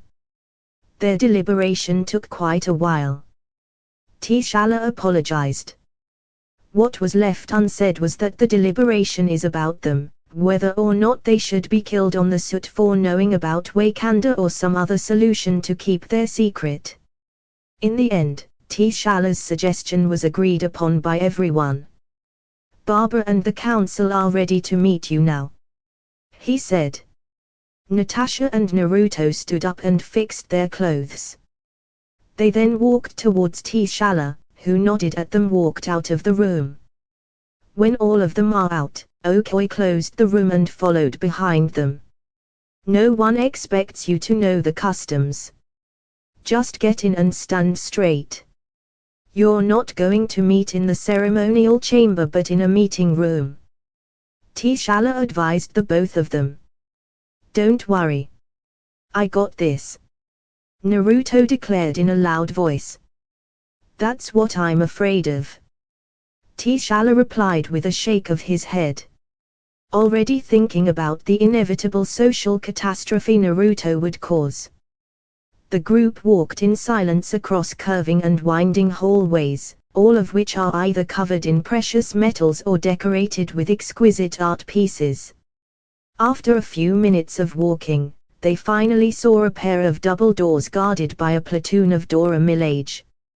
When they got close, T'Challa and Okoi continued forward and entered the room while a pair of Dora Milaje closest to the door stopped Natasha and Naruto. Name. Title. Affiliation. The Dora Milaje on the right asked. Naruto immediately got the reason why they were asked and said, Naruto Uzumaki. Jinchu Uriki, the child of prophecy, and the Nine Tails. Naruto answered. He saw Natasha give him a questioning look by the corner of his eye, and he tapped her arm 3 times, indicating that it's still a third date question. I have no affiliation but towards myself and family. Natalia Alyanovna Romanov. The Black Widow. Current affiliation, SHIELD. Natasha told the Dora Milaje. The 2 warrior women escorted them inside the room, flanking them on both sides. As soon as they step inside the room, their escorts announced them to the people inside the room by repeating what they said outside the door. Inside the lavish meeting room is a semicircular table, decorated with the emboss of a panther, where 5 chairs on the rounded side and 2 chairs are on the flat side. Seated on the 5 chairs are what presumed to be the elders and the king of Wakanda. Each of them is wearing different designs and colors, as well as their own pair of guards behind them. T'Challa and Okoye stand just behind the king, indicating they are his guards. One by one, the guards of the elders introduce them according to their age. Elder of the River Tribe, Dikotu. The man is wearing a green suit, with each piece having a different shade. He also has a green plate inserted in his lower lip and his earlobes. Elder of the Mining Tribe, Sharingan. The woman is wearing a red dress and an orange coat. She has braided hair and an assortment of decorative beads. Elder of the Border Tribe, M'Kathu. The man is wearing a blue hooded shirt and cape. His face is covered by bumps, making it look like the skin of a crocodile. Elder of the Merchant Tribe, Sarati. The older woman is wearing a purple dress, cape, and turban. She's also wearing large gold earrings. Elder of the Golden Tribe and King of Wakanda, T'Challa.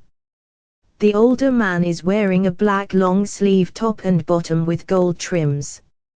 Guests, please sit, T'Challa said while gesturing to the 2 chairs at the flat side of the table. Always tell the truth when you're sitting down, Naruto whispered to Natasha, which she nodded subtly to confirm that she heard his advice. The chairs must be connected to a lie detector that only the people on the other side of the table could see.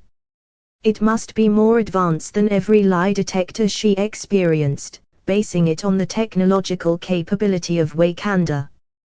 Before we get on to business, I would like to give my gratitude for capturing Clow, a persistent stain on our history, the king said with a small bow, followed by everyone else in the room. The people of the Border Tribe bowed noticeably deeper. T'Challa raised from his bow. First of all, Jinchu Uriki, Child of Prophecy, and 9 Tails. Quite a peculiar set of titles you have. Would you mind explaining this for us? Nope. I don't want to explain it. Naruto's immediate answer shocked everyone except T'Challa, Okoye, and Natasha. His rude response drew disgruntled murmurs from everyone in the room. Their escorts are tensing their body to prepare to strike them the moment their king ordered them. Ha ha. My son warned me about you, but I guess you need to see to believe. The king mused with a chuckle. Now, let's continue to business. Naruto, the first thing I need to know is how did you get clued into the secret of Wakanda? Oh. That's an easy one to answer. You guys are just too obvious. Naruto answered with a shrug. T'Challa gestured him to continue. 3 things, really. The most obvious for everyone is your isolationist policy. It is to prevent outsiders from getting in the country. M'Kathu interjected. Well yeah. But at the image your country is showing, you should be welcoming trade if not people. What impoverished nation wouldn't want to develop? Think about it. Naruto explained. The next thing is the people's movement. The rotation of people to and from the villages is just too regular. You can set your calendar on it. I mean, who the hell would go towards the middle of nowhere? Don't even get me started on the merchant caravans. Naruto ranted. Sarati perked up and asked the question about their tribe. What about our caravans? Naruto gave her an "Are you serious" look and answered. The fastest way from village A and village B is a straight line, correct? Naruto asked everyone in the room, which most nodded in affirmation. Then why do your caravans move towards the jungle when the next destination is just the next village over? The merchant tribe elder almost had to drop her head onto the table with how everyone overlooked a simple detail. She would have to correct that mistake immediately. The last one that I think is the most obvious detail that every country should have caught is that the royal family is rarely where they should be. Naruto sagely explained. What do you mean, not where we should be? We are always here, protecting and leading Wakanda. T-Shaker questioned. Exactly. You are here. Not in, I don't know, maybe your official residence outside Binin Bashka? Naruto asked sarcastically. T-Shaker dropped his head onto his palm. It looks like a lot of corrections should be made to maintain their secret. You're not at the royal palace 99% of the time. Why would anyone believe that's your residence? I see. It looks like we would need to fix a lot of our lapses. We thank you for your help. T-Shaker graciously declared while feeling a little stupid. Don't be too hard on yourselves. Your war dogs are doing an excellent job keeping your secret. Naruto placated their emotions, but he didn't notice their slightly panicked expression. The war dogs are Wakanda's spies and secret police. They serve to protect Wakanda's interest, like keeping their secret and gathering information on potential enemies. Well, except for one. But you took care of that. He finished the last part while gesturing towards T-Shaker. How do you know about that? Only 2 people know what happened that night. T-Shaker asked threateningly. 3 actually. His son knows, I think. I'm not really sure. Naruto nonchalantly answered. T-Shaker paled at the thought. His brother's son should be left in the dark about Wakanda, but now that he knows, another prince can fight for the throne. As for how I know, when I found out about the Black Panther, I just looked for deaths that could be linked back to the Panther. He said while placing his hands inside his jacket and retrieved a large case file. He waved it in the air and said, "Lo and behold, I found one in Oakland." He then placed it on the table to be examined for later. Naruto suddenly tensed, which everyone in the room noticed, especially the elders, since they can see Naruto's vitals. I hate to be that guy, but can we move things along? An emergency just came up, and I think I could use one of the boons I'm going to ask for. Natasha quickly became concerned since Naruto rarely if ever shows signs of panic. What happened? She quietly asked, but almost everyone in the room heard the question. Laura's in labor. I think the baby is breached. Clint is panicking. Naruto quickly answered. He then faced T-Shaker and said, I'm sorry for how this meeting progressed, but as I said, there's an emergency. T-Shaker wanted to push his questioning more, but his son's advice echoed in his mind. Never antagonize Naruto. He's a walking calamity. We want him on our side. It's not a sentiment due to our friendship. It's a request from a future king. Okay. Let me hear your request. T-Shaker said, earning various reactions from everyone in the room. I have 3.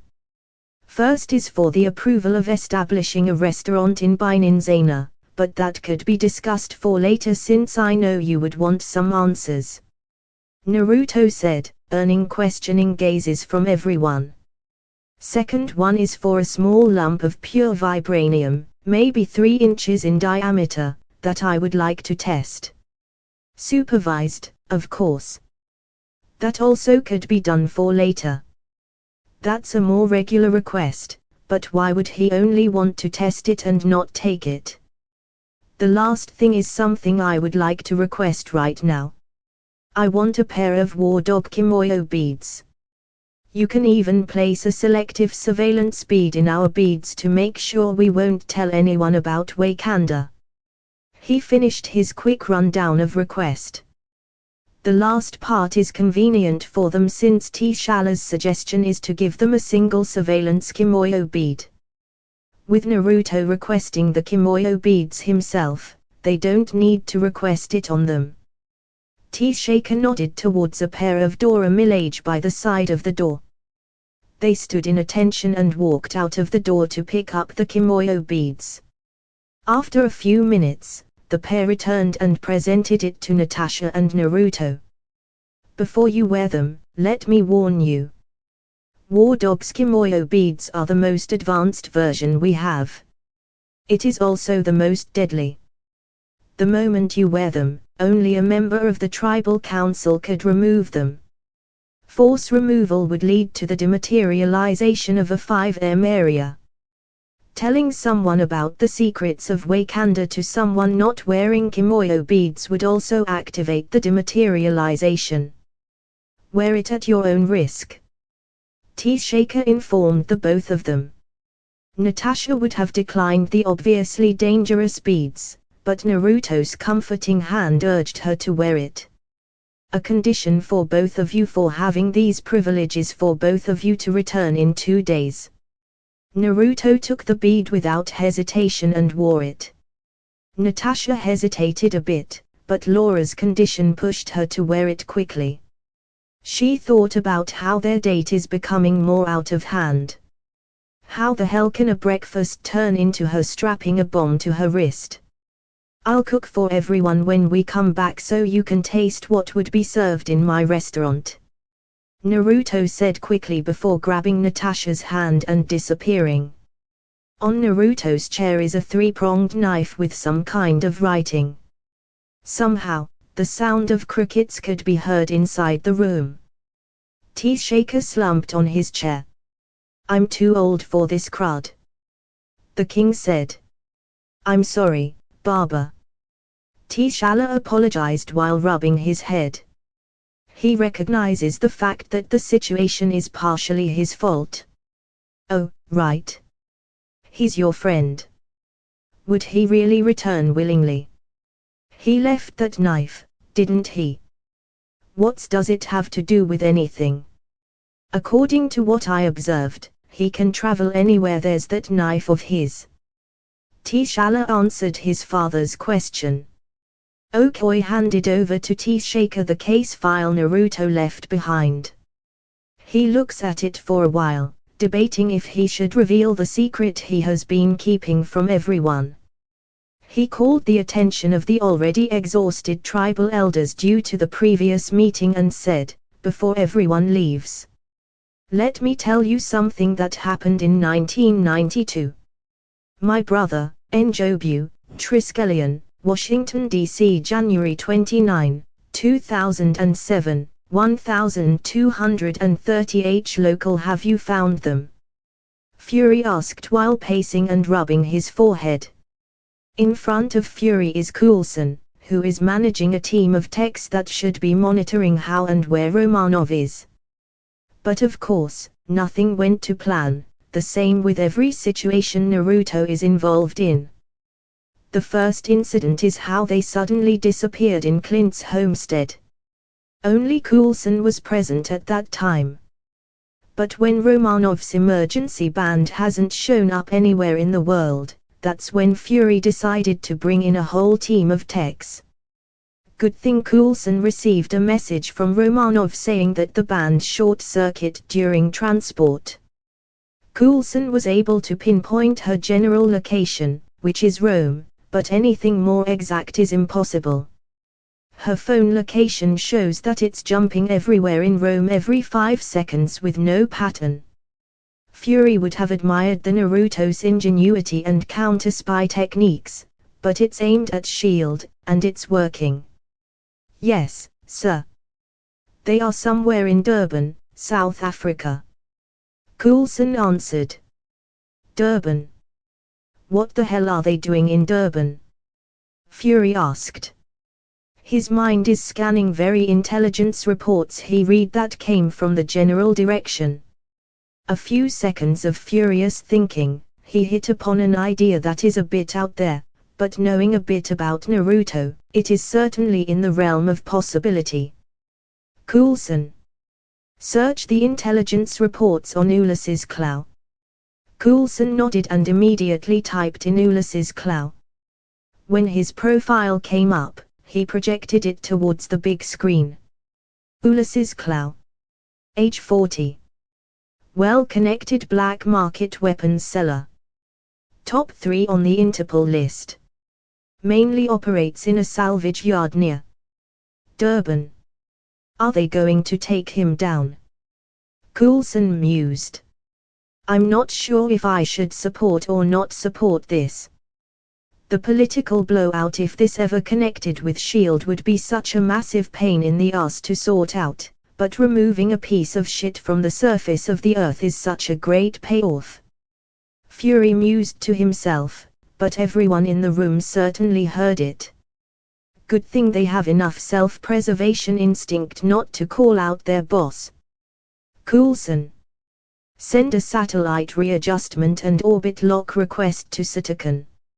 I want eyes on that place as soon as possible. Coulson and his crew immediately blasted the satellite reconnaissance team with Fury's request. They must have been running around with shit in their pants because 5 minutes later, they have surveillance satellite orbit locked over Durban. Give me eyes, people. Come on.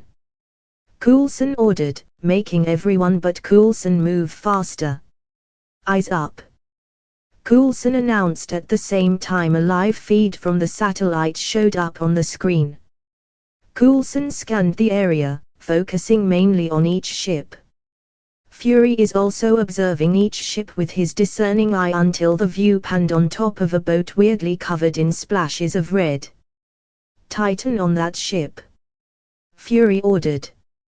Coulson immediately saw what Fury saw and tightened on top of it. It's basically a massacre, similar to Budapest. A lot of the techs that can't handle the gory image run out of the room, presumably to puke in the bathroom. I guess we found them. Coulson mumbled. The techs returned in waves, looking a whole lot better. They watched the ship with no developments. They were about to throw in the towel since they thought that the group already left until the hull of the vessel suddenly ripped open. There's nothing there. It looks like it just opened. Can Naruto turn invisible? Coulson observed. No, I think that's a plane with active camouflage, just like the Quinjets. What I wouldn't do to have the god's eyes right now. Fury weighed in. After another few minutes, blue light seemed to pulse from inside the ship. They have no idea what they should expect next, but a spiraling dome of blue energy grinding everything inside it to dust is the last thing they thought they would ever see. After the dome faded, only a large crater was left behind and a whole lot of dust. Coulson looked back towards Fury and asked in a joking tone. You still want to bring him in again, boss? After a small chuckle on Fury's disgruntled look, he checked on a hunch of his and looks like he's right. A few seconds the invisible plane appeared or not appeared, Romanov's phone went entirely offline. Looks like Romanov got in on the plane and went wherever the hell they're going next. Fury took on one of his serious thinking faces. Coulson recognizes this one as something that appears every time he would make a big decision, just like he saw before with Danvers. Clean everything up, no evidence at what we were doing. No logs, no time-in stamps, no emails. If I find out details about this op got out of this room, I'll send every one of you personally to a gulag in Siberia. Got it? Fury threatened everyone with a hard stare down. Everyone nodded frantically, sure that their boss would go through with his threat. Good. Coulson, come with me. he ordered and walked out of the room without missing a beat. Coulson quickly got out of his chair and followed Fury. The pair marched through the Triskelion. Coulson is expecting them to head straight to Fury's office, but when they reached the elevator, Fury pushed the button towards the helipad's way up top. When they reached the helipad, Fury told the standby pilot that Coulson would fly the thing himself. Coulson walked straight to the pilot seat, and Fury sat on the co-pilot seat. "Go dark and head to Huntsville, Alabama. We need to pick something up," Fury said in a clipped tone. Coulson didn't even question Fury and flipped some buttons. After checking everything is okay, he flew the Quinjet towards Alabama. "Not like I'm questioning you, boss, but what are we going to do in Alabama?" Coulson hesitantly asked. "I'm going to pick up a file I made in 1995. Fury said. Coulson tried to think back about what happened in 1995, and the only thing that important happened is the Carol Danvers situation. The question is, what file could be so crucial that Fury had to hide it off the SHIELD system? "I know what you're thinking, but it's not sensitive. It's just a pet project that we need to start up. Phase 2 would not be enough if we would have to fight someone as powerful as Naruto," he continued. Coulson is, of course, aware about the study of the Tesseract and its future use as a weapon, but what could be more effective than weapons powered by it? It's time to start the Avengers Initiative. Jersey City, New Jersey, January 29, 2007. 1400H local Jonathan Pangborn is living a good life. It has been almost 2 years since he left Comatage, and he can confidently say that he did well for himself. He runs a booming auto shop, a girlfriend that quickly turned into a fiancé, and finally, he was able to reconnect with his family. But even after all that, there's one thing he never forgot to do: to accomplish the Ancient One's mission personally given to him.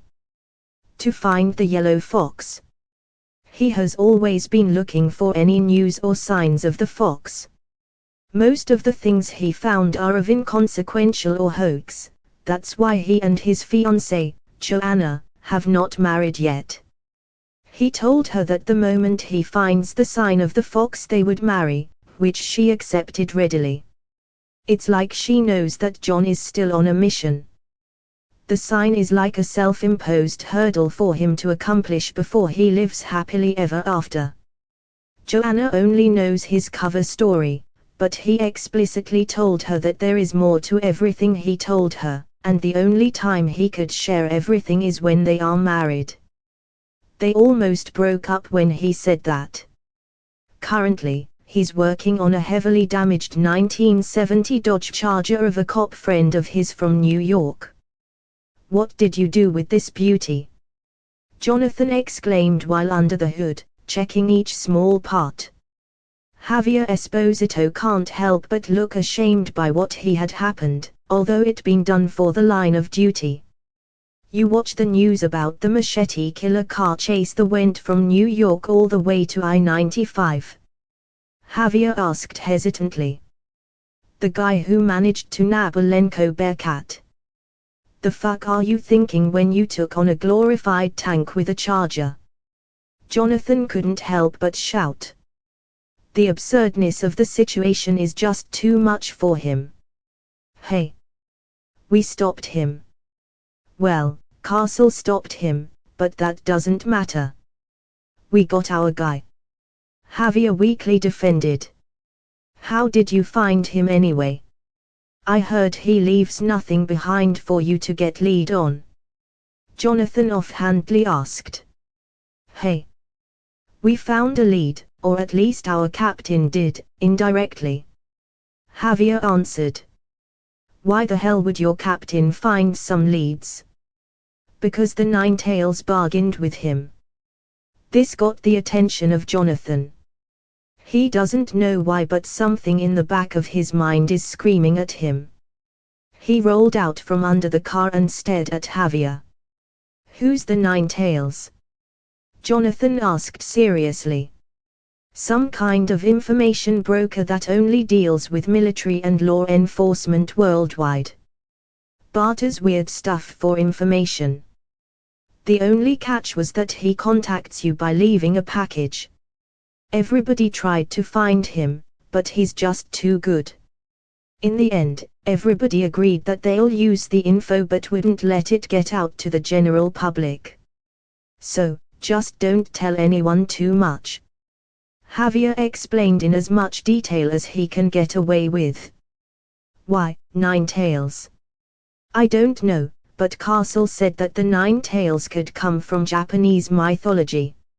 Some kind of immortal fox demon or something." Javier answered with a shrug. Jonathan quickly stood up and grabbed Javier at his shoulders.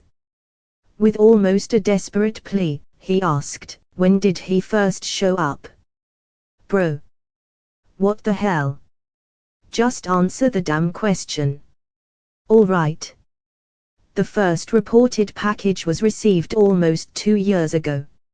Now get off me, bro."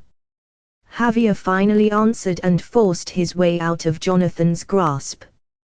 Jonathan, for his part, is now scanning his mind for everything that he read inside the libraries. One book mentions that the Nine Tails Fox is one of the strongest yokai or god but usually only uses their power for mischievousness or pranks. One of their skills are shapeshifting and invisibility.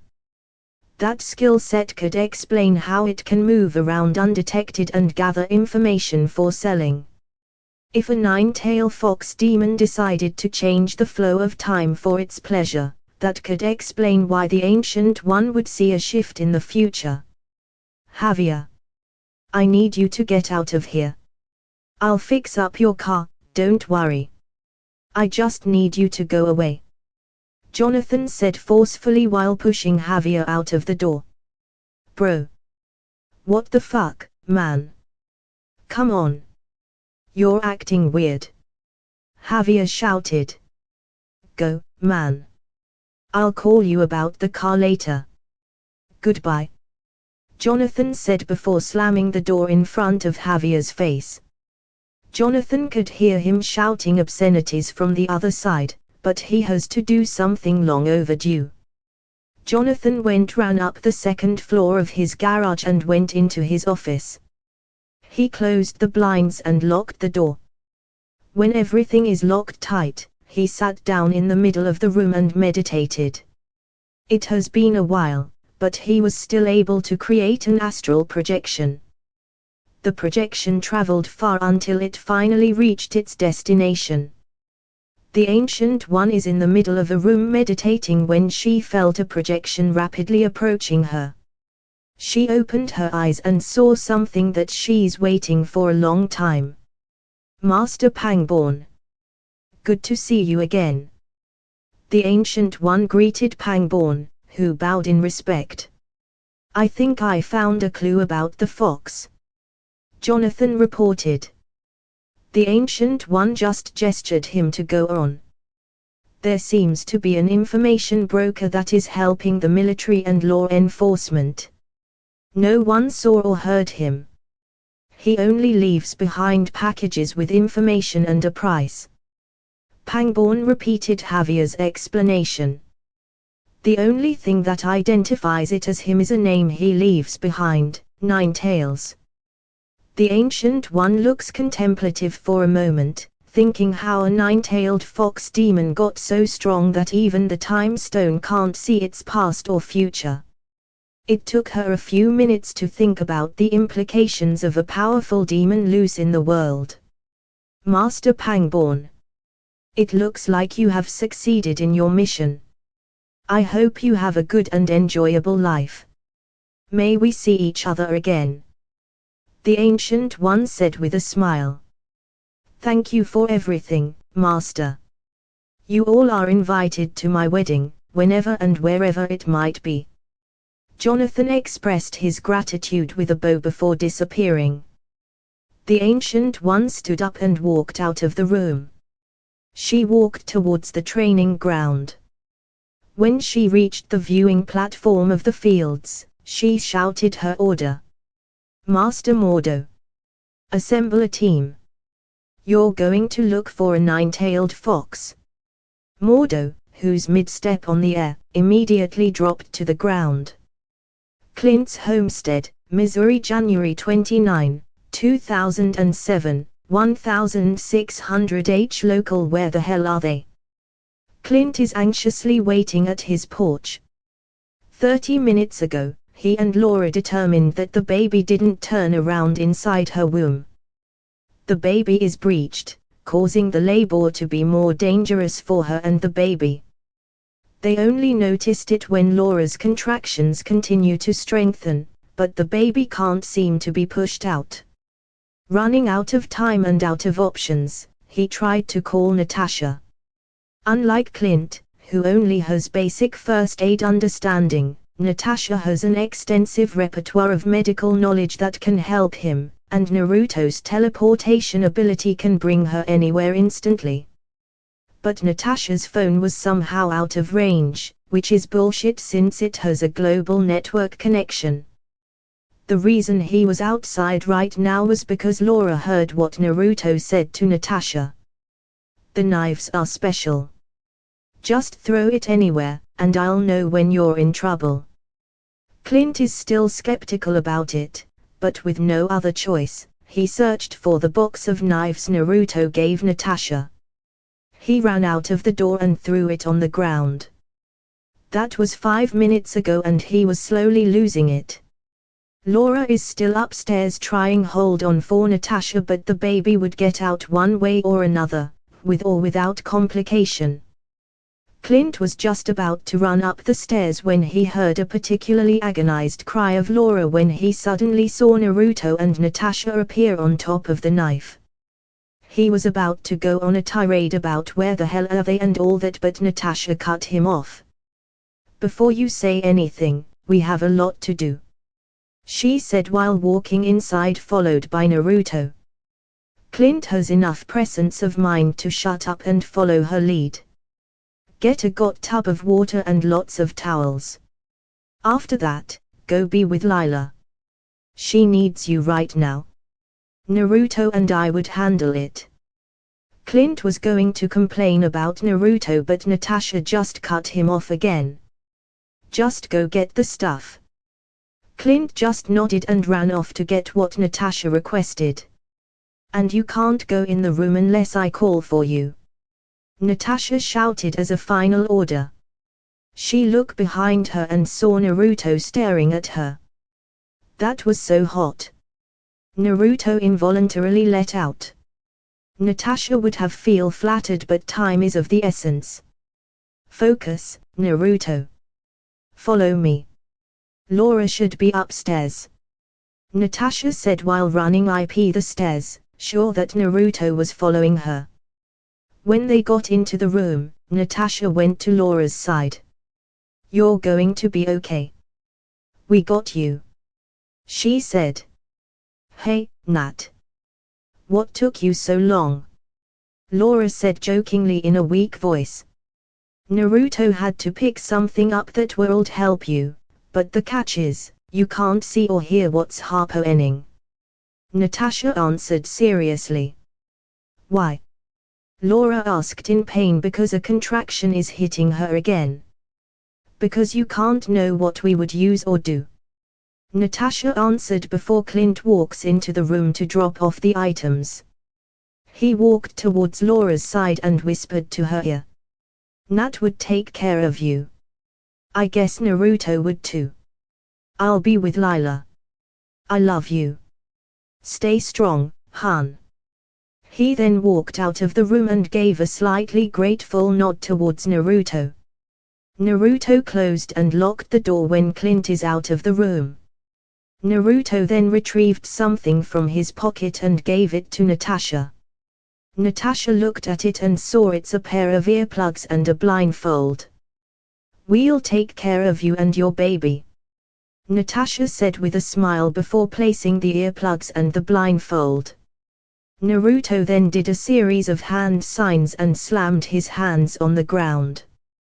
Chains of black writing spread out of the room, crawling the floor, walls, and ceiling before disappearing. This caused Natasha to stumble backward, shocked by the development. He did another hand sign which caused his hand to glow white, and he placed it on Laura's abdomen. Press the bead with the cross and place it on Laura's chest. It will create a 3D internal scan of her. You could see what's happening inside. The writings make sure that everything in the room is sanitary. I'm going to keep boosting her and the baby's vitality. It would give you another 20 or 30 minutes. Naruto explained, which cleared up a lot of things for Natasha. She's going to file her questions about it for later. Natasha nodded and followed Naruto's instruction when it was all said and done. She finally understood why Naruto was insistent on getting the beads. It is basically the perfect medical device. Clint is in Lila's room, playing with her, trying to get his mind off her wife's pregnancy. It was 30 minutes later when he heard something new. A baby's cry. He was going to run towards the room when he remembered Natasha's order to stay out of the room until called. It was another 5 minutes before Naruto knocked on the door of Lila's room. When Clint faced him, he also saw Natasha with him. Everything went fine. Laura and the baby are both healthy, Natasha said with a bright smile. Naruto was also beaming behind her. Go on in. We'll play with Lila for a bit. Clint rapidly stood up and hugged Natasha. Thanks, Nat. Thank you a lot, he whispered. When he disengaged Natasha, he gave Naruto a pat of gratitude on his shoulder. He immediately ran towards the master bedroom and saw one of the most beautiful things he ever saw. Laura was carrying their baby, who's wrapped with towels. Hey, hon. Clint quietly said. He walked over to Laura's side and hugged her. Want to hold him? Laura asked. Clint nodded and carefully took their baby. Hi, Cooper. I'm your dad. I'll make sure you are always safe. He introduced himself. Clint and Laura couldn't help but shed a tear at the moment. Binin Zaina, Wakanda, January 29, 2007, 2200 Local T. Shaker took quite a while to tell the story about his brother, Zoe's role, and the radicalized view his brother took on. By the end of it all, most of the discrepancies that happened in 1992 were answered. Mkathu and T'Challa are the most affected by the revelations. Mkathu, because he's the current leader of the border tribe, which were the most affected by the incident. The previous elder died during Klau's distraction. T'Challa, for his part, was shocked that his father had killed his brother or left a member of the royal family to fend for himself. Baba. Are you saying that there's a prince out there that we know nothing about and didn't bring him home? T'Challa quietly asked, his rage only being held back by his training. Yes. I entertained the idea of bringing him here, but this is not his home. He has no love for Wakanda, or its people. I cannot say for sure that he would stay the same, but I can't take the chance. T'Chaka defended himself. Mkathu suddenly stood up and bowed. I would like to retire for the night, Your Highness. He requested, hoping to get out of the council before he could say something that might jeopardize the border tribe's position. I think it's for the best if we all retire for the night. It has been a trying day for all of us. Sarati suggested. T'Chaka looked around the room and saw the exhausted expression on everyone. Nothing more could be achieved tonight. Yes. You're right, Elder Sarati. T'Chaka said with a sigh, At this moment, end this tribal council meeting," he announced. Everyone gave a small bow before leaving quickly. T'Chaka is sure that by tomorrow night, most of Wakanda would have heard the story. M'Kathu alone would surely announce it tonight. The only ones left in the room are T'Challa, T'Chaka, Okoye, and the rest of the Dora Milaje. "Baba, let me try to find Njobu's son," T'Challa requested. "No. Accepting a new member of the Golden Tribe right now would jeopardize the stability of Wakanda," T'Chaka forcefully said. T'Challa was taken aback by his father's tone. "We can't just leave him out there. We are his family. We have an obligation to help him," T'Challa reasoned. "And I am the king. I have an obligation to Wakanda above all," T'Chaka roared. "You would not try to find him," he ordered with a glare. The king stood up and walked out of the door, his Dora Milaje following him. Before he could leave the room altogether, he said, "We would speak about this no further." When the door closed, only a seething T'Challa and a stoic Okoye were left. "I might have been ordered not to do anything, but he didn't say someone else couldn't find him," T'Challa said to no one in particular, but Okoye heard him. "You realize that I still serve the king?" Okoye deadpanned. "Yeah. I know. That's why I'm going to stay put and do nothing," T'Challa said with a grin. "You're going to ask him, aren't you?" Okoye asked, already knowing the answer. "Of course, Okoye. It's the fastest way to do it," T'Challa answered with a shrug. The pair started to walk out of the room. "What do you think he would ask for this time?" Okoye asked, genuinely curious. "I don't know. You know him. It's either absurdly cheap or absurdly expensive," he said while closing the meeting room door. Clint's homestead, Missouri, January 29, 2007, 1700 local. Clint left the master bedroom, leaving Laura and Cooper to rest up. Bringing a new life into the world sure must be exhausting. He went towards Lila's room to check on his guests. As Clint was nearing his daughter's room, he heard three voices laughing. It looks like everything's okay at their end. He knocked on the door and opened it. What he saw utterly floored him. Natasha, Naruto, and Lila were playing with some kind of robot pony. If he just focuses on that, everything might be okay. But behind him, there's a massive mound of toys and dresses that certainly didn't come from his daughter's cabinet, and he was reasonably sure who's to blame for the mess. The trio didn't stop playing after he went in, so he cleared his throat, trying to get everyone's attention. Lila and Naruto looked at him with an eerily similar expression. This just served to annoy Clint even more. How the hell can a 20-something man look like his angelic daughter? Natasha, on the other hand, was thoroughly enjoying the play-by-play. She couldn't help herself and placed her face on her palms to stifle her laughter. "Hi, Daddy. Look at what Ruto gave me," Lila said with a smile while showing her father the robot pony. Clint wasn't even sure that kind of toy is commercially available. "That's great, honey," Clint forced out with his eyebrow twitching uncontrollably.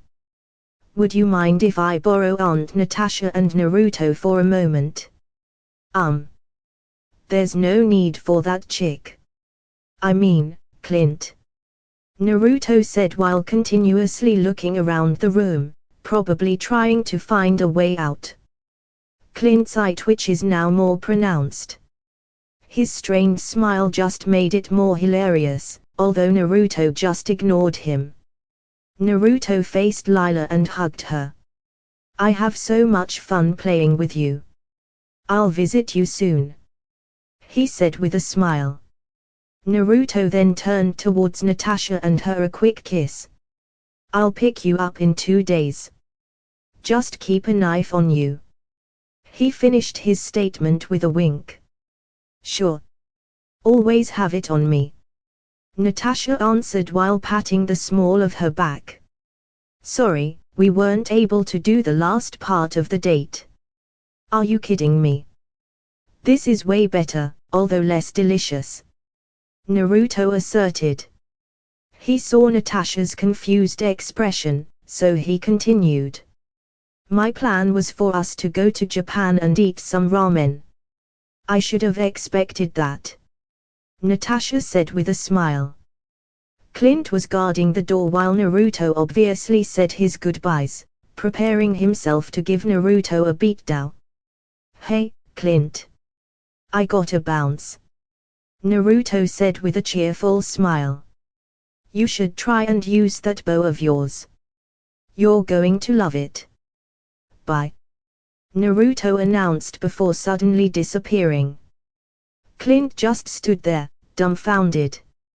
He could faintly hear Lila talking about how Naruto is some kind of magician or something, but he's still processing how he could forget that the guy could teleport.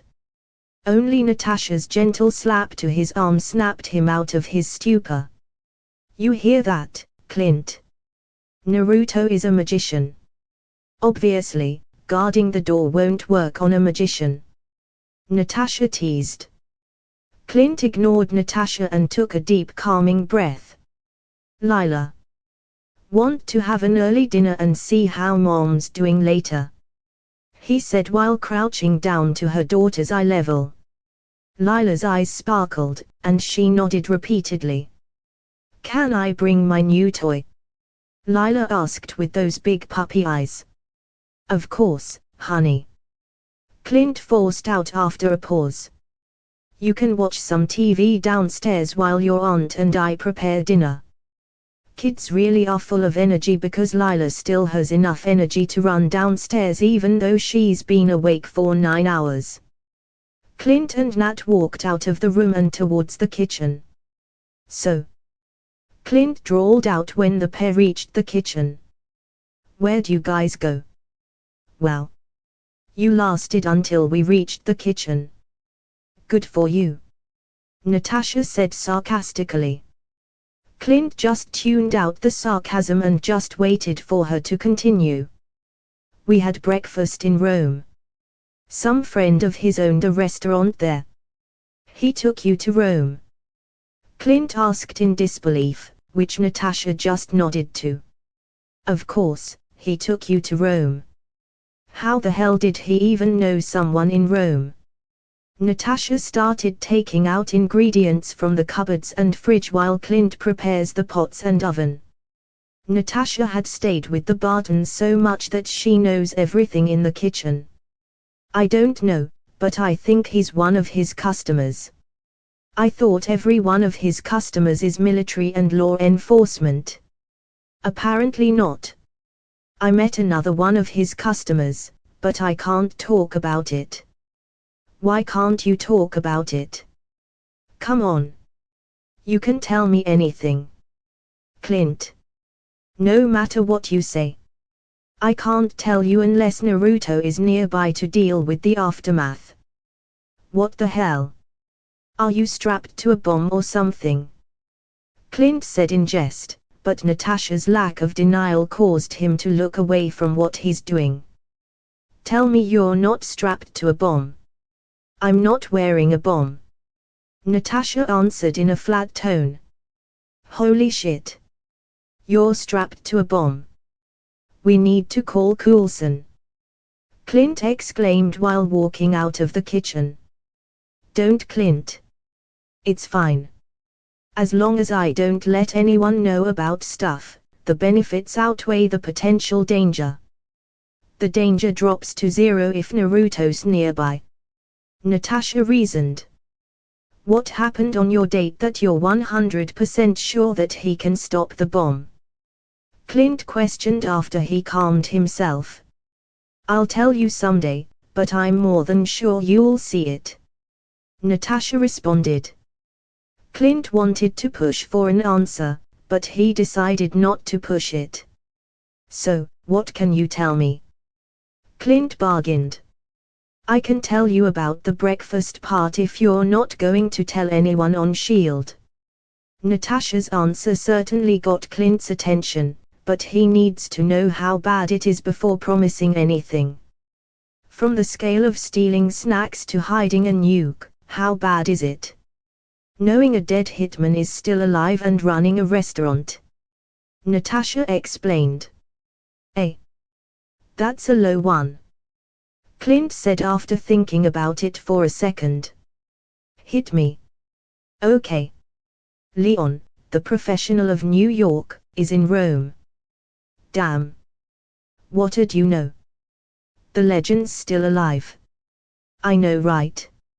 Imagine him being your server, and your date is apparently a friend of his," Natasha said while setting up the table. Clint washed his hand and walked out of the room. "I'll see what Naruto did to my bow while there's still some light left. It'll only take a minute," Clint informed Natasha. "I'll get Lila, and we'll wait for you outside. I want to see what Naruto did to it," Natasha replied. Clint nodded and went up the house and retrieved the still pink bow from the cabinet. He decided that it's best to clean off the pink paint so that it can look more presentable. He entered the bathroom and retrieved the shower head and set the thermostat to high. The moment the hot water hit the paint, it started melting off. When all the paint was off, he noticed the minuscule engraved characters on his bow. It reminded him of the carved characters on the trees in New York. Naruto must have done something to it. Clint walked down the stairs, making sure to retrieve a quiver full of arrows, and walked out of the door. He saw Natasha and Lily sitting down on the porch. "What took you so long?" Natasha asked. "It was still pink, so I washed it. Good thing it immediately came off," Clint answered while retrieving the bow. He showed it to Natasha and asked, "You know what these engravings are?" "All I know is that Naruto uses them to do almost everything," Natasha answered after examining it, but she's almost as clueless as Clint.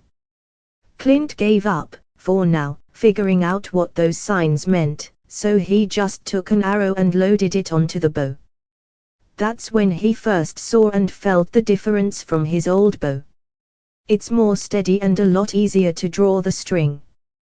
Pushing aside the thought for now and aimed the bow towards a dandelion flower 100 meters away. He took a deep breath, slowly released it, and fired the arrow. The result was staggering. The arrow flew away in subsonic speeds, and that's with half a draw. When the arrow impacted the ground, it exploded into a cloud of dust. As soon as the dust settled, everyone saw a small crater with a broken bolt in the center. "Holy shit!" Clint and Natasha involuntarily let out, which is an entirely normal reaction, but they forgot one small detail that caused them to take on a deer caught in the headlights look. "Daddy! What's shit?" Lila asked. Natasha's Safe House, New York, February 1, 2007, 0300H. Local. Natasha had a long and tiring 2 days. After testing Clint's bow, a still exhausted Laura rushed down the stairs carrying a crying Cooper. The explosion was apparently loud enough to wake up Laura and the baby. Add to the fact that Lila was continuously asking "What's shit?" and you got the recipe for an angry mother. Fearing for her safety, Natasha took a page from Naruto's playbook and made a hasty retreat. She quickly packed her bags and said goodbye. While boarding the Quinjet, she can see the pleading look on Clint's face for her to stay behind, but her instincts are telling her to go, and that never steered her wrong yet. If that's bad, the next one's worse. Natasha foolishly decided to go to work the next day. She went straight to her office to get some peace, but the universe must have decided to pile it all on her that day. Flashback start come in. Natasha shouted after she heard a knock on the door. The door opened slightly and Coulson peeks through the gap. Fury wants a report, Coulson announced. All right, Natasha replied with a sigh. She stood up and walked out of the room, making sure she locked it behind her. Coulson started walking towards Fury's office while Natasha walked beside him. Anything interesting happened when I'm out? She inquired. Not really. Just some agent who decided to take out an arms dealer without orders. Coulson responded with a shrug. Damn. Saw that, didn't you? Coulson just gave her a blank stare. Of course you saw that. I'm just going to report with you there, so I don't have to repeat everything. Coulson went straight inside Fury's office after doing a biometric scan. Natasha followed behind him, and she saw Fury reading and leaving notes in a folder while sitting on his desk. When she and Coulson sat down on the guest chairs, Fury laid down the reports and closed the folder. That's when she saw the title of the report, although it didn't clue her in on anything. The title on the folder, Avengers Initiative. Nice to see you, Romanov. How was your date? Fury asked in a friendly tone, which just made Natasha all the more nervous. Nothing out of the ordinary, boss. Natasha answered in a straightforward tone. Oh, so taking out Clow is a normal thing? Fury retorted with a raised eyebrow. Let me correct myself, nothing out of the ordinary for Naruto. She answered back. Enlighten me by answering some of my questions. What happened to the emergency band? The thing short-circuited after the jump, but I think Naruto knew about it because he's the one who told me to contact you. I guess he's also the one who caused your phone signal to jump all over Rome. My signal's jumping? Natasha asked, genuinely confused. Well, that answers that. Fury blurted out. So, where did you go? Natasha internally panicked. She can't really say where they went since it might expose Leon to S.H.I.E.L.D. I don't know. Naruto teleported us in an alleyway behind the restaurant. All I know is that it's a kind of family restaurant with private booths, and it's far away from the center since it's quiet. She lied through her teeth. Fury studied her for a moment, trying to find any indication of her lying, but gave up quickly since she's one of the best liars there are. What happened after? Fury proceeded. We exited out back. The Naruto teleported us again to some tree line. I only knew where we were in Durban because I squeezed out of Naruto. Natasha reported. I can't say anything else, boss. She weakly added. We are the only ones here and the room is in a communication blackout mode. You can say anything here and it won't come out. Fury claimed. I can't say, boss. Natasha pushed back. I order you to report the events in Durban. Fury said with authority. I'm invoking Article 8, subsection 14 of S.H.I.E.L.D. Agent Handbook. Natasha's retort took Fury and Coulson back. Article 8 talks about circumstances where an agent can disobey a direct order. Subsection 14 is about when an order would cause certain, immediate death to the agent. What can you tell me that happened after you arrived in Durban? Fury tried to find a workaround. Naruto doesn't only deal with military and law enforcement. He also has some private customers. Like pie jobs, I guess. Natasha helpfully added. She needs to give them something to get them off her back even a little bit. Oh, and if you haven't heard it yet, Laura just gave birth. Naruto and I help her," she added. "Damn. Mazel tov to him. I'll add a 3-month undercover mission on his file." Fury mused. Clint is one of his best agents, and giving him some concessions would go a long way. "I expect you to provide me with an unofficial written report of what you can say," he ordered, thinking about how a written report might reveal something new. Fury took a piece of paper from inside the folder and handed it over to her. "Moving on. I want you to read this for me." Natasha scanned the paper. As she read through the paper, she realized what Fury wanted to do and she doesn't know how to feel about it. "You want to assemble a team of enhanced that can fight against Naruto?" Natasha asked weakly. "Not him, someone like him. Someone not on our side," Fury answered. "We don't know who or what else is out there. Naruto may not only be the only one out there with his power level. Hell, chances are, there's someone stronger than that guy. I want to be prepared for any eventuality. I want to have a symbol that humanity can rally behind when dark times are upon us." He finished, but everyone heard the underlying message.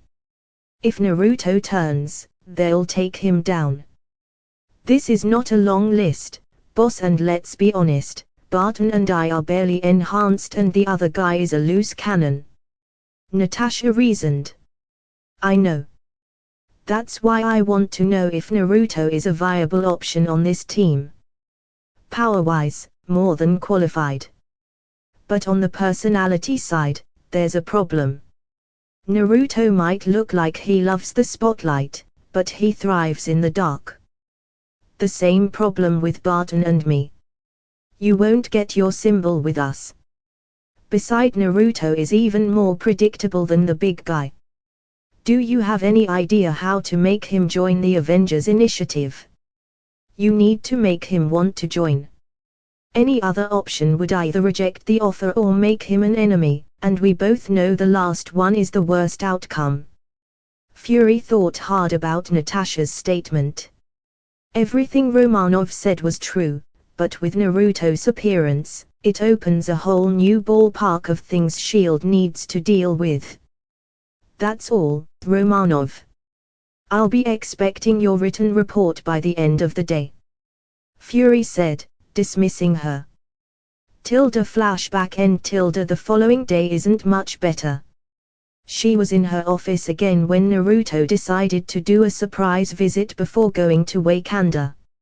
It would have been a cute thing to do with other girls, but Natasha is a world-class spy. As soon as Naruto played Guess Who, she drew her gun and shot Naruto multiple times in the gut. The sound must have resonated outside since the alarms for an attack started blaring. Good thing Naruto is immortal and can take multiple hits from a 9mm, or she would have been cleaning buckets of blood from her office. Naruto gave her a quick kiss before he started writing something down on a piece of paper and left it on the table. He then grabbed her hand, and the next thing she knew, she was in Wakanda again. Everything went a little bit more subdued than the first visit. She can feel the underlying tension in the air, especially from the border tribe members. As expected, she and Naruto were interviewed while sitting on the lie detector chairs. Nothing new came except she now knew that Naruto kept leaving packages for the king just to mess with him. She could see King teeth shaker between pissed and entertained. The underlying tension in the room only lifted after Naruto gave everyone a taste of his cooking, even her, and she has to admit it's the best thing she ever tasted. When Naruto revealed the name of his restaurant, that's when she realized that the hottest new fast food, Shokugakyo, is owned by Naruto. As expected, the tribal council quickly approved the opening of the restaurant, checking one of Naruto's requests. The royal family would even help in its construction. The next request was also approved. Apparently, everyone wanted to see if Naruto can damage or destroy a piece of pure vibranium. Flashback start. The tribal council, royal family, Dora Milaje, guards, Wakandan scientists, and Natasha are on a troop transport 10m of the ground. 50 meters in front of them is Naruto without his kimono beads, playing around with a ball of pure vibranium with a diameter of a foot. They can clearly see him through a holographic projection screen attached to the transport. Your Majesty, with all due respect, no one can destroy pure vibranium. It can only be changed from one form to another. It's the perfect representation of the law of conservation of mass. A scientist told King T-Shaker. You know that, I know that, we all know that. But there's nothing lost in this experiment.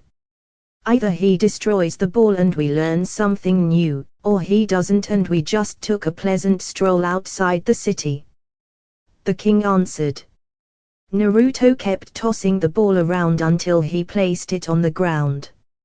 He removed his jacket and shirt and put it somewhere behind him, which then disappeared, leaving him in his black slacks and boots. I still can't figure out how he does that. The largest thing I saw him do that was his motorcycle. T'Challa said a little loudly, probably to answer everyone's question. He's the one holding on to Naruto's kimono beads. Natasha studied Naruto's body. She saw black marks running everywhere on his abdomen and forearms. The characters are similar to the ones visible on the knife, so the tattoo might not just be decorative. Naruto picked the ball again, held it close to his chest. With his free hand, he did a single hand sign and said something. Black flames erupted around his body, covering everything. The fire was so hot that they could feel it burning their skin even from 50m away. They were forced to move back to the troop carrier until they were half a kilometer away. From that distance, they can see the grasses turning into ash, the rocks and soil melting, and the air forming small flashes of lightning, probably due to the formation of plasma by the superheated air. The only one they can see not affected by it was Naruto. Precisely 20 seconds after the flames appeared, it died down. They can finally see the aftermath of what happened. Naruto was standing on top of a lake of lava 20m wide, in his right hand was a pile of dust. He did another hand sign with his free hand and this time, cold air blasted everywhere. The lava he was standing on immediately solidified. The wildfire he started also died down. Great, Bast. How can anyone survive that? T-Shaker exclaimed in awe. What did he say before the fire erupted? T'Challa asked. I think he said Amaterasu. Okoi answered. The Japanese goddess of the Sunday. Natasha added weakly. A fitting name. T-Shaker replied. Your Highness, the fire burned as hot as the surface of the sun. A Wakandan scientists voiced out. And it doesn't appear to be its hottest since the temperature keeps on climbing. As the scientist was speaking, Naruto, now wearing a shirt, was jogging over to the transport. He leaped onto the carrier when he was a few meters out. He walked over to stunned scientists, grabbed his hand and opened his palm. Look into this for me, will you? Naruto said while dumping a handful of black dust to the man's hand. He walked over to her side and finally noticed all the stares on him. What? Is there any dirt on my face? Flashback and Natasha could have punched him silly right there and then, but his obliviousness just makes him all the more endearing. She hates that she started to fall quickly, but there's nothing she could do against it. Naruto's experiment spurred the Wakandans into a fervor. They consider vibranium as a sacred metal, and with good reason. It's used in almost every part of their lifestyle and the reason why they have advanced so much. The royal family held a small gathering as a celebration for the new friends of Wakanda. Well, it's more like they're trying to bribe Naruto to do more tests and jobs for them. She just happens to be with him. Naruto went batshit crazy during the party. He managed to outdrink in the party, even T'Challa, who she now knows has a more similar skill set to Captain America. They decided to leave when the party was dying down. But before they could go, T'Challa pulled them aside. Flashback start. I have a job for you. T'Challa said to them when they were sufficiently out of the way. Let me hear the details first before I give my price. Naruto replied. I want you to find my uncle Njobu's son. Naruto thought about it for a second and pulled out a folder from behind him. Are you going to contact him? Naruto asked seriously while lifting the folder. Yes. I intend to bring him home. T'Challa asserted. Damn. I can't give this to you in good conscience. Why? T'Challa asked with a slight snarl. How can I put this lightly? Naruto mused. Oh, I know. He'll destroy Wakanda. What? His whole life, he prepared for one single purpose. Be the king of Wakanda and basically take over the world. Of course, it's for fighting racism against dark-skinned races, but Wakanda would inevitably fall if he becomes king. So, what do you want me to do?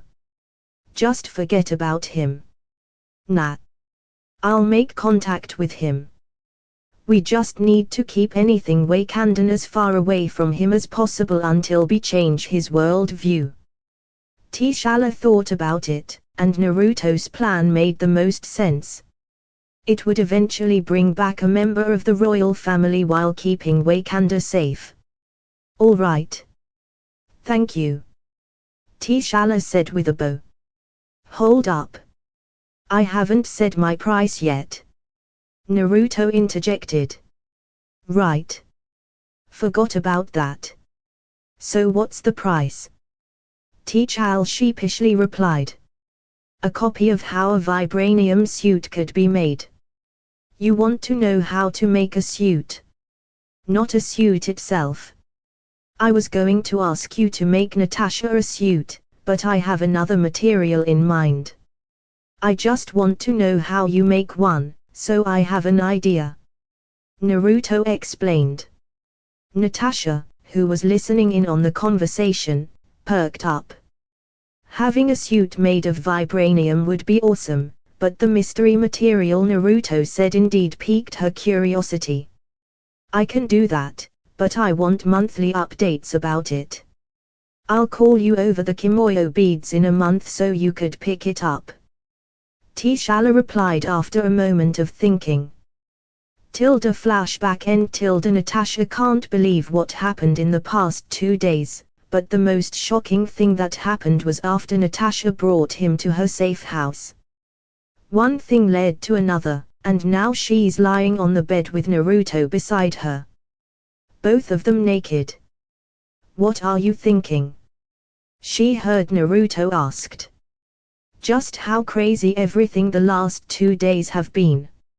She responded. Naruto gave out a small chuckle. So, what happened to the second and third date? Naruto continued. I thought this was the second date. She replied. Naruto pulled her closer to him and hugged her. This is not the second date. This is more like a business trip or something. You still have to plan for our second date. Naruto answered while kissing the top of her head. Yeah. You're still going to teach me how to build a bike. she said while looking straight to his eyes. She then turned around and mounted him. But, in the meantime, I have more enjoyable activity in mind. She finished before kissing him deeply. Natasha's Safe House, New York, February 1, 2007, 1400h. Local. Natasha woke up to a discomfort she never experienced before, never thinking that someone could do something like that for quite a long time. The assassin twisted and stretched her body to relieve some of the soreness. That's when she noticed the heavenly smell of eggs and bacon. This would have normally caused her to feel elated, but now it caused her to panic. She reached for her phone on the bedside table and looked at the time. Fuck. I guess I'm on an unexpected mission then, she said to herself. Natasha got out of the bed, jogged to the bathroom, and did her daily rituals. She got out of the washroom in her black bathrobe. When she got out of the bedroom, she saw Naruto plating the freshly toasted bread. Good morning, Nat, or should I say good afternoon? I made breakfast, so I guess it's morning. Naruto greeted her with a bright smile. Natasha sauntered over towards Naruto and gave him a deep kiss. This looks wonderful. Probably taste wonderful too. You could probably take over the world with your cooking. Natasha complimented with sincerity. Contrary to possible stereotype, he doesn't only know how to cook god-tier ramen. His range of cooking goes far and deep, as supported by the cuisines he cooked up in Wakanda. Come on. I want to taste your food again. Don't exaggerate. You just tasted my food yesterday, Naruto retorted with a blush. Sometimes, his insecurity peeks through his confident exterior, and Natasha could see something deeper behind those eyes. A sadder and darker history. Come on. I want to get some calories in my body after last night, Natasha teased before pulling Naruto and sitting down in front of the table. Naruto sat down in front of her. Itadakimasu, Naruto quietly said. Natasha, for her part, waited for Naruto to finish giving his thanks. Naruto and Natasha ate in companionable silence, enjoying their meal until Naruto noticed Natasha continuously glancing at him. Nat. You're a world-class assassin. Just ask the question, Naruto told Nat. Natasha choked a little when he had Naruto since she thought she's subtle. She drank a glass of water to wash down the food. All right, Natasha said before dropping the food on her plate so she could focus on the talk. There are some things I want to know about you before any of this. She pointed Naruto and herself. Continues. Call me old-fashioned, but I want to know more about the person I'm going to have a relationship with. She finished. You want to be with me? Naruto hesitantly asks. Naruto. I strapped a bomb on my wrists because you said it's all right. I think we're past the new dating stage. Natasha deadpanned. Oh, right. Sorry about that, Naruto sheepishly said with a scratch with the back of his head. I have one question that I need a real answer to because it could explain everything. Natasha stared deep into his blue eyes. Are you human? Naruto sighed, already expecting the question. Normal humans don't do the stuff he can, and everything he did in front of Natasha was more than enough to clue her in. Naruto sat straight and said, before I answer that, I want to know what you think I am. Two ideas are running through my head, Natasha responded while lifting two of her fingers. 1. You're an enhanced. This could explain most of the things you could do, but there's one problem with that. What is it? Naruto asked. Enhanced humans only have one ability. That's because whether we like it or not, the human body is weak. It can only handle one enhancement. It might be as straightforward as having super strength or as complicated as being able to control plants.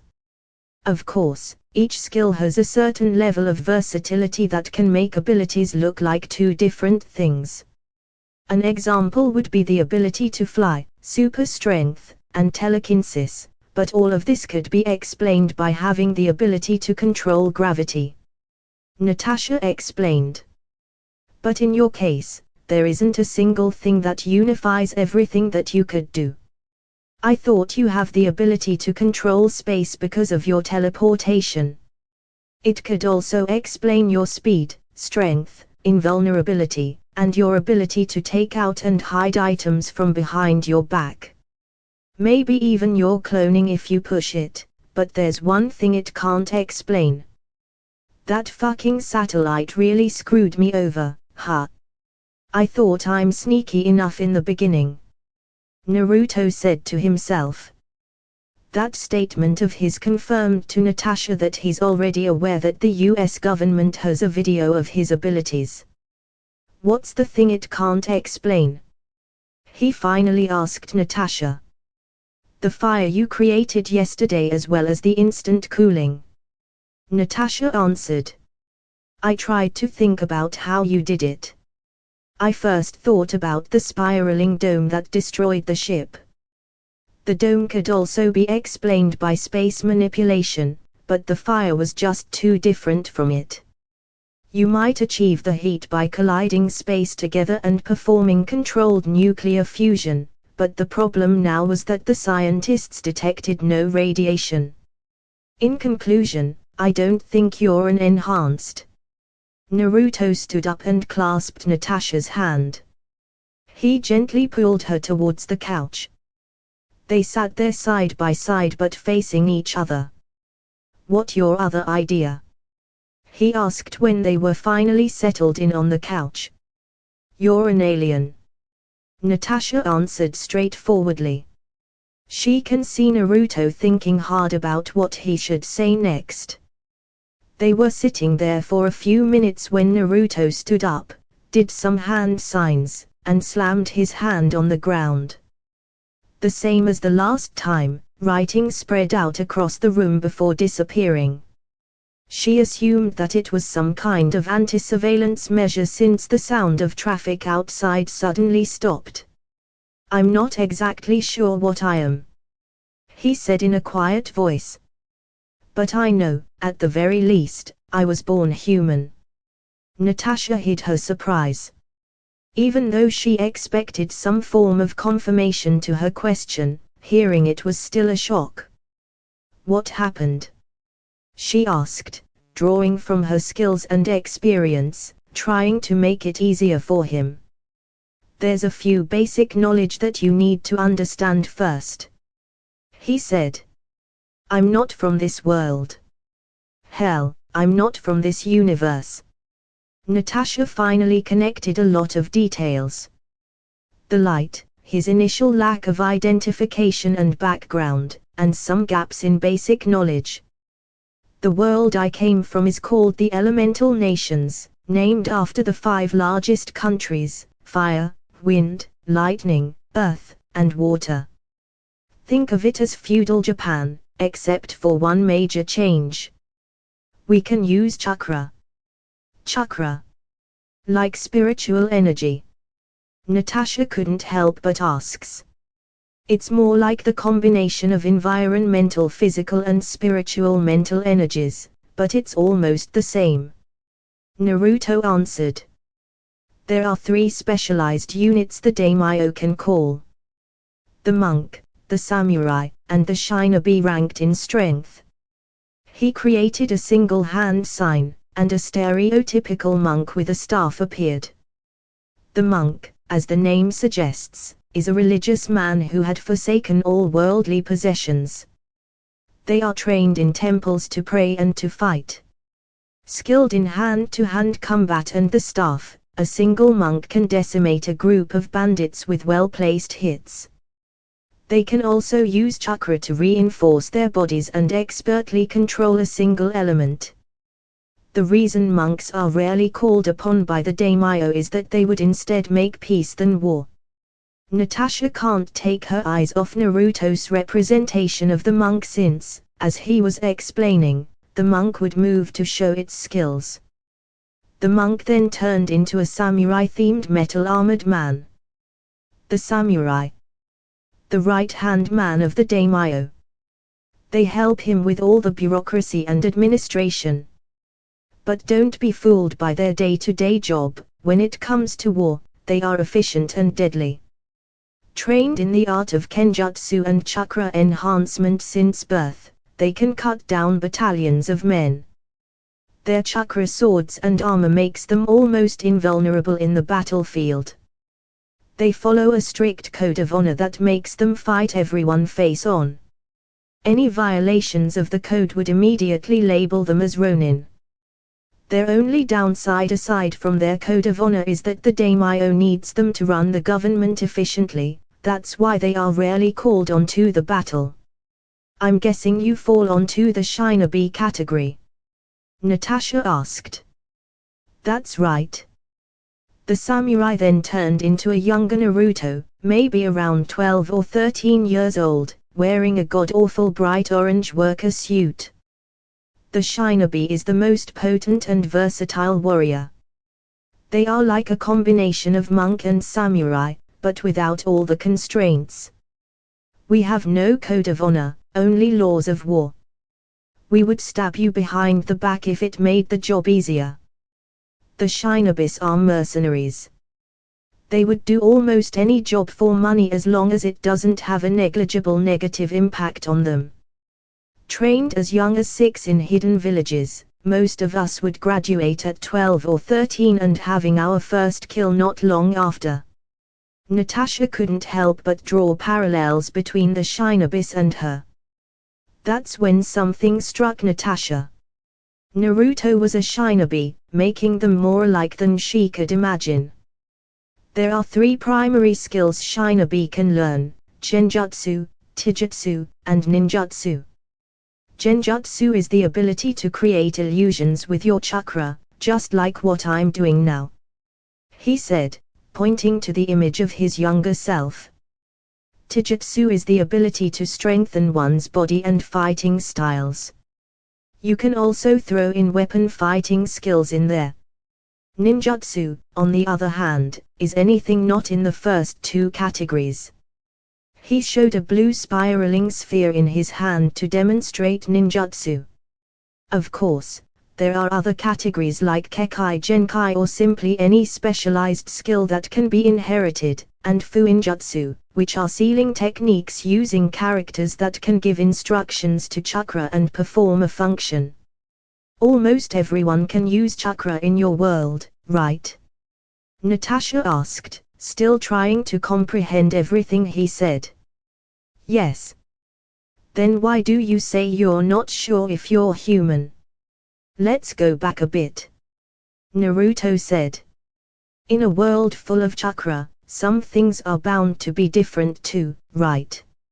Natasha nodded. Behind him, 9 monstrous beings are formed. In the elemental nations, there are 9 immortal beasts made of near-limitless chakra. Each of them can theoretically wipe out all life on the planet. They are walking calamities that have individual types of abilities. Now, what do you think the hidden villages would do with these powerful beings? Natasha thought hard, but she doesn't like where her thought is continuously going even after thinking about the positive side of humanity. Even now, they're trying to do the same with the Tesseract. They would capture them and harness their power. Natasha quietly answered. Naruto chuckled darkly before continuing. Got it in one. Naruto mumbled. The hidden villages fought over the tailed beast or Baijua, but no one can continuously and safely control a force of nature. That's why they did the next best thing. They would place a Baijua in a newly born baby to make it have the chakra reserves of the beast. Jinchu Yuriki. The power of human sacrifice. Natasha weakly whispered, remembering about his titles in Wakanda. She looked upon an image of a nine-tailed fox, and that's when she connected the dots. You have a nine-tailed fox in you. The Kyuubi was released from its previous vessel on the day of my birth, wreaking havoc to my hometown, killing thousands. With no other viable candidates, he was sealed in me. Naruto said while lifting his shirt and pointing at the spiral around his navel. I left the elemental nations after the Fourth Shinobi War because I just had enough of all the death and war. I guess I just can't get out of that kind of lifestyle since I'm still doing this now. He finished with a chuckle. Natasha digested everything he said, categorizing and tagging everything he said. As she was running through the stuff, she noticed something. The only thing personal about him that he added is that he's the vessel of an immortal beast and an orphan, which is still pretty big but pretty lacking. She knows he's not saying something, but maybe they're more alike than she likes. They both play things pretty close to the chest. I guess we should continue with our meal, huh?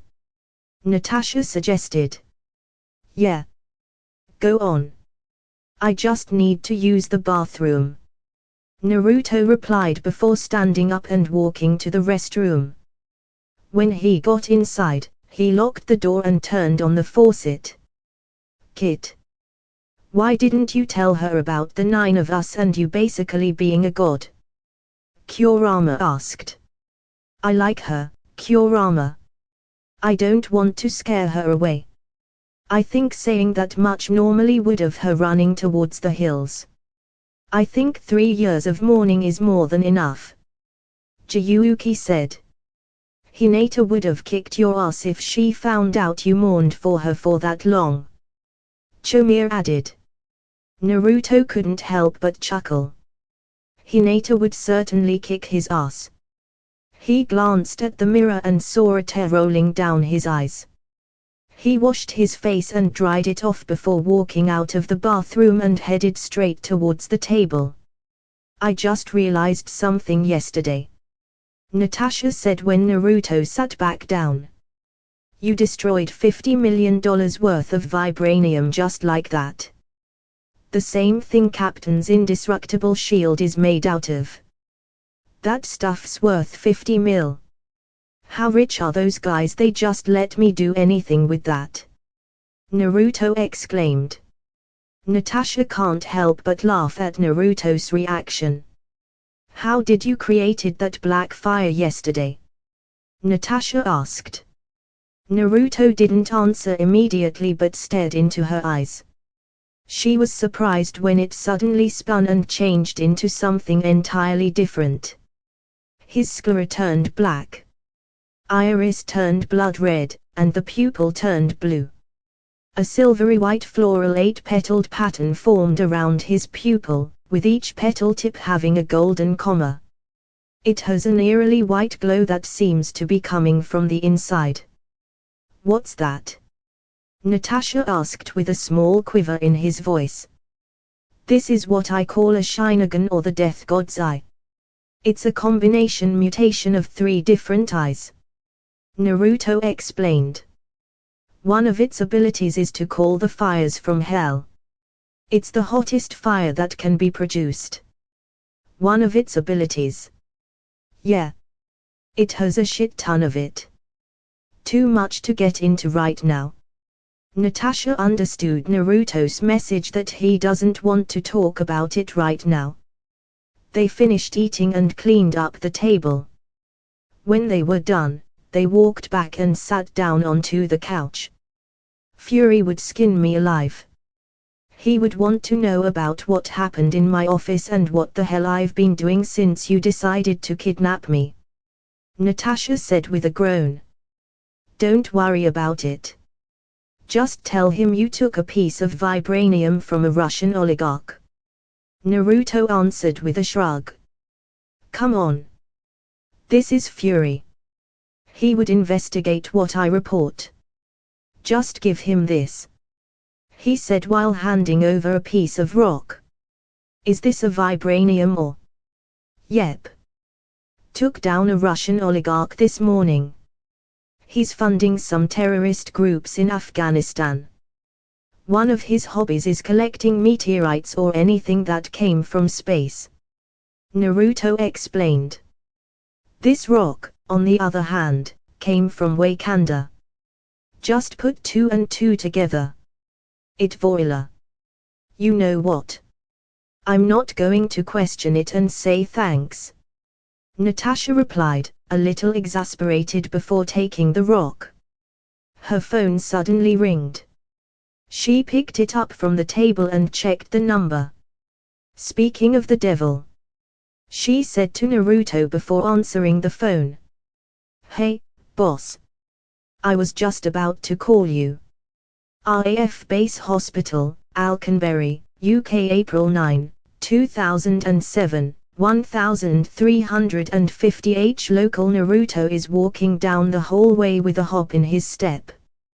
He could confidently say that he's currently living a happy life, and at the forefront of all that is Natasha, the Black Widow herself. The good thing about having an immortal beast made of chakra is that he can make sure that her feelings are at least real without doing anything drastic. Although Kurama is all for having Natasha as a mate, he still monitored her emotions on Jiyuki, Chomiya, and Matatabi's urging. He completely understands their motivation, since it's Natasha's job to make others fall for her and making them do her bidding. Their second date was awesome. It took them a while to find an available date since Fury gave Nat a surveillance job, but when she finally finished it, they were able to tinker with her bike collection. He hasn't introduced her to chakra metal yet, so he wasn't able to make her bike monsters, but with his knowledge, they were able to make it significantly more powerful. Speaking of knowledge, he was finally able to learn some things from Tony. He's an unorthodox teacher that gets distracted a lot and focused mostly on a hands-on approach. He was even able to help Tony with the problem of his flashback. Maybe I should just do the railgun project. That would be a whole lot easier, Naruto heard Tony say while they are both working on some projects on the computer. Naruto is currently trying to figure out how to integrate a jet engine on his bike. What are you working on anyway? You've been mulling over it for almost a month now, Naruto asked before walking over towards Tony's station. Rody brought over a problem for me, Tony answered while rubbing his forehead. Some general decided that he wants a horizontal explosion missile. What the hell is that? Naruto asked, seriously confused. Well, the guy doesn't want a circular explosion. He wants a missile that can wipe out guerrilla troops across a whole mountain range.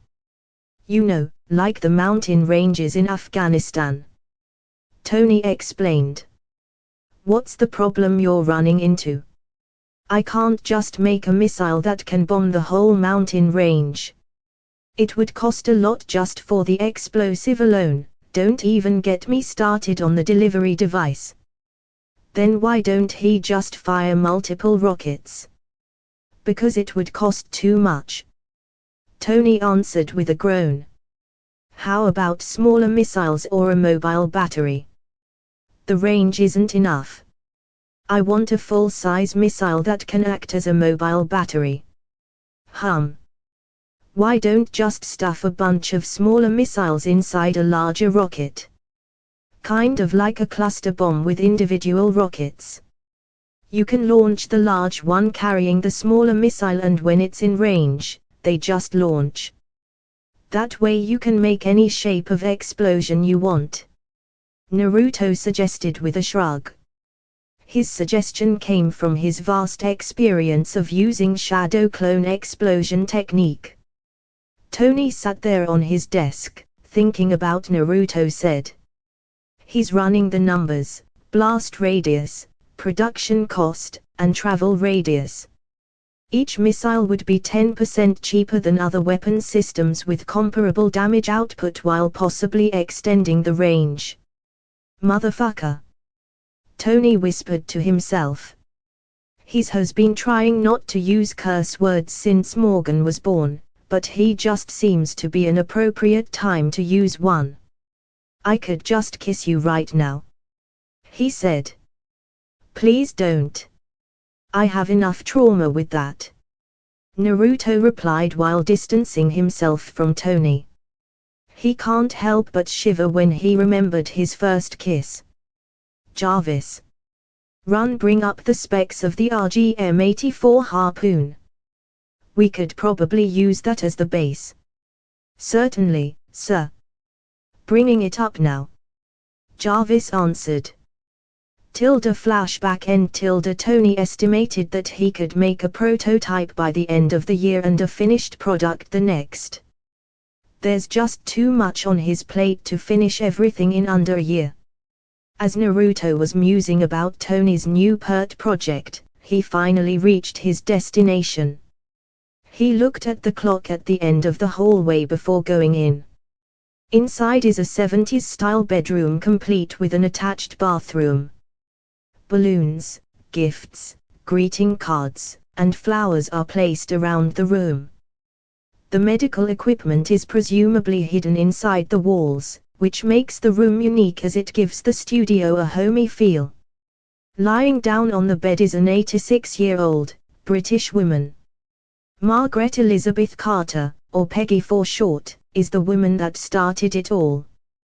Born in 1921, she first joined the Royal Army before being recruited into MI5 as a cryptographer.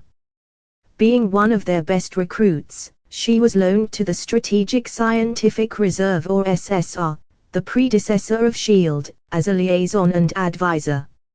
She was one of the heads of Project Rebirth, a secret program by the US Army to create super soldiers, which eventually resulted in creating Captain America, the only recorded success of the program. An unexpected romance bloomed between Rogers and Carter even before Rebirth, and it continued to grow until the abrupt end when the captain crashed the plane into the Arctic. Fueled by her loss, she started to honor Rogers' legacy by creating SHIELD from the husk of SSR with the help of Howard Stark. She became its first director and continued protecting the world, just like Roger would have done. But her success in her professional life was balanced out by her inability to get over her love. She tried to move on, even going as far as almost marrying, but the love she has for Steve is just too much ever to let go. Now, she's just waiting for her to be reunited with him, but she just has no idea they will meet again when she's still alive. Peggy heard the door open, revealing a tall blonde man wearing blue jeans, white sneakers, and a black jacket over an orange shirt. He walked over to a chair at the corner of the room and carried it by the bedside positioning. In the old days, she would have immediately been wary of a stranger coming into her room, but her age allowed her to be more relaxed, or just more accepting of what might happen next. The two just kept staring at each other when the man finally spoke. Would you mind if I are here while I wait for Sharon? It would be easier for me just to introduce myself to you two at the same time, the man asked while somehow pulling out a large ceramic bowl of ramen from nowhere. Sure, go ahead, Peggy replied with a small smile, although from the inside, she's trying to solve the mystery of the man. They were sitting silently with only the sound of eating from the man when the door opened, revealing a 5'8", blonde woman with dark brown eyes wearing a blue suit ensemble. She's Sharon Carter, the great niece of Peggy Carter herself. Her idolization of her Aunt Peggy led her to join SHIELD at the age of 18. To prevent biases or other forms of inequality in the workplace due to her relationship with the first director of SHIELD, she doesn't use her last name. She would typically just go by as Sharon or Agent 13. The reason she's visiting her Aunt Peggy today is that it's her aunt's birthday today. So imagine her surprise when she saw an unknown man sitting by her aunt's bedside eating ramen. The hospital has stringent security protocols to make sure no one unwanted would get in. So, either the man is well connected, or he is just that good that he can just waltz in a secure hospital, and right now, she's leaning towards the latter. Sharon immediately drew her gun and pointed it at the man, but it didn't faze him at all. "Who are you, and what do you want?" Sharon asked in a threatening tone. "I'm the guy who's about to finish his ramen and I'm obviously here for a visit," the man answered with a sarcastic tone. "Rude," he added with a whisper. "To be fair, you entered the room without knocking," Peggy interjected. "We're talking about your niece here, not me," he said before drinking the rest of the ramen. He placed it on the bedside table and looked at Sharon, utterly apathetic to the gun pointing at his face. "Pull up a chair. It's too tiring to talk while you're still standing up." Sharon thought about it for a moment before reluctantly pulling a chair facing the man, but still not moving the gun away. Really? Can't you remove the gun?" Sharon just glared at him. "Before I leave today, we're all going to be buddies." The man placed his hand onto the side, acted like he was pushing something, but then suddenly a cube precisely a meter wide appeared, surprising both women. "I'll even bet this thing." "Is that?" Peggy hesitantly asked. Even though she's quite old, she would never forget anything about Steve, even what material his shield was made of. "A large cube of vibranium." "Yup. Definitely is," the man confirmed with a grin. "Apparently, this thing is worth around $4 billion. The answer floored Peggy and Sharon. According to Howard, the metal he used on Steve's shield is one of a kind. Virtually indestructible and versatile. The perfect metal, he called it. But now, some guy out of nowhere is strutting around with a massive piece of vibranium and willing to bet it away like it's nothing. $4 billion worth of nothing. Who are you?" Sharon weakly asked after recovering enough from her shock. "Me? Haven't I introduced myself yet?" he asked, but he received no reply. "Anyway, I'm Naruto Uzumaki, but most people call me Ninetales." The pair was shocked to learn who they are talking to. In the 2 years that he's been active, the Ninetales quickly became the boogeyman of the criminal world. The information he sells is always top class, and the payment is cheap compared to the value of the info. This led to multiple law enforcement agencies and militaries being able to take down criminals or terrorist groups. His mercenary business, on the other hand, is what strikes fear to everyone. It always ends badly for the opposite side. As in, no one would recognize you badly. All of this happened without anyone knowing what he looks like, and now, the guy in front of them is claiming he's Ninetales. Sharon discreetly started to reach for his phone and call in an emergency alert to SHIELD when the man, now known as Naruto, spoke. "I wouldn't try calling Fury if I were you." Sharon's hands immediately recoiled when she heard his voice. "You're going to want to listen to what I say, but if the one-eyed try-hard interrupts this meeting, I'm out," he warned. Sharon was curious enough to listen to the guy, so she distances her hand from her phone, but the gun is still aimed towards Naruto. "To make things easier for all of us, I'm going to let you both ask one question each that I'm going to answer." Peggy immediately grabbed onto the offer and asked, "How did you get that much vibranium?" "The father of my friend gave me some," Naruto answered. "Of course, that's not the whole truth." When Naruto asked for a piece of pure vibranium to destroy, it's not for the sake of destroying it. It's for him to be able to study a pure piece of vibranium enough so that he can use the creation of all things to create vibranium, since when he decided to produce vibranium before, it always comes up a little different. Now that he has studied pure vibranium enough, he can make as much as he wants. As for burning the sphere into ash, that's just a form of misdirection, since if he takes it home whole, it might cause the Wakandans to place him into scrutiny. Sharon decided to use her question to learn more about the supposed 9 tails. Where are you hiding? Well, that's a stupid question, Naruto retorted, causing Sharon to flinch involuntarily. I'm not hiding.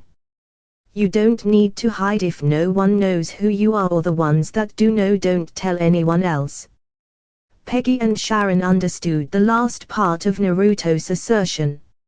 Somebody knows who he is but decided not to disclose the information. The only one they could both think that will do that is Fury. They just have no solid idea why. Now we're done with that part, let's continue to why I came here, Naruto said before facing Peggy. I'm here to offer you to extend your life by making you physically younger. His statement caused the Carters to freeze, but Naruto just continued. I can make you as young as when you were 21, as well as counteract the early stages of your Alzheimer's. What? When are you going to tell me about that, Aunt Peggy? Sharon exclaimed, since it's the first time she's hearing about it. Peggy gave Naruto a hard glare. Hey! I didn't know she doesn't know. Naruto defended himself. You! Shut up! Sharon shouted towards Naruto before facing her Aunt Peggy again. Why didn't you tell me? Peggy released a deep sigh, preparing herself.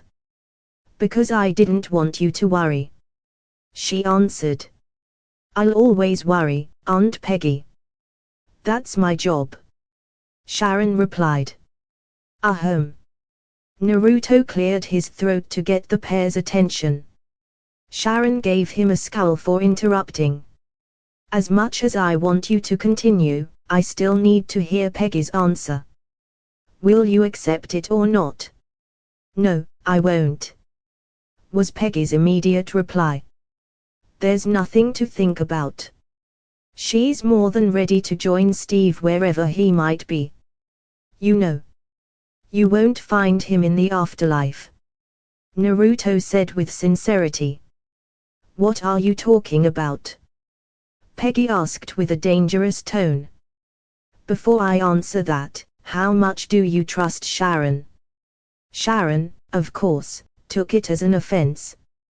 Because I'm dropping 2 bombs on you, and these pieces of information would change everything for you. I trust her with my life, Peggy answered quickly. How about the fate of the world? Peggy was taken aback by the question, but she answered quickly after recovering. I trust her with that too, she answered. Sharon was touched by her aunt's faith in her, but Naruto's questions made her curious. First of all, Hydra isn't gone. They are in S.H.I.E.L.D.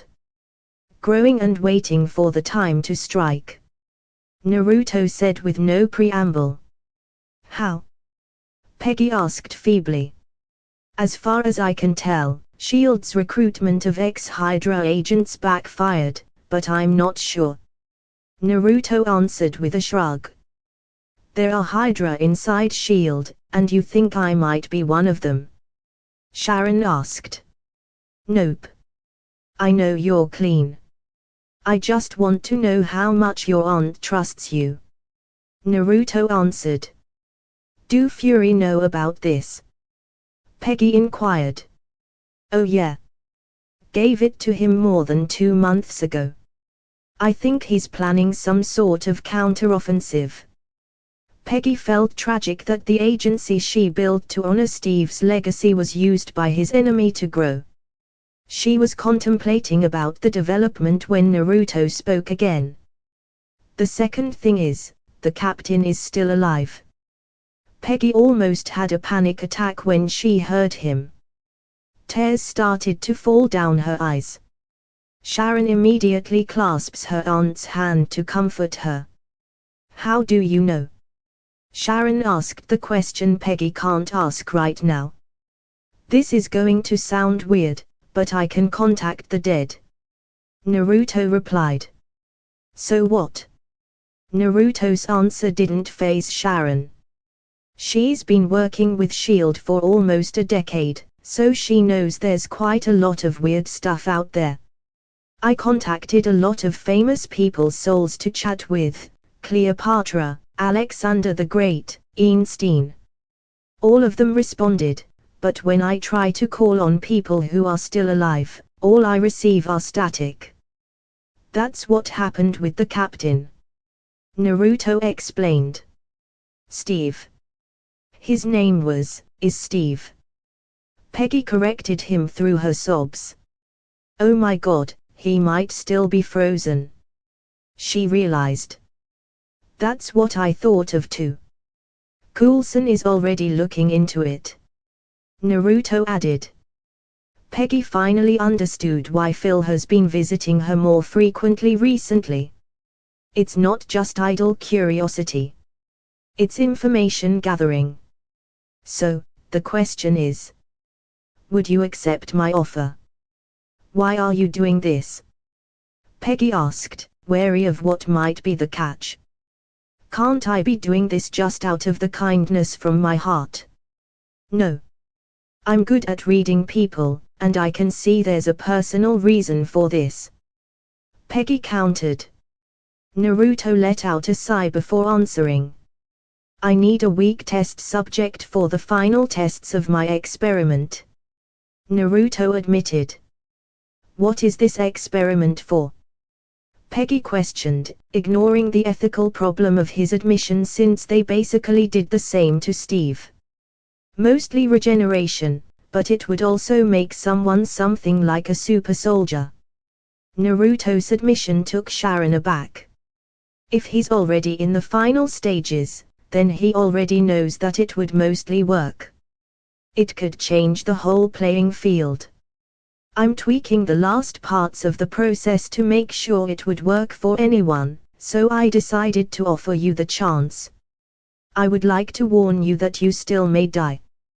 Peggy thought long and hard about the offer, but in the end, there's no other real answer.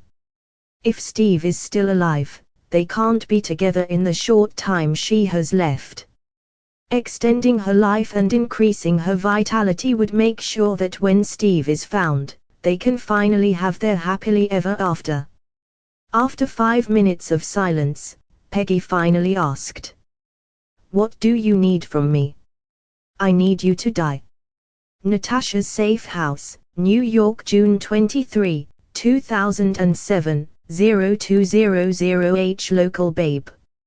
Natasha forced out, entirely out of breath while laying on top of Naruto. We can't keep doing this. What? Sex? Naruto asked. Yeah. Natasha replied. Why? I can't keep up, babe. Natasha answered truthfully. Where the hell do you get all that stamina anyway? It's been almost 4 months since Naruto and Natasha got together.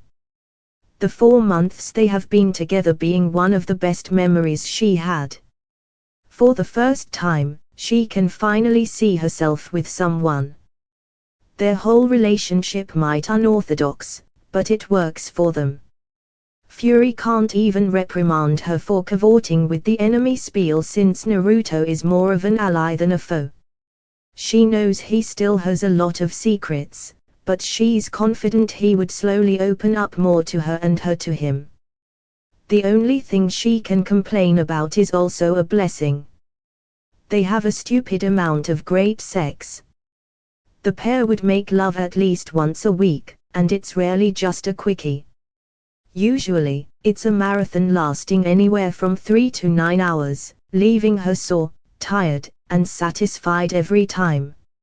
All of these marathon sessions are, without a doubt, Naruto's fault. The guy must have infinite stamina reserve since she never saw him tired, even after their marathon sessions. The Uzumakis have larger chakra reserves than other clans as well as vitality and stamina. Basically, an average Uzumaki shinobi has 5 to 10 times the chakra and endurance of any average shinobi. Add to the fact that I'm a Jinchuriki, well, you get the picture. Naruto explained. So, you're telling me that everyone from your mother's side was a freak in bed? Natasha asked with a teasing grin. Please don't say that. My mind just imagined stuff about my mother, and I don't want to think about it. It certainly doesn't help that Kurama knows about it. Naruto pleaded with a groan. It was 2 weeks ago when Naruto opened up about Kurama to Natasha. He admitted that they were able to mend fences and form a begrudging alliance that eventually turned into the dysfunctional friendship they had today.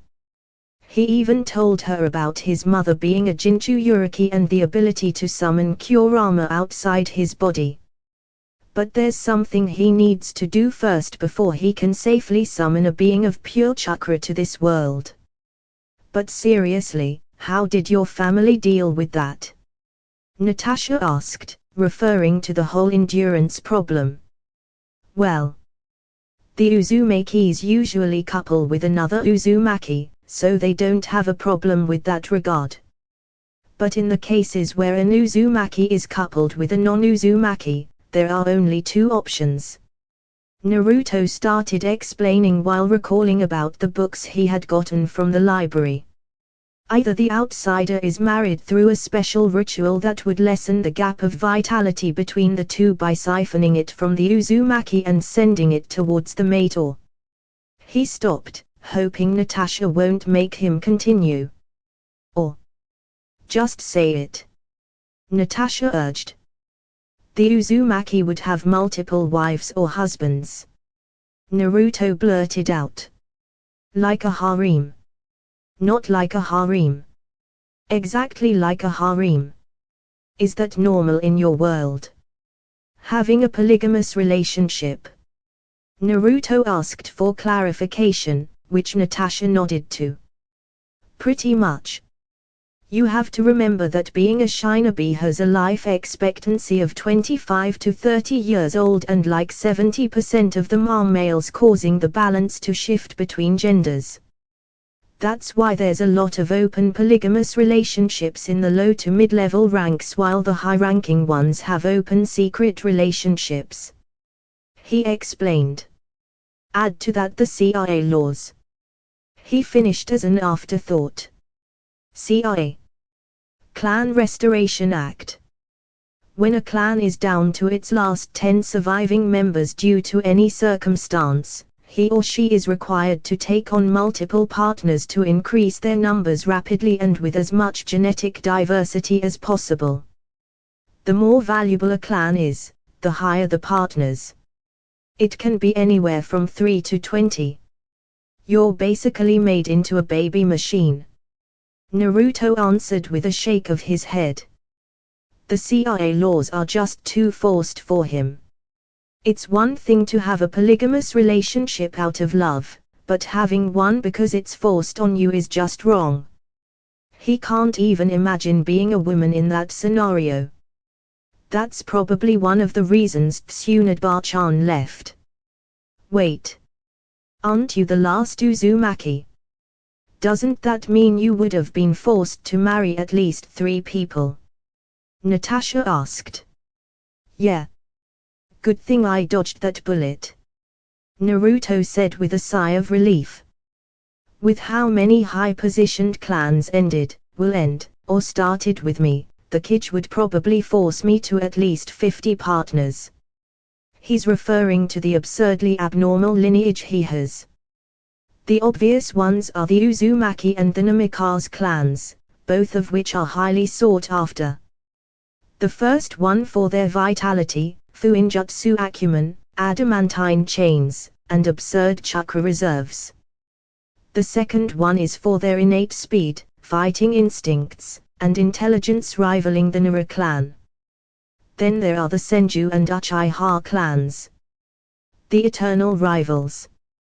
The former is the cousins of the Uzumakis, famed for their vitality and the possibility of acquiring the Mokutan bloodline, the only bloodline that can reliably subdue a Baijua. The Uchiha came from his father's side since the Namikazes was a clan formed before the foundation of Konoha. They were the rejects of the Uchiha, unable to unlock their Sharingan. The Uchihas are famed for their fighting acumen and the Sharingan, making them more than a challenge for many shinobi. The last ones were the latent bloodlines that activated due to Kaguya's blood integrating with his own. These are the Hyuga, the Kaguya, and the Otsutsuki clans. The Hyugas are famed for their fighting prowess, gentle fist fighting style, and the Bakugan or the all-seeing white eye, although they are not a member of the CIA. The Kaguya was a feared battle-oriented clan having incredible vitality and the capability to use their bones as weapons. Even though Kurama confirmed that he could use the Kaguya bloodline, he just doesn't use it. All the bone stuff just creeps him out. Finally, the Otsutsuki. Considered as gods of the shinobis because of Kaguya, Hagoromo and Hamura. Speculated to have immortality and the evolved form of the Bakugan, Tensagan.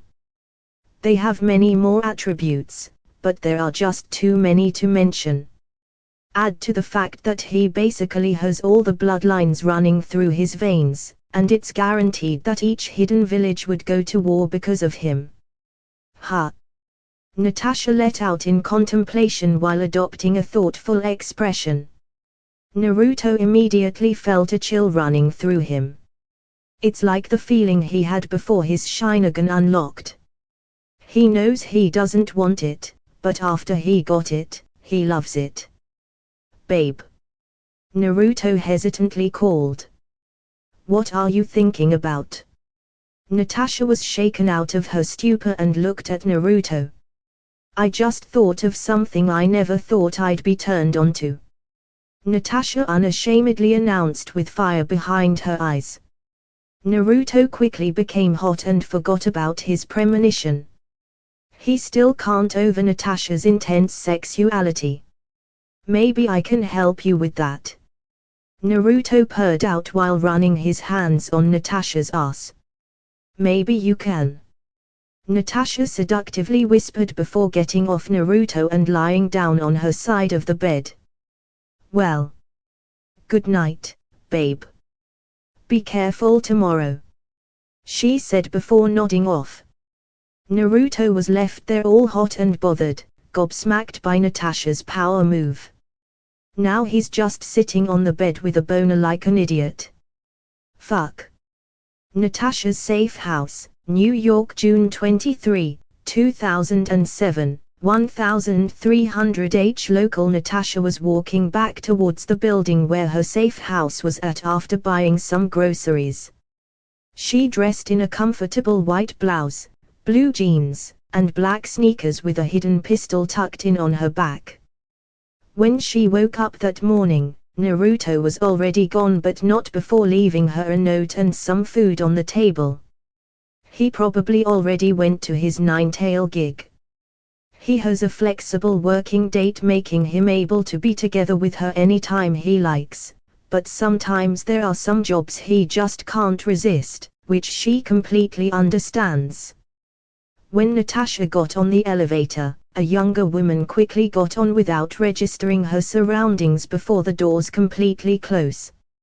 She's a 5'9" Caucasian with pale skin, green eyes, and wavy black hair while wearing gray jeans, a black shirt covered by a black leather jacket, and black boots. Her name is Jessica Jones.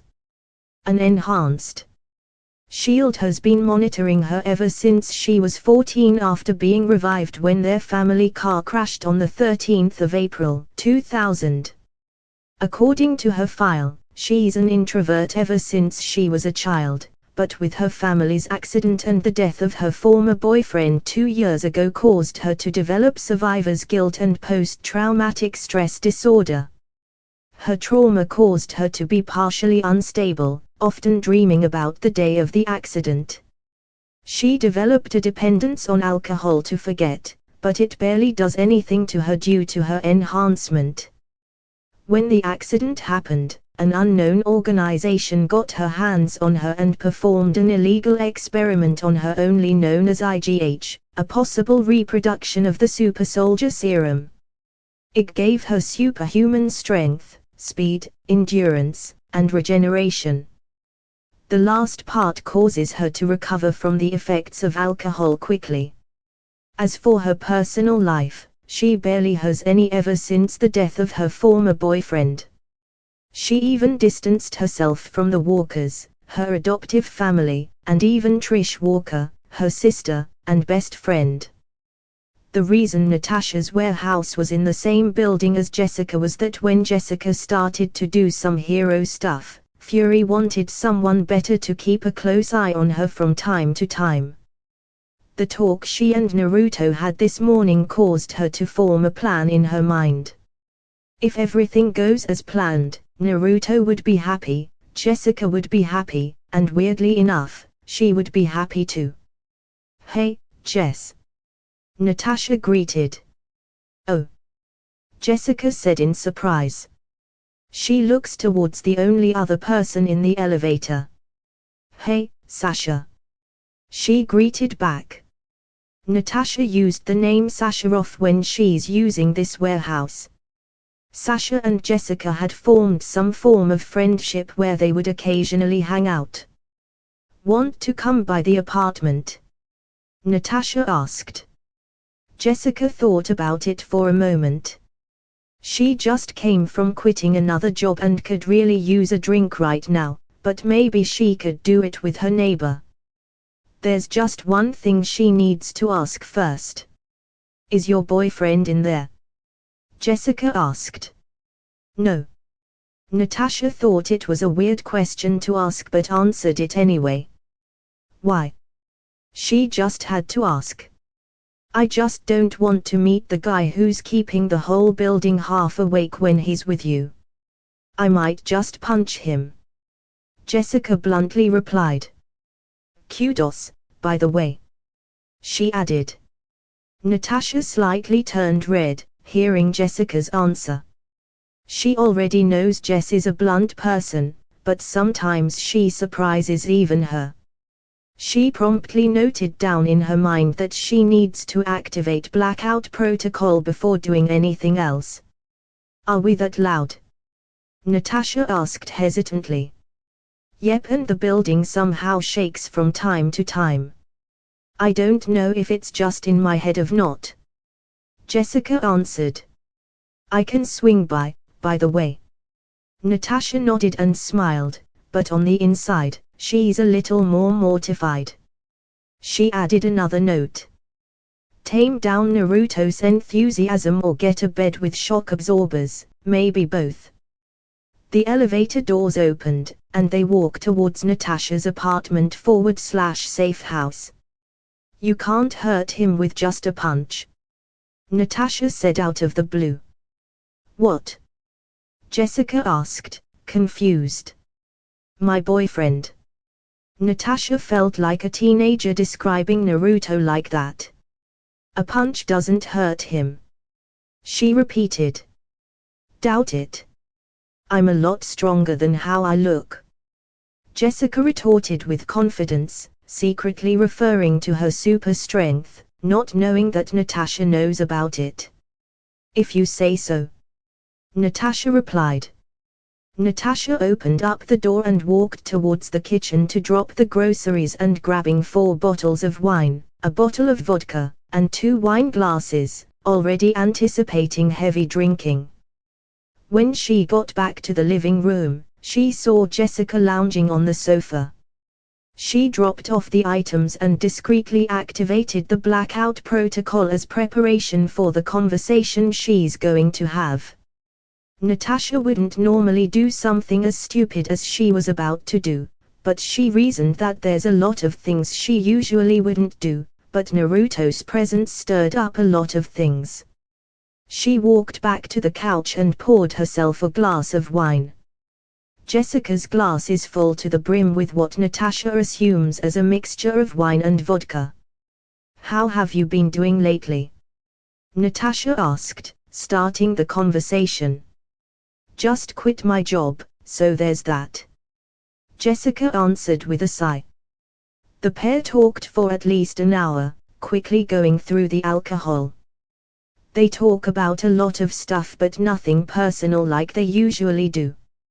Natasha determined that now is the perfect time to reveal some things to make her proposal easier to accept.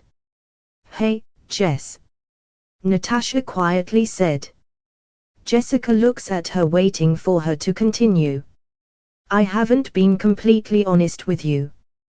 Jessica immediately went on guard, her inherent distrust of anyone being affirmed. "I'm going to tell you some stuff that will alarm you and I want you to listen through all of it before asking questions.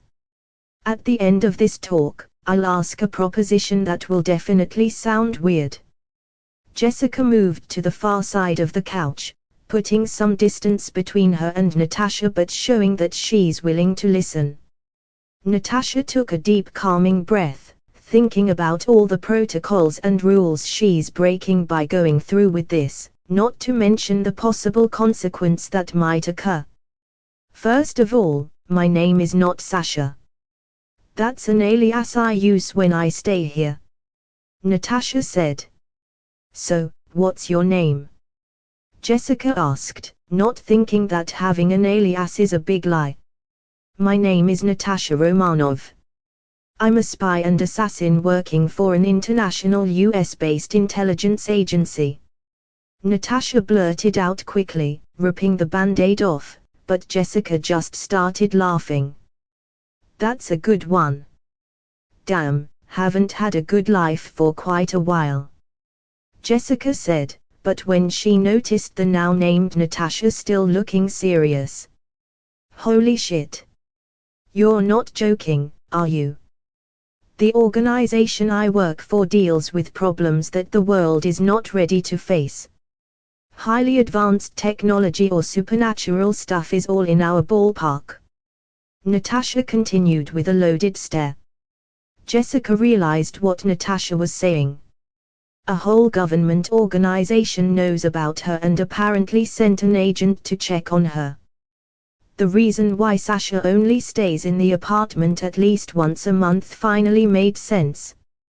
"When you started doing vigilante work, my boss decided it's better if someone more experienced keep an eye on you. So what, this is all a job?" Jessica asked, hiding a small stab of pain. No.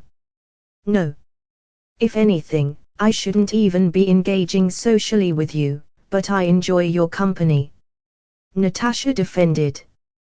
Jessica stayed silent while pacing back and forth in front of the couch, thinking about what Natasha said. She feels violated, but she knows she should have expected it. Nothing stays secret for long. "You're going to try to recruit me to this spy agency of yours?" Jessica asked with snook. "No," Natasha answered quickly. "It's something weirder," she proceeded. "Just spit it out." "I want you to join a threesome with my boyfriend," Natasha confessed. "What? That doesn't connect with anything you said," Jessica exclaimed. "Not really. My boyfriend is an enhanced like you." "Enhanced? That's what we call people with superhuman abilities. What does it have to do with me?" "He has similar abilities to you, only more powerful," Natasha said. "You can see where I'm going with this." Jessica wanted to shove Natasha's question back to her, but she wants to meet someone like her.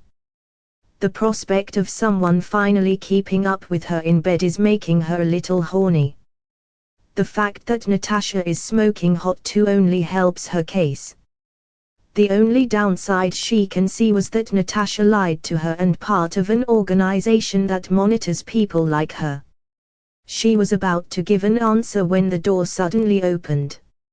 "Hey, babe," Naruto joyously greeted.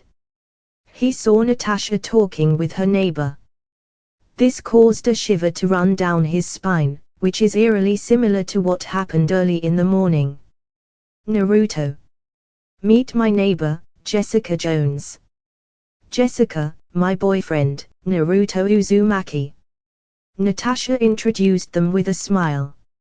"If that's what he looks like, we can try a manager choice as a trial basis," Jessica said to Natasha seriously. Naruto was going to extend his hand for a greeting when he heard Jessica's statement. He finally pieced together Nat's weird behavior and somehow found a willing participant in a short amount of time. He panicked and immediately he shined away. Jessica was surprised by Naruto's sudden disappearance. "He just vanished," Jessica weakly said. "You'll get used to it," Natasha replies with a shrug. "So, let's talk logistics," she continued. Stark Mansion, Los Angeles, California, June 23, 2007, 2000. Local Tony, Pepper, and Morgan are having family time inside the living room. They reserve Saturday night as bonding time with Morgan. No work, no projects, no phones. Jarvis is continuously monitoring the calls and messages for anything that might require an immediate response. The family was playing with the toys Naruto kept on giving Morgan, which now filled a whole walk-in closet when they heard someone running down the stairs. They would have usually be alarmed, but living with Naruto desensitized them on weird occurrences in their house. "Tony! Tony! Tony!" Naruto shouted when he reached the living room. "Oh! Hey, Morgan!" he greeted quickly. "I need help," he continued saying towards Tony. Tony quickly stood up. He never saw Naruto panicking before, so he's on alert. "What?" Tony asked. "What do you do when your girlfriend asked you to a threesome with another girl?" Naruto rapidly blurted out. Tony took a second to process what Naruto said before punching him hard to the face. "What are you still doing here? Just go and say yes," Tony shouted. Tony's punch and answer were enough to rally Naruto. Naruto nodded and ran out the front door. When Tony looked back behind him, he saw Pepper giving him a disapproving glare. "You're sleeping on the couch tonight," was Pepper's only declaration.